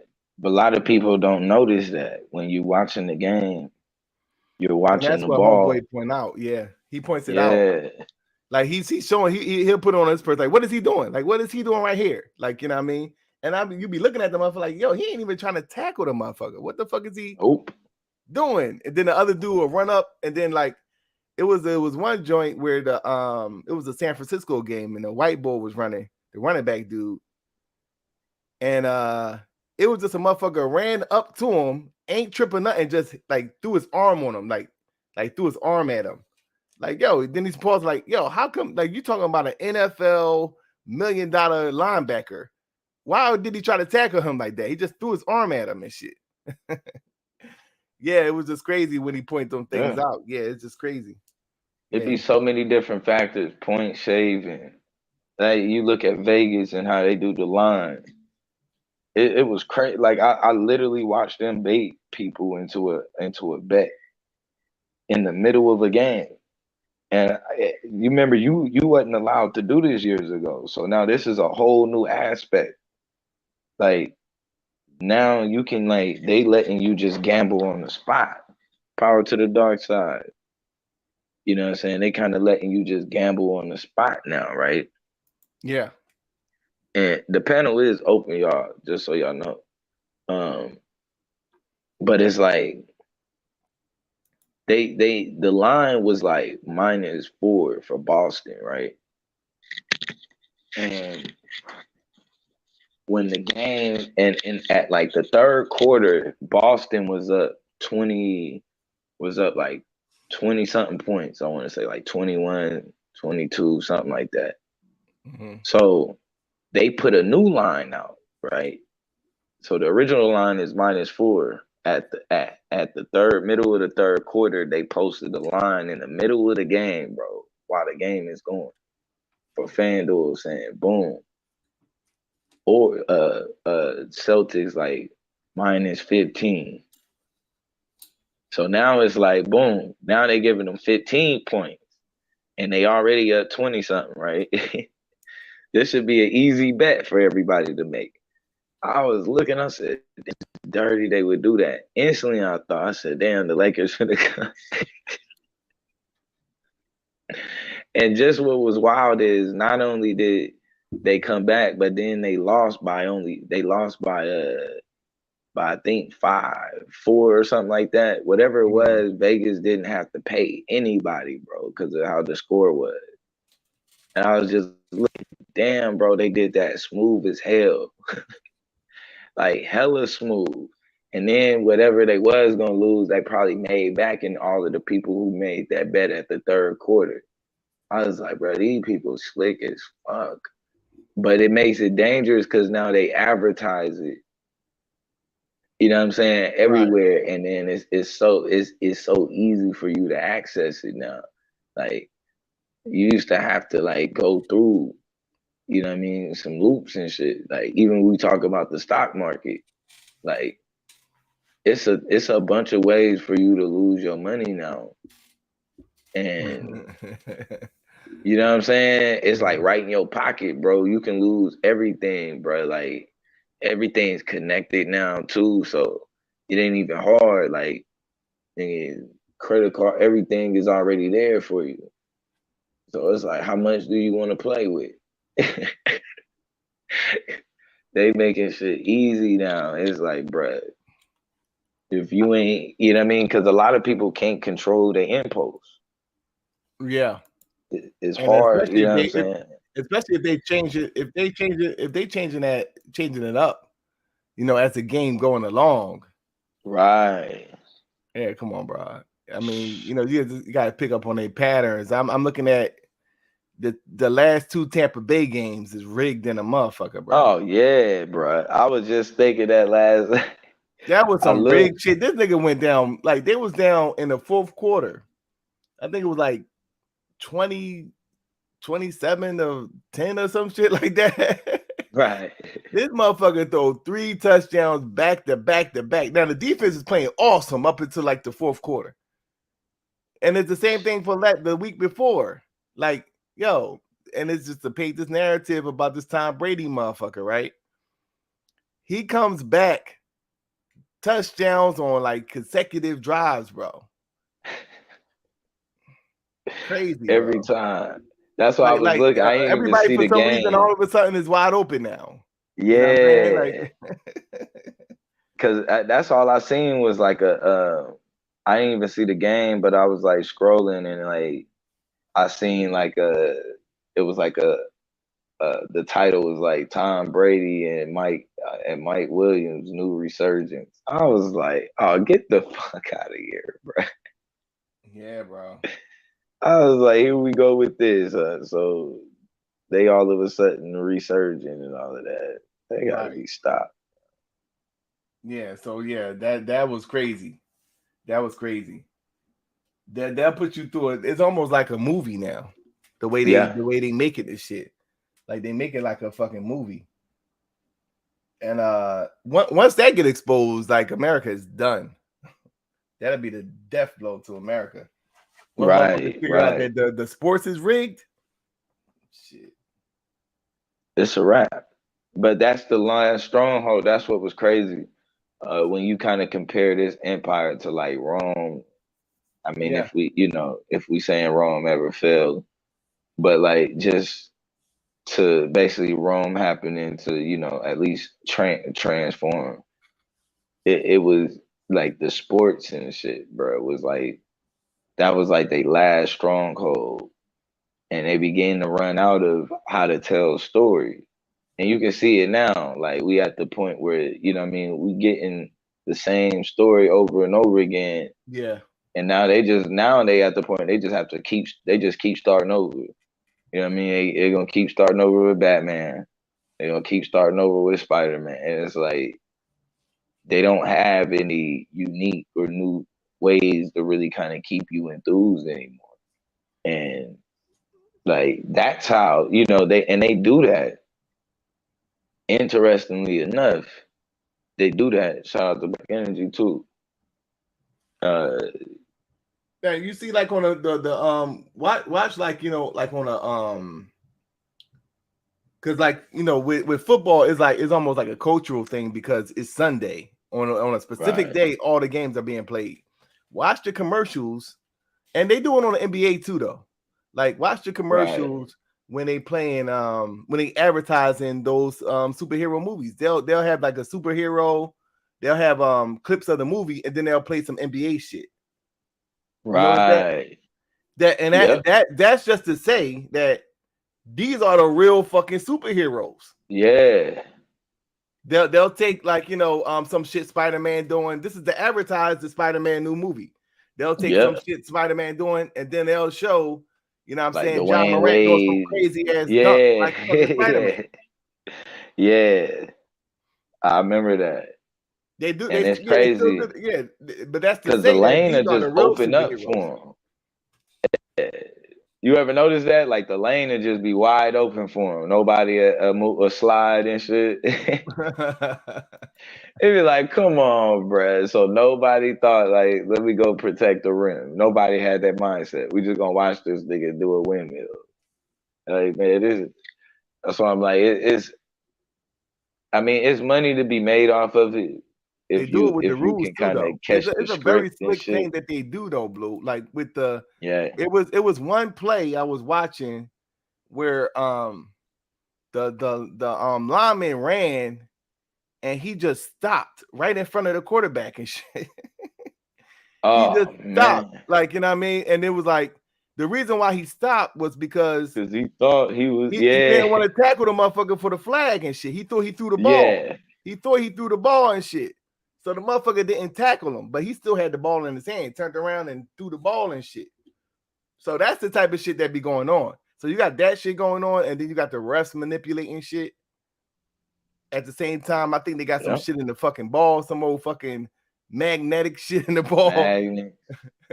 Yeah, I seen it, bro. I ain't gonna lie. Like, you can tell by the way them kicks be going. That should be off like 5 miles and then just turn and shit. Like, yeah, you can see that shit like that. shit.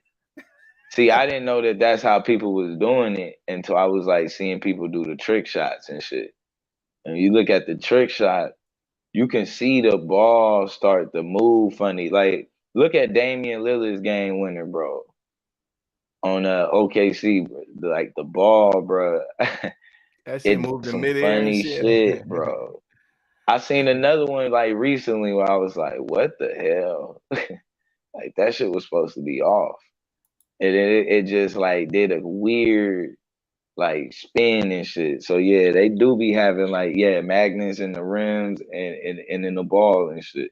Now you seen that game yesterday where the dude dunked so hard that it fucked the rim up. Yeah. Right? It took them damn near an hour to put that shit back up because they got the fucking magnet in that bitch. Yeah. They had to make it right. And that's what that shit was. You seen the dude in the background, he was trying to measure, you know, obviously the rim, but if that shit's off, then it fucks everything up. Bro. Everything up. So it took them damn near an hour to put that bitch back up. Motherfuckers waiting. Yep. Like, yo, what the fuck?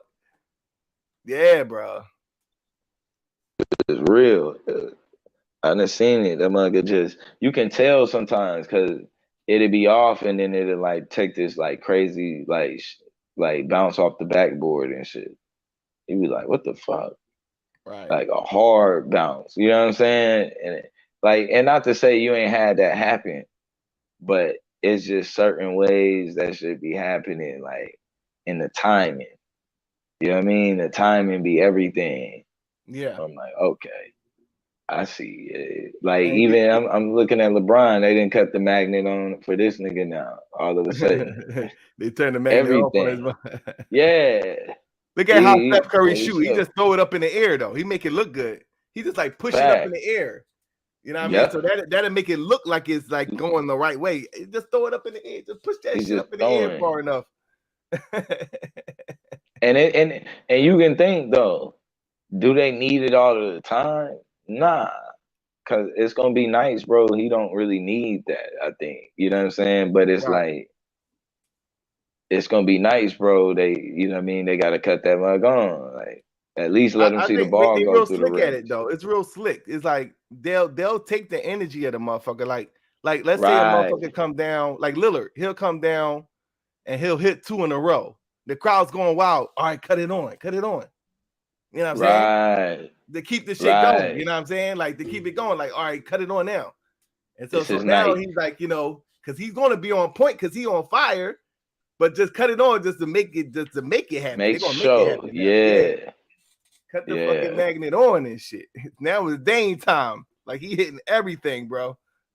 Every time, bro, like clockwork. It'd be like man, this nigga literally a point to his watch in the middle of the fourth quarter. Like, oh shit. Told you. I'm like, yeah, this is like WW, and that's why you say they doing plays. You know what I'm saying? They practice plays. Yeah. And it's like a real play with a real script. And what's good in y'all make it. You know what I mean? It's and I wanted to Abazu too. Yeah, we didn't. It's that goes into another thing when you look at like how they rigged the Olympics. You they just was like refusing to give a black man like the gold, bro, in boxing. Yeah. I see a lot of people. I think who was complaining about that? Roy Jones, I think. Roy got cheated. Floyd got cheated.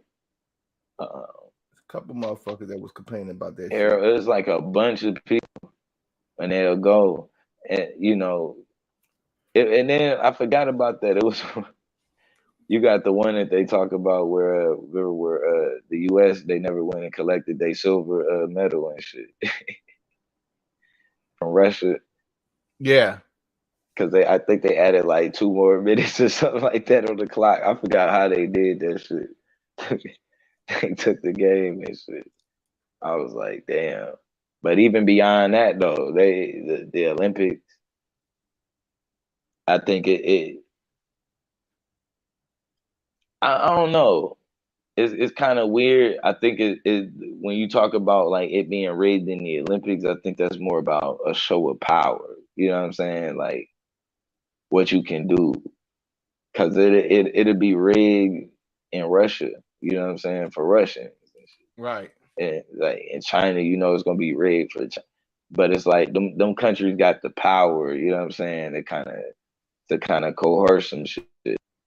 Yeah, that's what this shit was about, especially during the Cold War. Like the Olympics was like, you know, they was like, you know, because they still had those ideas of racial superiority. You know, even then, you know, then it turned into like a nation versus nation type of thing. Yep. That's why it sucks that it be us playing, because you gotta think. Internet, when you look at the Olympics, that's the greatest example to show how confused black people is globally. Just go look at the Olympics. Like at the end of the year, Giannis ass is gonna be playing for goddamn Greece. Like they calling this nigga a Greek god and shit, which to an extent, yeah, I guess that ain't all the way bad, but it's like, yo, he's not a Greek.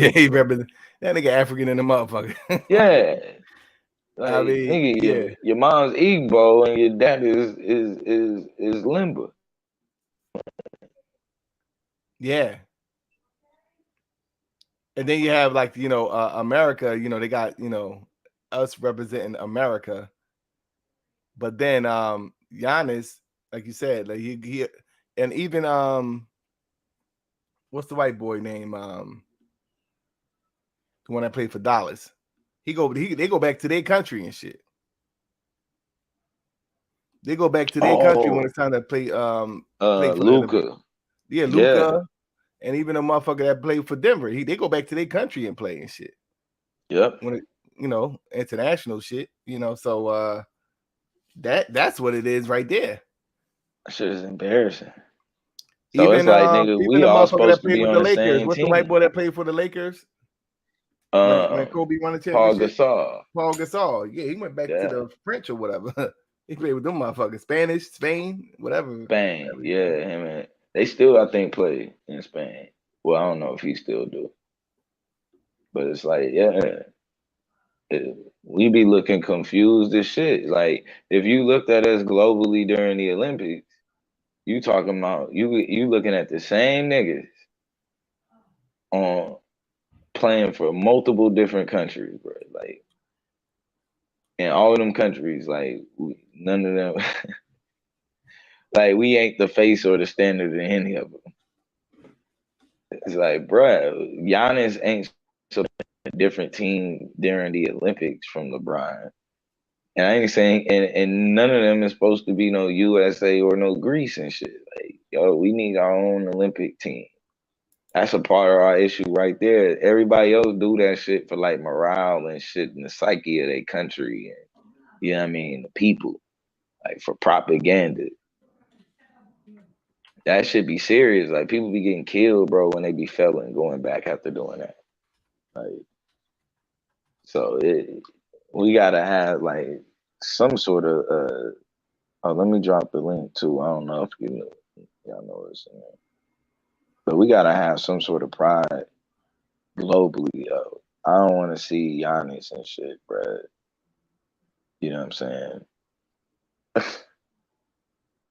Agrees. Yeah. You got Dennis Schroeder. I think he be playing for France. Tony Parker would play for France. Who else you had? Damn, Ibaka was played for Spain. Like, nigga, I forgot about that. Serge Ibaka was like the backup for Paul Gasol and Marc Gasol and shit. I'm like, nigga. Yeah, Marbury, yeah, that's a fact. It said Marbury went to China, became a god. That's a fact, bro. That is a fact. That nigga got a statue. Like, that nigga's literally Jordan out there, bro. That shit wild. And it's way more people. It was a YouTube short that I was seeing about, like, you know, it was like an African lady. She was interviewing an African man, and they was talking about like the passport boys, right? And the African dude was like, "No, we don't want them over here." He's like, "Well," you say what? And then the lady was like, "Well, aren't we like the same people?" He's like, "No, we're not the same people, yo. We're not the same people. They're American. They've been over there hundreds of years. We don't need them over here." So yeah. That's crazy. That's crazy. But you know, that shows you that you gotta have your own shit. You know, you gotta have your own shit. You gotta establish your own shit, because when you have shit like that going on, whereas though now they feel as though you just going over there, you know, because motherfuckers, when they go over there, they just getting at the women and all that type of shit. Like, you're like consuming everybody's shit. This is how you're being viewed and shit. You're consuming everybody else's shit. So yeah, because I'm looking at it like you don't say that about no other group of people but black men that decide to go over there. So yeah, that's just kind of part why we need to establish our own shit, especially here in America. You know what I'm saying? Just like, you know, get our own shit going, have our own community, and then create a revenue behind what we establish. Like, you know, when you're going over here, or when you come in and doing this here, this is what it is. You know what I'm saying? Like, you know, this is like black culture. It's controlled by black people. And you know, it's no different than, like, you know, a person going somewhere else, like, you know what I'm saying, going to Spain or Portugal, and they entertain the shit. They know that this is like part of their culture. So Facts. Need to establish that, you know what I mean? And see, what's wild is they like, we almost get forced into, it's like they make us in every way feel like we're not like American, right? But then they won't, but then they put you in a predicament where, you know, you can't prove it because of how the paper is written and shit. You know what I'm saying? Because, you know, they smooth with the witchcraft and shit. Yeah. And so, you know, because when I was looking at how Ukraine was established, a part of like how you establish Ukraine and how they get acknowledged globally is because they viewed themselves as different culturally, and they're, you know, and they gave themselves a different identity. And the moment that you do that, you have the right to establish yourself and become sovereign. And it's almost like we don't have that ideal as a collective where like it seems to be as a collective we feel like or we believe we're not a part of this country and whatnot, but we don't move like it in a lot of ways, and it's almost because we can't prove it. Like even though they can make us feel like it, when they sit down and they want to have like the discussion, there's no way. You know what I mean? Like they just got they able to do the paper. You know what I mean? They have the shit. You know what I mean? The statistics, and they can do whatever they want to do with that.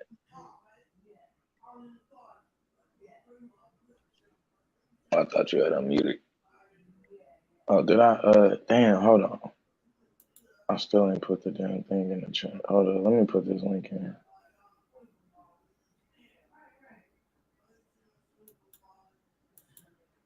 Keep on forgetting. Yeah. But yeah, niggas gotta get away from, you know what I'm saying? Like, because even if you look at it, like, yeah, it's just the Olympics, but imagine, like, you know what I mean, when it's the army and shit, that's where his heart is. You know what I'm saying? Like, nigga, he's supposed to be on the same squad with us. Nigga, we finna be going at it with Giannis and shit on the battlefield. Yeah, then I think that they don't view us as African, you know. It's like, you know, that's kind of like another thing, you know. We will say African. It was something that Akon, somebody made a comment about the performance, you know, with the Afro, you know, you got the surgence of, you know, the Afro beats and all that, you know.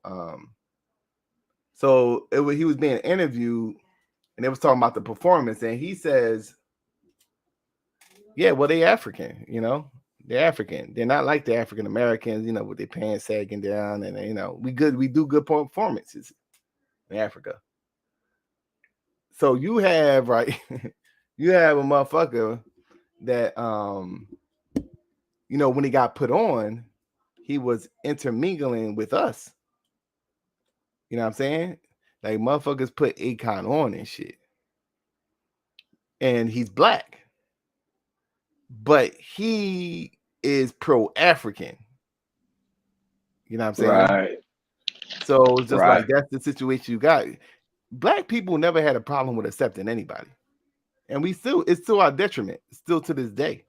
You know what I'm saying? Like, you know, and when I say black people, you know, obviously the people in Africa is black too, but culturally they don't view us as the same. A lot of them, not all of them, but a lot of them, they don't view us as the same. And that goes back into, you know, colonization and all that type of shit. And then, you know, this social dynamic of America being this very prosperous country, and how we are promoted in the media more so than other groups of black people and shit.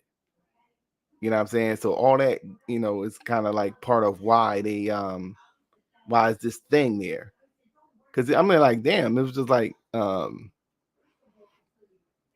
you know, Akon, yeah, he was talking like, you know what I'm saying? Like, yeah, he was just on some African shit, pretty much. So it's like, you know, we gotta deal with that. That's something you gotta deal with, you know. Yeah, I think that's real though. And I think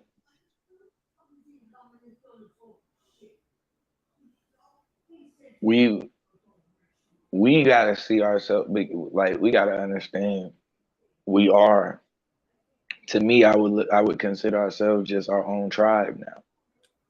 Because of the amalgamation of us with so many different tribes. I don't think that you can point, especially talking about black people in America, and give us something specific. And I don't think we should necessarily, I think we are our own people. I think we have history and culture that deserves and should be preserved. And we ain't gonna be able to preserve our own culture and history and oral stories and you know, and music and all of that by just like going back and just blending in. And so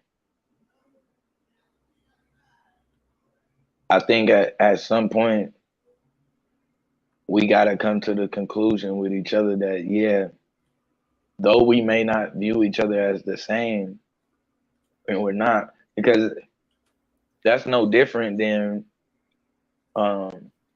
you know, than the tribes that would live like the Crew tribe. They don't see themselves as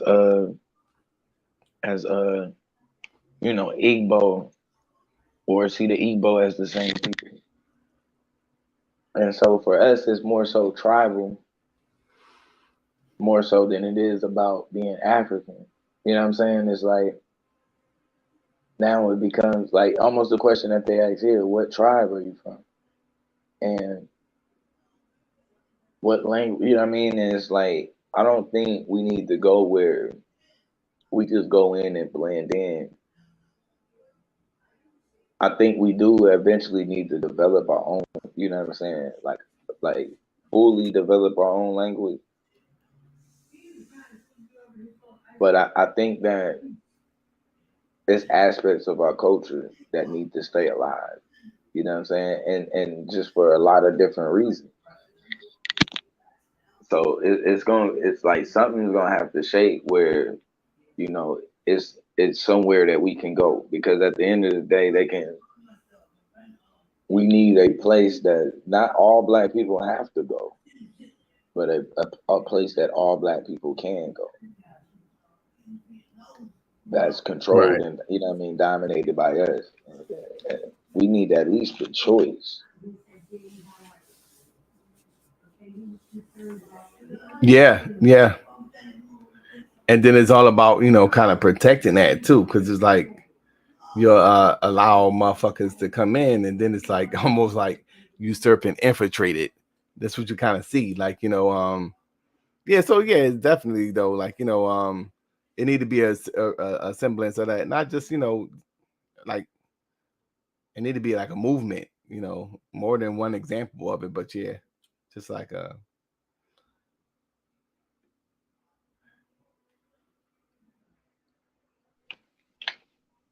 No, definitely. Like something. I mean, we've just become a different people, and we just have. And you know, I don't look at it as not African. I just look at it as we're a new tribe. You know what I'm saying? That's just to me. And Yeah. our place can't be on this same, you know what I'm saying? Like not our, you know what I mean, where we hold intel in our like our safe place. It can't be here. It's got to be somewhere else. You know what I mean? Like at least for the time. You know what I mean? It's just no way to do both. Number one, they ain't going for that. And and we be limited, you know what I'm saying, to what they going for. It's like, nah, we need our own somewhere where we can start developing our own minds and create our own media propaganda, and like a place where we can start out in control. That's the difference.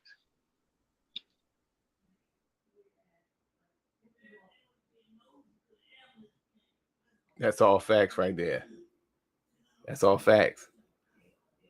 But you know the crazy thing about that is that when motherfuckers start doing that, then like the motherfuckers come on like forcing their way into being included. Just like, you know what I'm saying?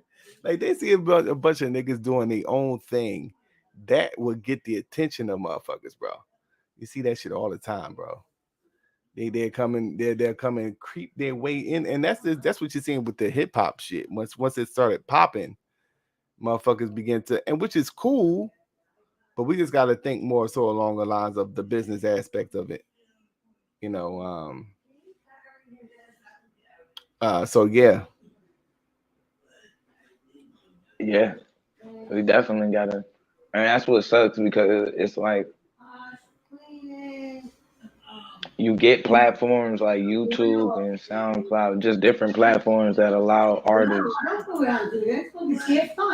to not only be in have more control over their art. Hold on a second, my bad. Let's see the people outside. They kind of get a chance though to also control like their influence and they get full credit for their influence.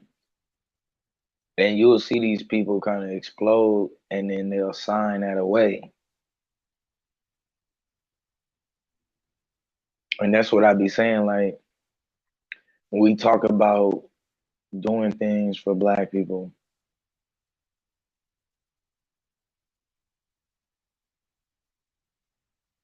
they've got, we gotta do them in a way. Like, to where like I said, capital isn't the reason why or a factor. Our currency has to be based on something different. I mean, we talked about it earlier, compassion, love, empathy. That's what we see as like the force when we look at, you know, Hurricane Katrina. We look at different places during what they call during the 1920s and 1919 and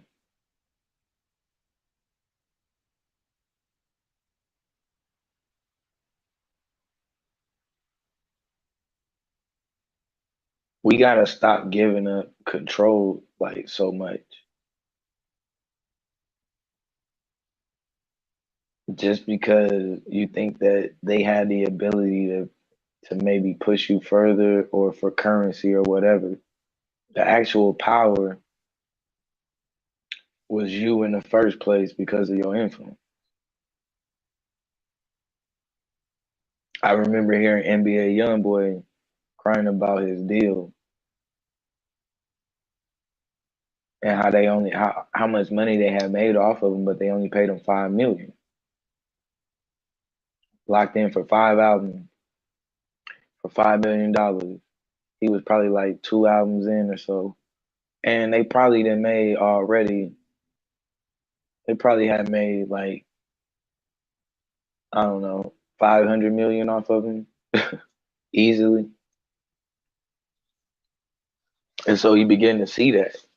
But what was crazy was when you look at how that was even able to be, it's because he relinquished, right? He relinquished his power in order to sign a deal that he actually didn't need. He relinquished his power for currency. Like, there was no stopping the attention that he was gonna get. As long as he dropped music, people was gonna go find it.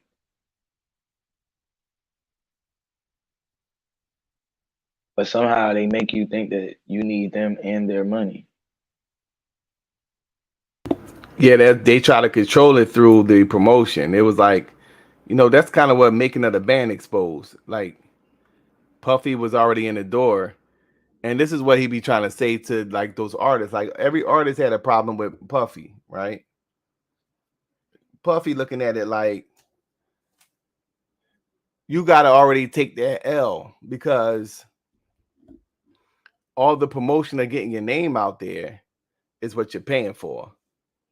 That's kind of how he looking at it. How the artists look at it, they look at it like, well, this is my talent. And what the industry is saying that we could put anybody up there. We can make anybody a hit. We'll just have you in a heavy rotation until motherfuckers start fucking with your music and shit. So that could be anybody. That's how they looking at it. So it's just like with the industry, they control the markets of promotion. They control the avenues of access to the people even listening to your shit. Like for example, like, you know, I'm pretty sure it's damn near like 100,000 people that want to like hear you talk and shit, but they just don't know about you and shit. So they do it now with like algorithms now and shit that are you know what I mean? Like, okay, we don't want a person on here saying this and that. So we'll put something in the algorithms to throw them in a far back. You know what I'm saying? From their shit just popping up because of what they're saying. You know what I mean? It's a commercial that always pop up when I go on YouTube that's advertising this little game and shit. I know you done seen it like a million times where it got the numbers, like, you know, the you like a 7, and then the enemy is like a 6, and then you attack the enemy and then you take his points, and then that's being promoted. That's on top of the algorithm, because every time I go into the YouTube, that is the commercial that's most likely going to play and shit. You know, so the promotion thing, you know, that's how he looking at it. He looking at Mace like, yeah, you wouldn't have been Mace if it wasn't for me. Like, you know what I'm saying? Yeah, I robbed you, but you know, you wanted the popularity. You wanted the popularity and you wanted to be known. So that's what you got. And I got the And money see, in return. To me, it was worth it then, more so. Like, Diddy got more of a claim to that. To me, it's the dudes today still falling into that same. Because before social media, that was the case. So it did kind of make sense why you would sign a bad deal. They do. They have the ability to make anybody popular. Anybody a star and any song a hit. Right. So it's like at that time wasn't it Soulja Boy that kind of changed the game with that? Wasn't he the one? Soulja Boy. As much as they hate him, and think about it, he's referred to as somebody who destroyed hip hop. Killed for them, hip-hop. it did. It did. It's destroyed it for them, motherfuckers. Yeah. So they right. Exactly. It destroyed hip hop for them. Yeah. Exactly. And you can see it. Because if you look at it, that was the first time that he had control over everything. And didn't need anybody else. He promoted it. He was in charge of his own promotion. All he had to do was drop music. And he had a platform to drop it on. And he was able to control. Nobody could tell him what he could wear, what he couldn't wear, what order the songs had to be, what songs was going on the album, what they was going to take off. He didn't have to deal with none of that. See, that if Cannabis was out then, he would have been way bigger than what he was. Mm-hmm. I think that the industry fucked him up. They was trying to put him into a square peg. Like that's not him at all. That's not who he is. They should have just took like all the shit that motherfuckers was listening to, like his freestyles and all that. That was the album. You don't have to be like the other motherfuckers. That's your album, bro. You know what I'm saying? And yeah, so that's what Soulja Boy did. Like, you know, he had his own style and, you know, what he did, and he had to follow those rules and shit. And that's what made him blow up like that, you know? And think, dudes and see, when you look at it, a lot of people, you look back at it now, they was hating on that man, bro. And think that man was like 15 at that time. And they was saying that man destroyed hip hop. And when you look at it, it's like, nah, he gave you a whole nother like a out. He gave you a whole out. Like, nah, you can do it that way, or you do it this. You ain't gotta sign no deal, nothing like that. And as you still see dudes like today, it makes no sense. You will see a dude, he already getting millions of views. and he'll sign a contract. You know what I mean? It's like, what? You're already booking shows for 60,000, right? And you're gonna go sign a contract for what? Like, it makes, you know what I mean? That makes no sense. So somebody else can control you, and then when you look at it, they always end up doing it because now you get caught up in the game where they the want contract is like guaranteed money. You know what I mean? It's just like in the bank. You know what I mean? Whereas though, yeah, you making that, you still making that. But it's like, okay, if they throw this on you, only thing I do is follow their rules, and I can get both and shit. That's how motherfuckers think. And then you end up, then they end up like they not gonna release your album. You know what I'm saying? You end up fighting for them to release me. It was crazy. I remember listening to people, and that's how they'll drown you out too. Where you be like, dang, he was a one-hit wonder. What happened to him? They just won't even release. They'll have somebody new out and won't release your shit. You know what I'm saying? And to be bumping this dude's stuff. And here might have your sound to it. Like, you can't even have your own album released because it's in you don't have control over it because of your contract. I think Lil Wayne was crying about the Carter 5. We didn't get the Carter 5 for like 2 or 3 years. Like, that's weird, bro. 2 or 3 years. Meanwhile, they promoting Young Thug and Rich Homie Quan. So that's label manipulation. Yeah, I don't even know. Like, is anybody signed to Bad Boys now? Like that's just like a dead, like a yeah. Ain't nobody signed to that motherfucker. Yeah, bro. Yeah. That's crazy, man. Yep, the boys is definitely that's why I said, like, it is messed up how it happened. But it's like at that time, that was the only way you could get out there. There was no Instagram, no YouTube. There was no way for, you know what I mean? SoundCloud didn't exist. So in order to get a bunch of people to hear your shit, you was going to have to just go ahead and relinquish that money, bro. that shit going to cost you. But it's like, shit. Yeah, you pretty much giving your all the revenue to your first album to the motherfuckers. Yep. That's why it just depends on what you want. You know what I'm saying? Like, at some point you gotta be. We always talk about like at some point you do gotta be comfortable, like okay with what you got.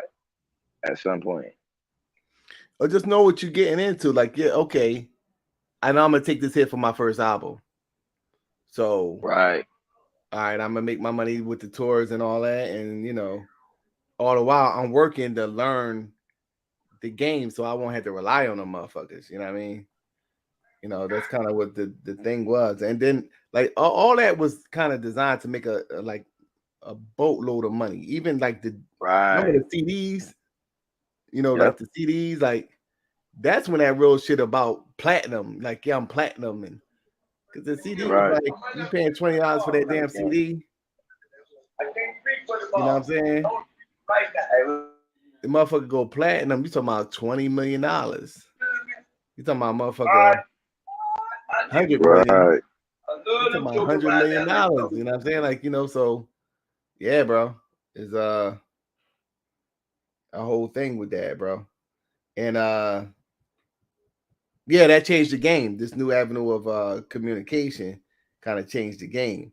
But like you said, they'll work to a certain point, and then now the record companies are now checking them out based off of how good they're doing on social media. Yep. They had to recreate themselves because once this shit started popping that way, it kind of put them at a disadvantage. And it's like, so now they got to be, and I think they including your condition, like how much you popping already and what kind of condition you currently in. How desperate are you? Like, yeah, he'll do it, and it's like, and I ain't saying that because it's like, to me, when I heard NBA YoungBoy, I'm like, I didn't feel no type of way because I felt like the way he does music, it ain't like he can't write albums in a night. Like he can do probably 5 albums in his sleep. You know what I'm saying? Like that's the style of music that he do. It ain't like he like, you know what I mean, heavily detailed in every line and shit. Like if J. Cole signed a deal like that, that's gonna be a problem. You know what I'm saying? It's gonna take a long time for you to get 5 albums out of J. Cole. You know what I mean? It's just because he ain't just gonna put together 20 projects easy. Or now it's like you only, and that's when you look at it now, it's even easier. You ain't even got to do that, bro. Albums is like 11 songs now, 10, 11 songs. Yeah, not only that, they ain't as long as they used to be. The songs ain't even as long as they used to be. Nope. They like a minute. Some of them, bro, like a minute and a half. Some of them be like 2 minutes and 45 seconds for a whole damn song. Yep. You know? That's why I said it's crazy how much it kind of changed. So you'll take an album, and you'll have like maybe at what, say 11 songs on there, right? Yeah. And then 6 of those songs is featured with somebody else. Yep. You know what I mean? So you're doing like a solid 5 songs, you know, really a solid 8 songs with all the shit, you know, because you're only doing like 1 verse on the feature joint. So yeah. So it's just like, that's just kind of a little more convenient now, you know. Right. A little more convenient now. Yeah, and that's what I said, man. Watch the old, like watch the old shit, like going back into the late 80s, and I'm talking about just like the videos. You could see that it was a cultural expression that was attached to the music. Right. It's not that no more. That ain't what it is no more. It's like nah. It's more like it's more so like it's like corporations took in control of the shit. So now it's more like promoting a lifestyle as opposed to a cultural expression. That's why I was just right. I was on New Year's Eve. I was watching we was watching the MC Light video. We was watching the MC Light video, and it just was like so much shit was going on in the video, but it wasn't even like you know, they ain't put that much money into it. It was just like they was going around like New York City, and they was just like, you know, she's rapping. It was that Georgie song, you know, that Georgie song when she's talking about that. And we seen Lauryn Hill, and I was like, was that Lauryn Hill? So we had to rewind it, and that Lauryn Hill was on the actual video. You know what I'm saying? Right. So they had a network of. So now that video was made in like '88. We don't know shit about Lauryn Hill yet. You know what I'm saying? So they already knew she was the next up and coming chick. You know what I'm saying? She already in the mix.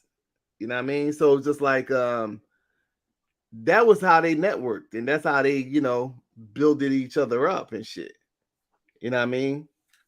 So that all that shit is gone now. All that shit is gone. Now, with the avenue that was given to us initially was like the BET. You know, a lot of those videos would be shown on BET. Very cheap looking videos, but it was showing like a culture. So the videos got better, but they took away that cultural aspect of it. You know, so that's kind of what the difference is. The reason why motherfuckers like the Wu-Tang is because they was niggas that watched Chinese flicks, which was normal in the hood. You see what caught my eye, right? Yeah, that evil eye. I can see how fascinating that could be to somebody that didn't know that. Like just think that like a motherfucker that's in China that they heavy on Wu-Tang now. They never knew that we was obsessed with Chinese, like Chinese movies. They ain't know that shit. Like these niggas in the hood is watching fucking Chinese movies. Right. That was a big thing. So that's why it blew up like that, you know. But when you start look at their dressing like videos, that their and videos is hood than a motherfucker. Only thing that's Chinese is they may have the swords in their hand and shit, walking around like, you know what I mean? You know what I'm saying? So yeah, it was just like, you know, it was definitely a very powerful era, you know, whereas though you had a lot of people you know, expressing themselves in various ways, and you know what I mean? So once it gets taken control by corporations, you see that, you know, they have a specific image that they want to market to us. And when you're dealing with corporations, you're dealing with these corporations communicate with each other and shit. You know what I'm saying? So the communication is like, go, we want to promote this. We want everybody to, you know, social engineering, and all that shit is real. You know, the shit that they talk about with the Tavistock Institute and the Esalen Institute, and you know, forms of mind control, even with the beats and all that different type of shit. Back masking, you know, subliminal messaging. They fucking with all that type of shit now, bro. Right. And it's and that's why I say, like, that's why I was like, I looked at my music and I'm like, nah, I know what I need to do with it. And I'm like, it, because it ain't even just like, that's a part of music. You know what I'm saying? Like, that's how you really, that's the difference between making a song good and then making a song great. And then also the making a move, making people, because that's what music a lot of times was for. You know what I'm saying? Was to put people in the right mood for the right time. You know what I mean? If it was war, then the drums get played a certain way. Yeah. You know what I'm saying? The women or the men and the women, they sing, you know what I mean? They use different kind of tones when it's time for war. And it's like, we got to use that, understand, okay, that sign, because to me, the force that's being used is neutral.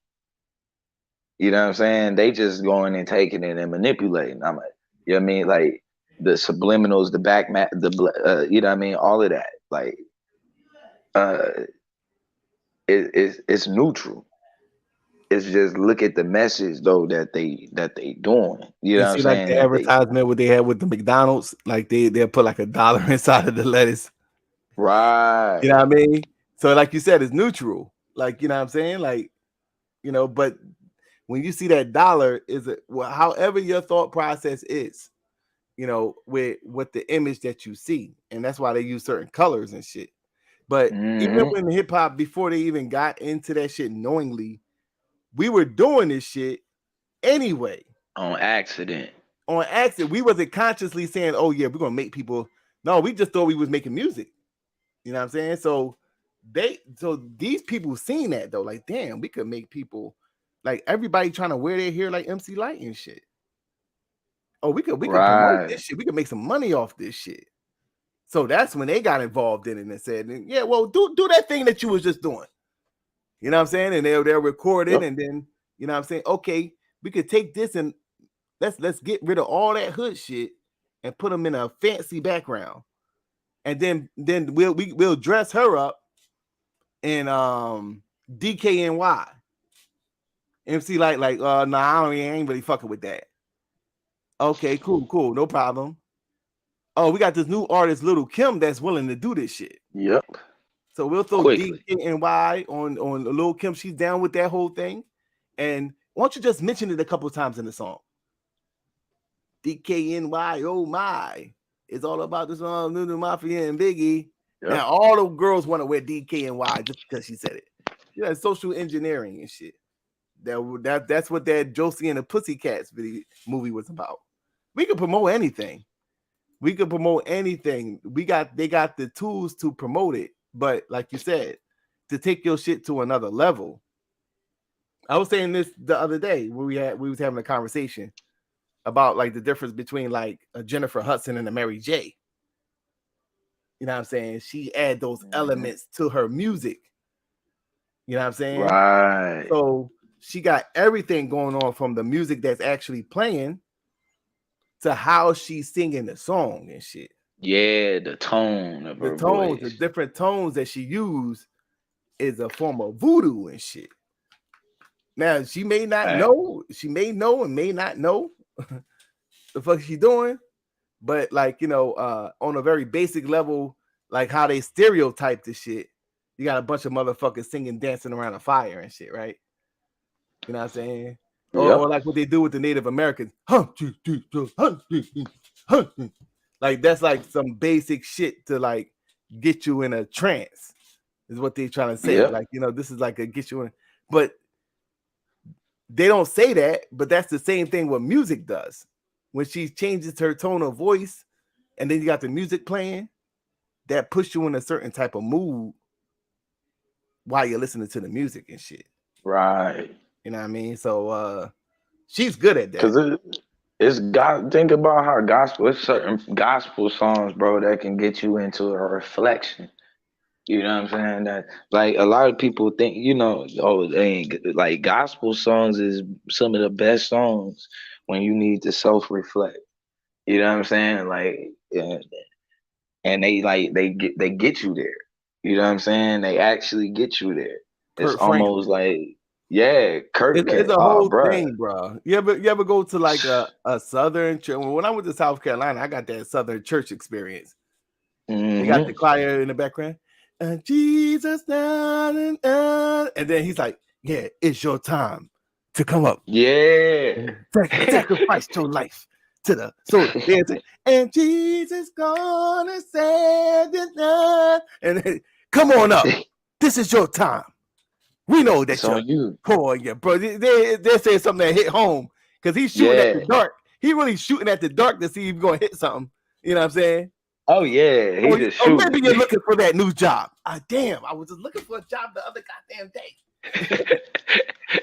Jesus knows. Jesus knows that you're looking for that job, brother. Come give your life over to the Lord. Come give your life over to Christ. You know what I'm Yeah. saying? You know, that shit is like fucking voodoo at its finest, bro. You know what I'm saying? They got the choir in the back, and Jesus, that's to calm you down. That's the crowd. Yeah. The choir is to calm you down, and then the lead ends to the message from the preacher. I said, boy, you gotta be careful with that gospel music. Man. Your ass will Next thing you know, you'll be up there like crying and shit. Like, god damn, oh nine, bro. You just did you just give your life to Jesus? Up there telling all your business up there. Yeah, up there just telling it all. Like, yo, bro, what you doing? I was looking for a job, man. I was fitting to rob somebody, man. You know, 2 seconds. Nigga out there in tears, like, nigga, I was 2 seconds. I was gonna take his head off. I had the gun in my hand. I was really about to go outside and do this shit, you know. Good thing Mom Duke called me and gave me $20 because I don't know what I was gonna do. telling all your business up there, bro. Hey, you know though, Abazu mentioned that Gangsta Boo, and I seen that she died at 43, and I just found that interesting because of the age that she was with the music that she was doing, because that's been what? How long that's been? That was like mid-90s, wasn't it? You said 3-6 Mafia? Yeah, Gangsta Boo. I thought she was on like mid-90s. Make her like 15. Let's see. Gangsta Boo. Okay, yeah. When did she come out?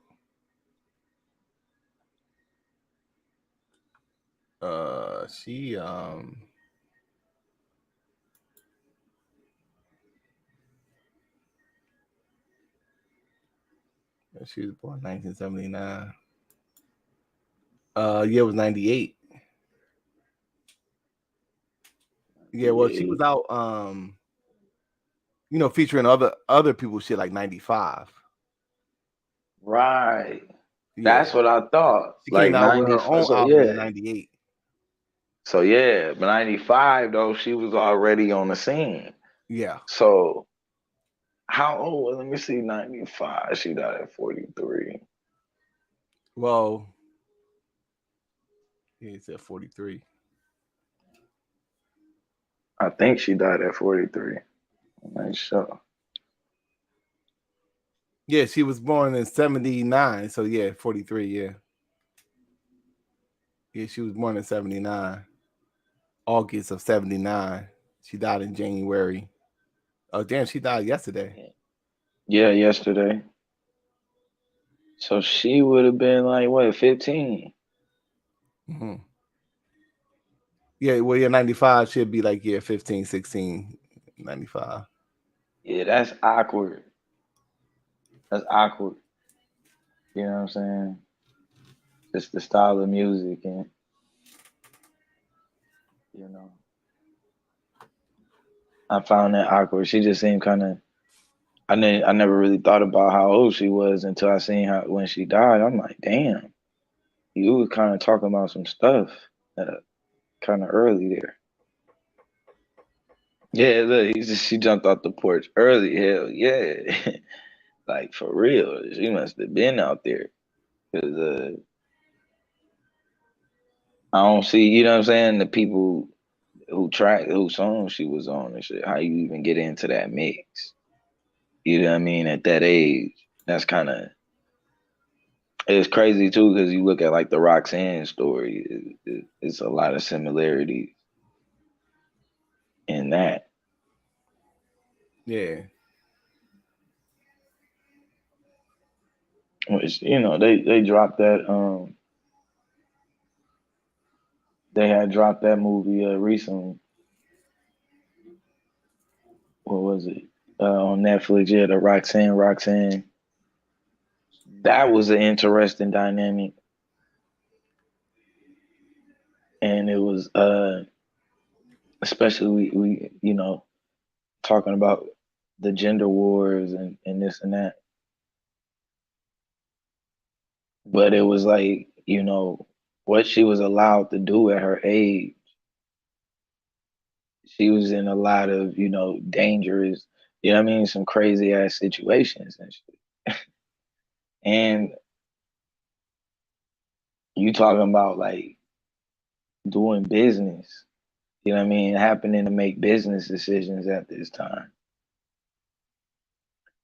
And that's at a time where you're making a lot of mistakes. Yeah. Yeah.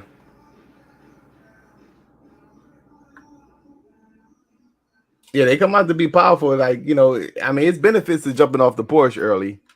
You know, yeah, you make your mistakes yeah, early. it is. You know what I'm saying? Yeah, Yeah, you right ain't on out out the there, way. yeah, doing that shit. You should be looking at these niggas in their 40s like, yo, you just got out again? I'm like, what are you doing exactly? What the fuck is But going yeah, on? I just, you know, it's just interesting when you know, to see them at the age. I think they had, I forgot the lady name, Kirsten Dunst or something like that. Talking about, you know, her at all of these Hollywood parties at like 14 and 15 and all of that. It's like real odd. Yeah, I was watching a joint with SWV and they were saying that they was a little older, but they were saying that, you know, when they the parties they used to go to, and you know, they had a shady record deal, so they wasn't really making that money like people thought they was. And the one chick was saying that she was being taken care of by lesbians. Like they would help her, you know, with a place to stay and give her money and shit. It was like she was like really fucked up in the game. All the while she's doing a tour, and motherfuckers thinking she's like, you know. So yeah. Got all this money. Got like this whole lifestyle behind that. You know what I'm saying? A whole lifestyle behind that. You know. So yeah, it's all about the controlling. They designed the industry to be that way, and that goes back to once again what we was talking about with like trying to steal the culture. Like at a point in time, they used to take. I mean, they showed it like on the 5 Heartbeats or the Temptations, one of those movies. Like what the record labels would do, they would take our music and then put a bunch of white boys on the front cover. And they would say that that's for promotion. I forget which movie actually showed that. So it'd be like a group of like Boyz II Men, for example. They'll sing and make the album. They won't put Boyz II Men on the front cover. They'll put a bunch of white boys on the front cover. So you're thinking that these white boys actually made the fucking music, I guess. I don't know how. You know what I'm saying? So, you're dealing with these record deals, and it's always like the robbing of the talent. They design it that way to rob the person of the talent, take the talent, and then make money off of it. So even how the whole shit is structured, it got to be reassessed in order for, and that's what destroys the overall culture, is people trying to get over and have their way with the actual talent. And once the talent figure that out, then they're going to respond in a way, and the record labels control the promotion. Like look at Michael Jackson's last album. Michael Jackson got upset because it didn't sell like normally how his albums would sell, and that's because he was beefing with these record labels and these corporate entities, which led him to begin to talk about certain things that we didn't know about that was going on what was going on in the industry. So many people believe that he was killed because of that. You find it strange that you've seen a lot of these the common trends going on with a lot of these people that initially make a lot of money for the industry, but then begin to talk about how the industry fucked them over, and all of a sudden they popping up dead. Prince was the same way. He had a whole list of people that had this thing going on. So the music is a very powerful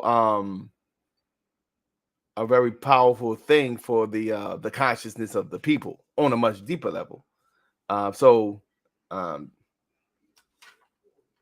think, what was the name of that movie with Leonardo DiCaprio? I think it's called Transcendence. That movie was about him going into they could go into a person's mind to get them to think a certain type of way for their own little purpose. So I think it was a person hired Leonardo DiCaprio to go into the mind of this person to convince them to not take this corporate deal or some shit like that. So that was their job, to go inside the person's mind. Now, the movie was designed like you could get lost in somebody else's consciousness, or you could be in a consciousness that's not real, like something that was created.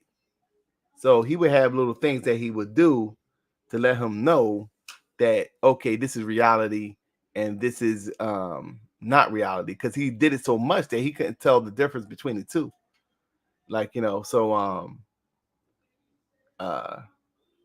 one of the things that they did to get them out of a certain to get them out of somebody's consciousness was they would play music. The music will remind them that they're not in reality. So that is the power of music. It kind of goes beyond the levels of consciousness. That's why they have music to put you into an alternate state of consciousness. Even when they're doing like certain rituals and the certain things like what we're talking about with the drums and the different tones and the sounds, is to put you in a different state of consciousness. So that's the movie kind of depicted that in a way, whereas though now to bring them out of somebody's consciousness, they will actually begin to play this music, because the music can now take them, and when a person played the music, it wasn't inside of the other person's consciousness, it was like in the real consciousness, in reality. So if I'm asleep, what the person would do is they'll cut the radio on, and then as I'm sleeping, I can hear the shit, and it will let me know, okay, when I hear that's going to remind me. So that is like the music was like the bridge between the conscious and the subconscious mind. You know what I'm saying? So when I hear that can remind me that, okay, I'm asleep right now, and they're playing that to remind me that I'm asleep.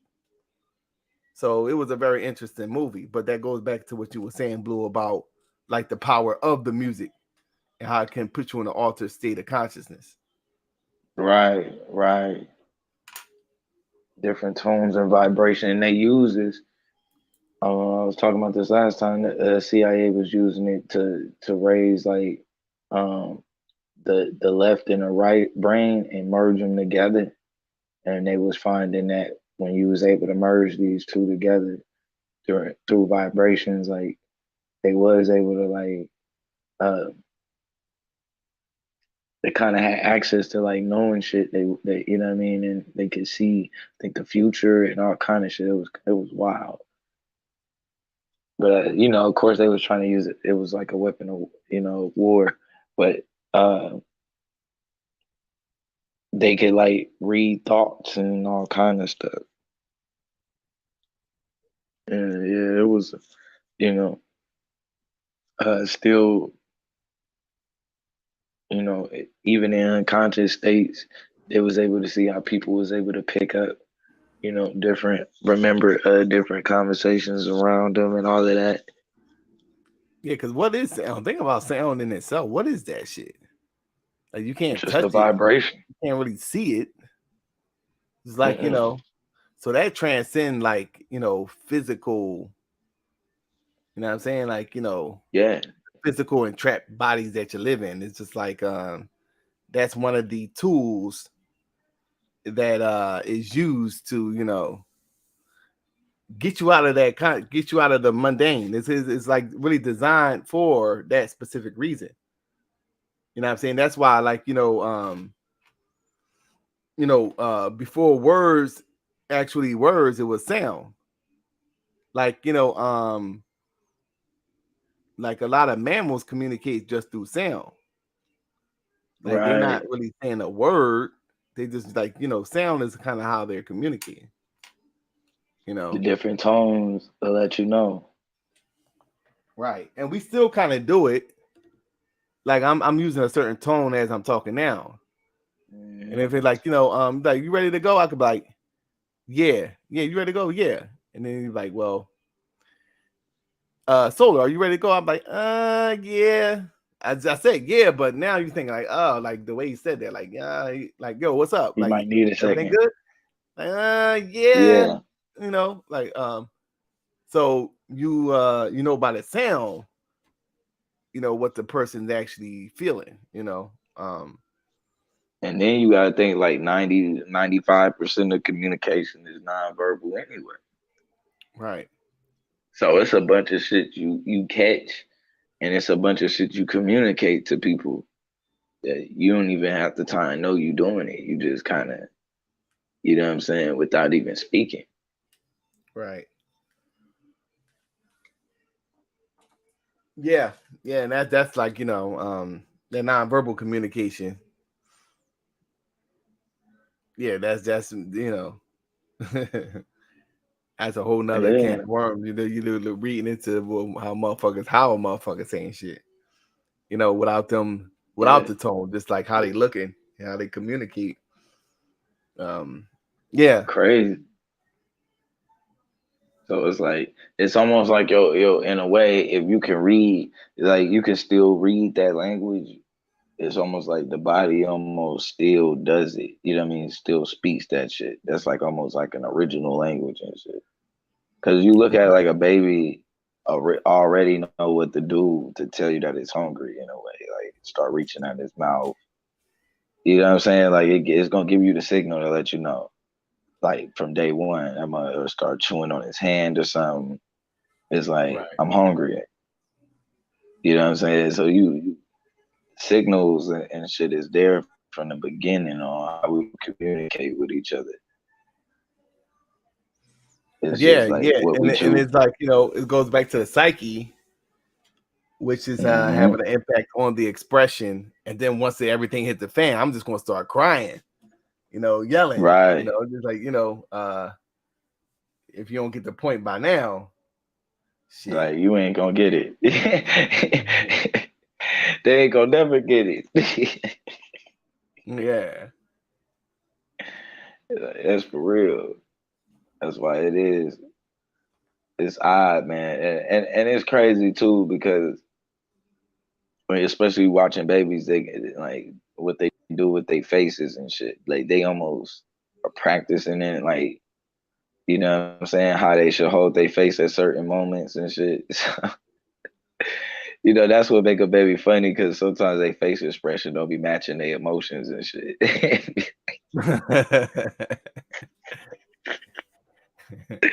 That should be having me. I'm like, man. But they do though. They say a lot with their eyes and shit. Like most of the, you know what I mean? You can kind of tell, you know what I mean? Like they'll tell you like I love you with their eyes and shit before they ever even talk. By the way, they just before they go to sleep and shit. That shit is crazy. And that's deep, you know what I'm saying? Like, you know, and that goes to show, like, you know, the shit is already there in them. Right, You know what I'm right. saying?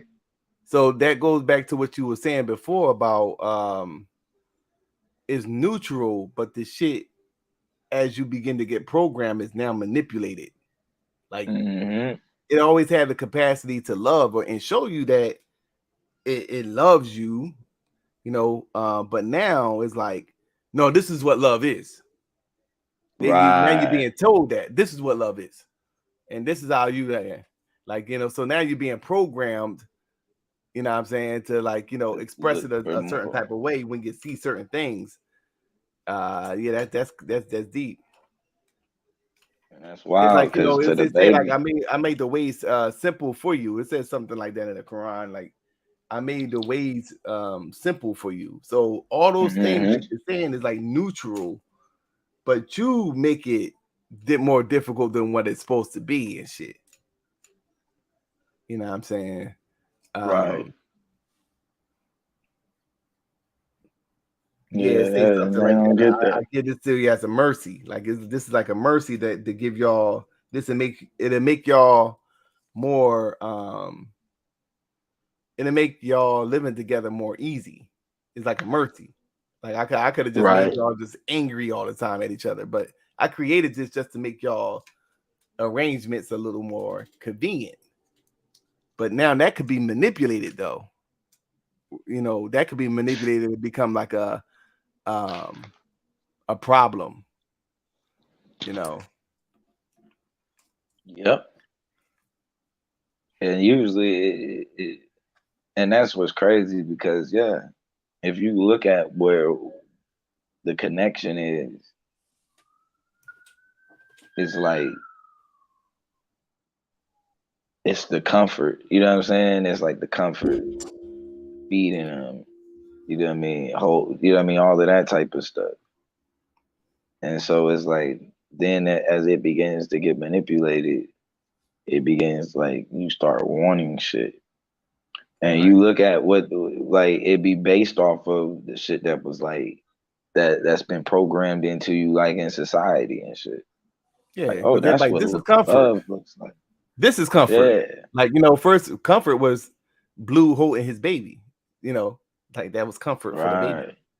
But now they tell you like, no, this car right here is comfort. You want this. You don't want to be in that car. This is what you want. You want this. You want to live in this house. That's comfort. Yeah. You know what I'm saying? Or even you want this type of boyfriend. You want this type of girlfriend. That's what you want. You know what I'm saying? So it's that now it's just like all that being manipulated now into programming you into thinking like, you know, a certain type of way. You got to have it like this. It was something that this white woman said. He was watching Bobby Brown and Whitney Houston when they had their little reality show. So Whitney just, you know, they crackheads at the time, you know, but you could tell she was just completely content and happy with Bobby Brown. You know what I'm saying? That's what she wanted. She was cool with all that shit. She didn't give a fuck about being a crackhead, none of that shit. She had Bobby Brown. And the white woman said something I found to be very interesting. She said, I could never be that happy. That's what the white woman said. Yeah, and when she said it, I know exactly what she meant when she said it. It's not about Bobby Brown. She understands this shit. It ain't about Whitney being with Bobby. It's not about her singing career. It's not even about whether, the crack or whatever. It's about Whitney being satisfied with all that shit. You know what I'm saying? Right. Like, you know what I'm saying? So she understood, the white woman understood that even if I take Whitney out and then put me there, I'm still not going to be happy there. You know what I'm saying? She know that. Right. You know what I'm saying? So in her mind, she knows that she's been programmed so fucked up that she can never be happy. Because there's always going to be something that she's not satisfied with. That's what she's really saying. I can never be that happy because I've been so programmed by, all these stereotypes and all these different things that I'm supposed to want and that a person's supposed to have in this relationship. And that the standards have been embedded in my mind so deep that I can't even be happy in a relationship. Because if the person's financially, he's not handsome enough. Or he's handsome and got the money, but the sex ain't good. The sex is good, but he broke. I can never have be satisfied. Or the person can have all those things, but he works a lot. You know what I'm saying? I want more. Right. But he works a lot, and I can't. So just like she's like, I never could be. I can never be that happy. It's going to be something that I'm gonna see in this motherfucker that I don't want, and it's gonna fuck with me. This is what she's saying. You know what I'm saying? So it's almost like you've been psychologically fucked up, and that's kind of Western culture problem. A Western culture problem is like from the beginning is like you're throwing these Disney movies at you with the princess and the knight in shining armor. They gotta climb up the hair to save the princess from the dragon. She's just sitting there. What the princess is doing, she's sitting there looking pretty. This man coming in, he got to kill the dragon and destroy the wizard. Mario Brothers is teaching you got to kill all these Goombas and shit and the Cooper to get the princess. Get to the princess. Yeah, so this been embedded in them from the beginning. Then they'll throw some Barbie dolls at them. Create your own reality. You got the Barbie Playhouse and shit. The Barbie Playhouse and Barbie and Ken. They create the doll of a handsome man. And this is the relationship. And you got the Barbie house and the car. And you know what I'm saying? Yeah, like their relationship was posted on the news. Like I think it hit like 50 years or something like that. Yeah, bro. You know what I'm saying? So from the beginning, it's like crazy. But then you hit them some as they begin to get older, it becomes like, okay, high school, you're looking for the coolest person that dresses nice. It's just like, so it gotta resemble this shit that's been embedded in them from the very beginning. It becomes material. And now it's like, you get to the age where now you have your career and your money. This is from like, the one side with the women. They got their career, their money. So they still got in their mind this princess and the man doing all this shit to get to the princess. So this is why in their mind, okay, if I make 80,000, he got to make 150. You know what I'm saying? Because it's like he's the one that got to do most of the that's in their mind already. You know what I mean? So it's just like that's one of the pitfalls of feminism. The feminist movement asks for a lot of these things to make women equal, but they just want to be equal in certain aspects, not in everything. They just want to be equal as far as with like the income and things of that nature. They still want a man to dominate in certain areas. But then it's hard for that to, in a capitalistic technocratic society, it's hard for a person to do that if they don't have revenue or, you know, an expertise that they can do. Like, you know what I'm saying? Like a motherfucker that could fix a car can always be in a position where they could, you know, make money and be an asset to somebody. You know what I'm saying? But now that they're competing, like, yeah, there's women better qualified for certain jobs and going to make more money than certain groups of men. And she's cool with that aspect of it, as far as with the opportunity. But when it's time for her to look for a mate, that's when it becomes problematic.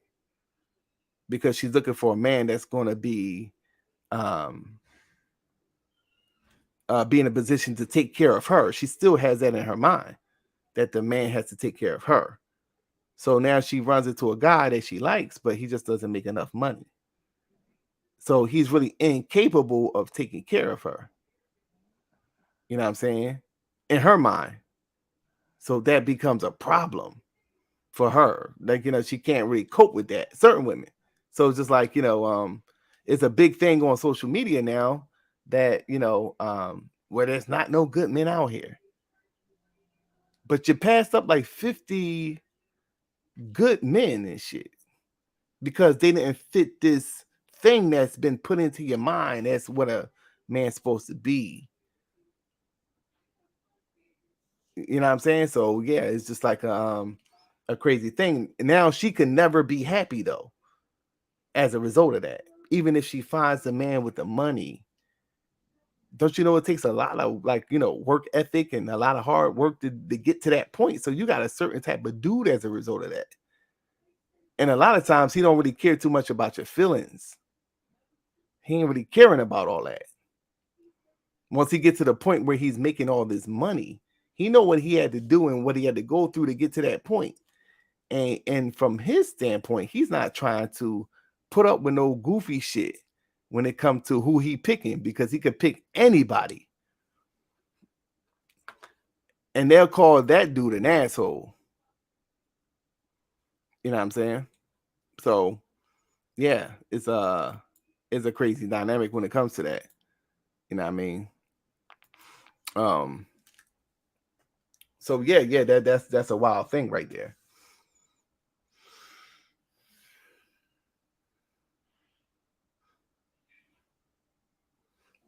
Yeah, but yeah, that's you know what's going on you know, here on social media. Now you have this whole thing with a lot of these men saying that they're going to go overseas. You talk about the passport boys now. They're going overseas to get women because they feel as though a lot of times a lot of these women that was raised in this type of society, Western society, they're tending to be a little more masculine than the other women, you know, in other countries, because the standards have been reestablished and they have been rewritten, you know. And as what I always say, that, you know, just because they met one agenda don't mean that they're going to stop. People be satisfied, or that particular generation be satisfied with the one aspect of the agenda, but they're not stopping. So like from the beginning, when they was blurring the gender lines, they were trying to get to the point where they're at now. And this ain't the end. When they now talking about, well, if you're a man that feels as though that you're a woman, then, you know, we could do that operation for you to make you a woman. Or if you're a woman feeling as though that you're a man, I can make that happen as well. But that they first had to psychologically condition human beings into accepting that. And stage one of accepting that was to blur the gender lines. And blurring the gender lines would mean that we got to take, you know, women out of their traditional role and put them into a position that was predominantly male and vice versa. So that's what you're seeing right now, and that kind of could break down the society and make them actually begin to believe that is something that is possible, and we know for a fact that there's always, different things, exceptions to the rule, but ultimately, when I joined the Air Force, it's a different standards. If the man had to do 100 push-ups to meet a criteria, okay, well the woman had to do 25. You know what I'm saying? So even when they talking about the equality, and even when you had to run even with running, you had to run like, maybe like a few miles in a certain amount of time. The time wasn't the same for women. So even with them wanting to the semblance of equality, they knew that they had to lower the bar when it comes to certain things when you're dealing with men and women. You know what I'm saying? So but that was part of the agenda. The part of the agenda was to blur the sexuality and the sexes, and that is getting them closer to transhumanism, which would then be merging humans with technology. So why is blurring the sexes relevant to merging the human with technology? Is because if they're gonna frame a society around a certain thing, it has to be gender neutral. In a way, it has to be gender neutral. They showed that in Demolition Man. When it was about to have sex, she pulled out this machine. She pulled out this machine, and he like, what the fuck is this? But that's how they had sex. They had sex through that machine and whatever. So that's no different than what you see today with the sex toys and the pornography and the different things that they put together to merge you in with the technology. So now a person is logging into a computer to get, sexually aroused, and a woman has to buy this object, that provides a vibration for her. You know what I mean? So it's just, these are the things that now they're going to merge this in with we're merging ourselves in with the technology at this point, which is it's going to be crazy once it gets sophisticated enough to they're already talking about different things with the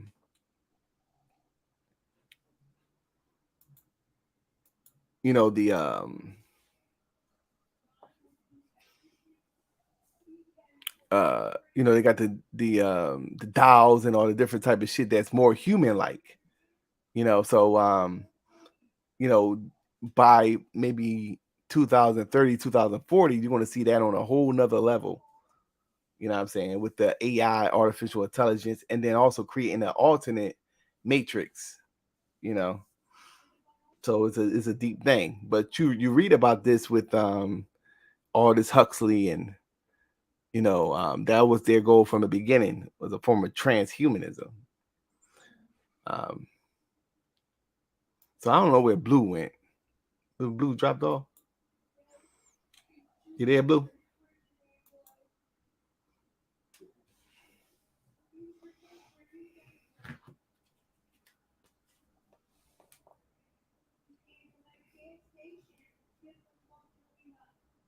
What happened to my man Blue?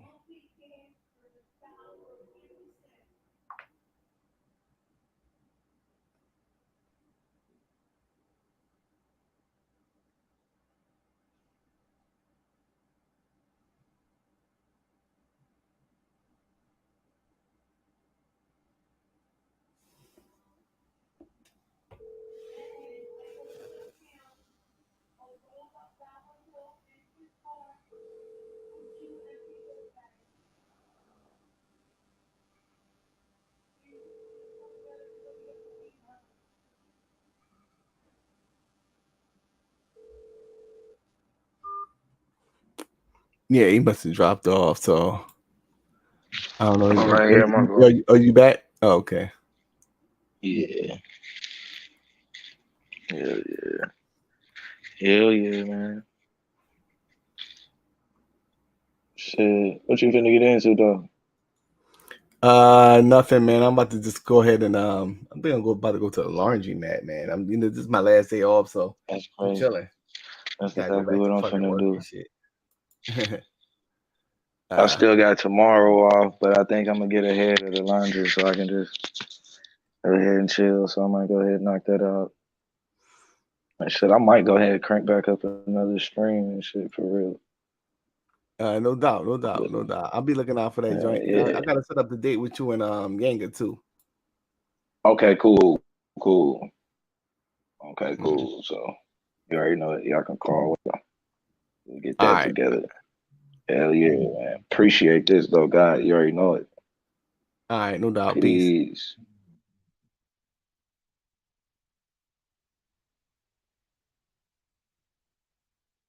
Yeah, definitely. Y'all already know this was a great one.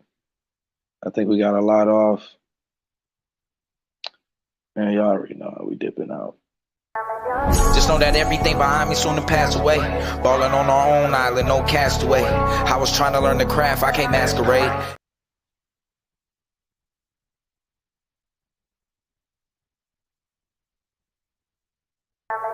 Just know that everything behind me soon to pass away. Balling on our own island, no castaway. I was trying to learn the craft, I can't masquerade. Every time we make magic, yeah, gotta have the cake. They say the flowers in May, spring from the showers in April. Burning sage by the pound, all of our crystals is labeled. Try to line your re with meditation, you able. And you might get a read, tarot cards on the table. And she better have an altar in her living room. Barely ever lighting candles cause she in the mood.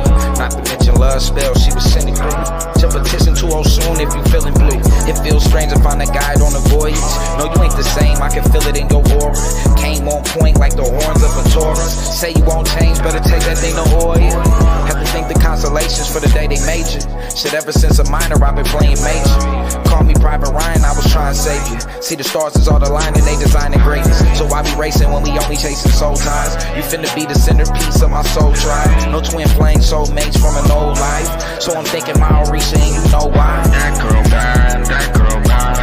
You don't wanna feel a black girl, right? You don't wanna make a black girl mine, but they always want with the black girl. I ain't talking about no rabbit in a hat trick. I say all it happened is black girl.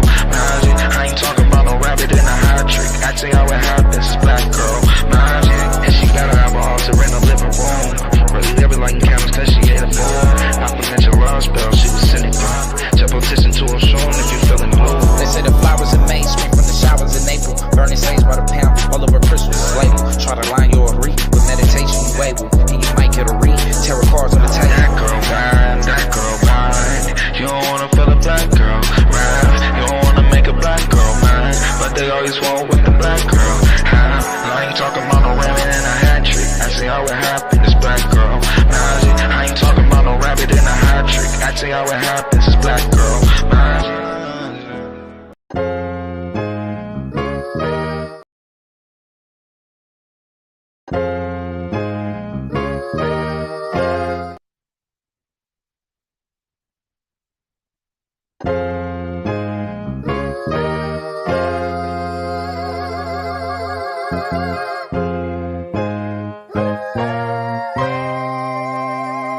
I feel the unholy spirit when it's moving through.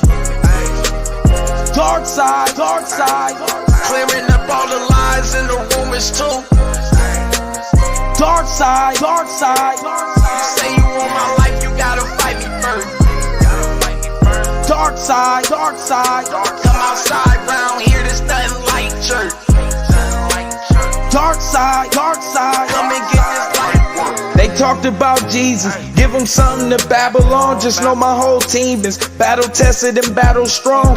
One world speaking that Tower Babel tongue.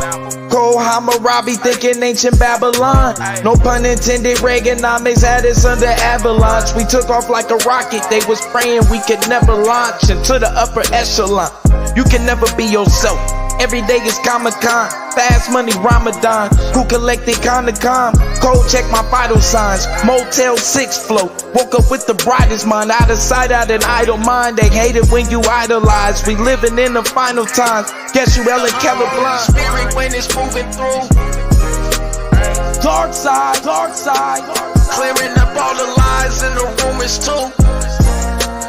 Dark side, dark side. You say you want my life, you gotta fight me first. Dark side, dark side. Come outside round here, there's nothing like church. Dark side, come and get this life. Put my soul on the altar, I never offer a sacrifice. The blood that we need for the lamb ain't never acting right.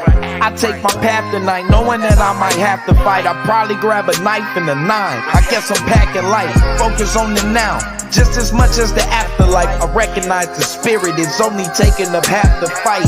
Stairway to heaven, he won't make it up half a flight. He working, making bacon bits, probably out on the Sabbath night. Shoot for the moon, hoping to hit a satellite. You can ask him why when they see me, they call on Adonai. When we both know at the most he telling you half a lie. Feel the transition begin to happen when passing time. I came back in the sky, just like an astronaut, to say you selling Africans out. See you and asking Mike, and it's sad to say they really had it bad for Christ. And I hear the Habasha thinking they are the half of the spirit when it's moving through. Dark side, clearing up all the lies and the rumors too. Dark side, you say you want my life, you gotta fight me first. Dark side,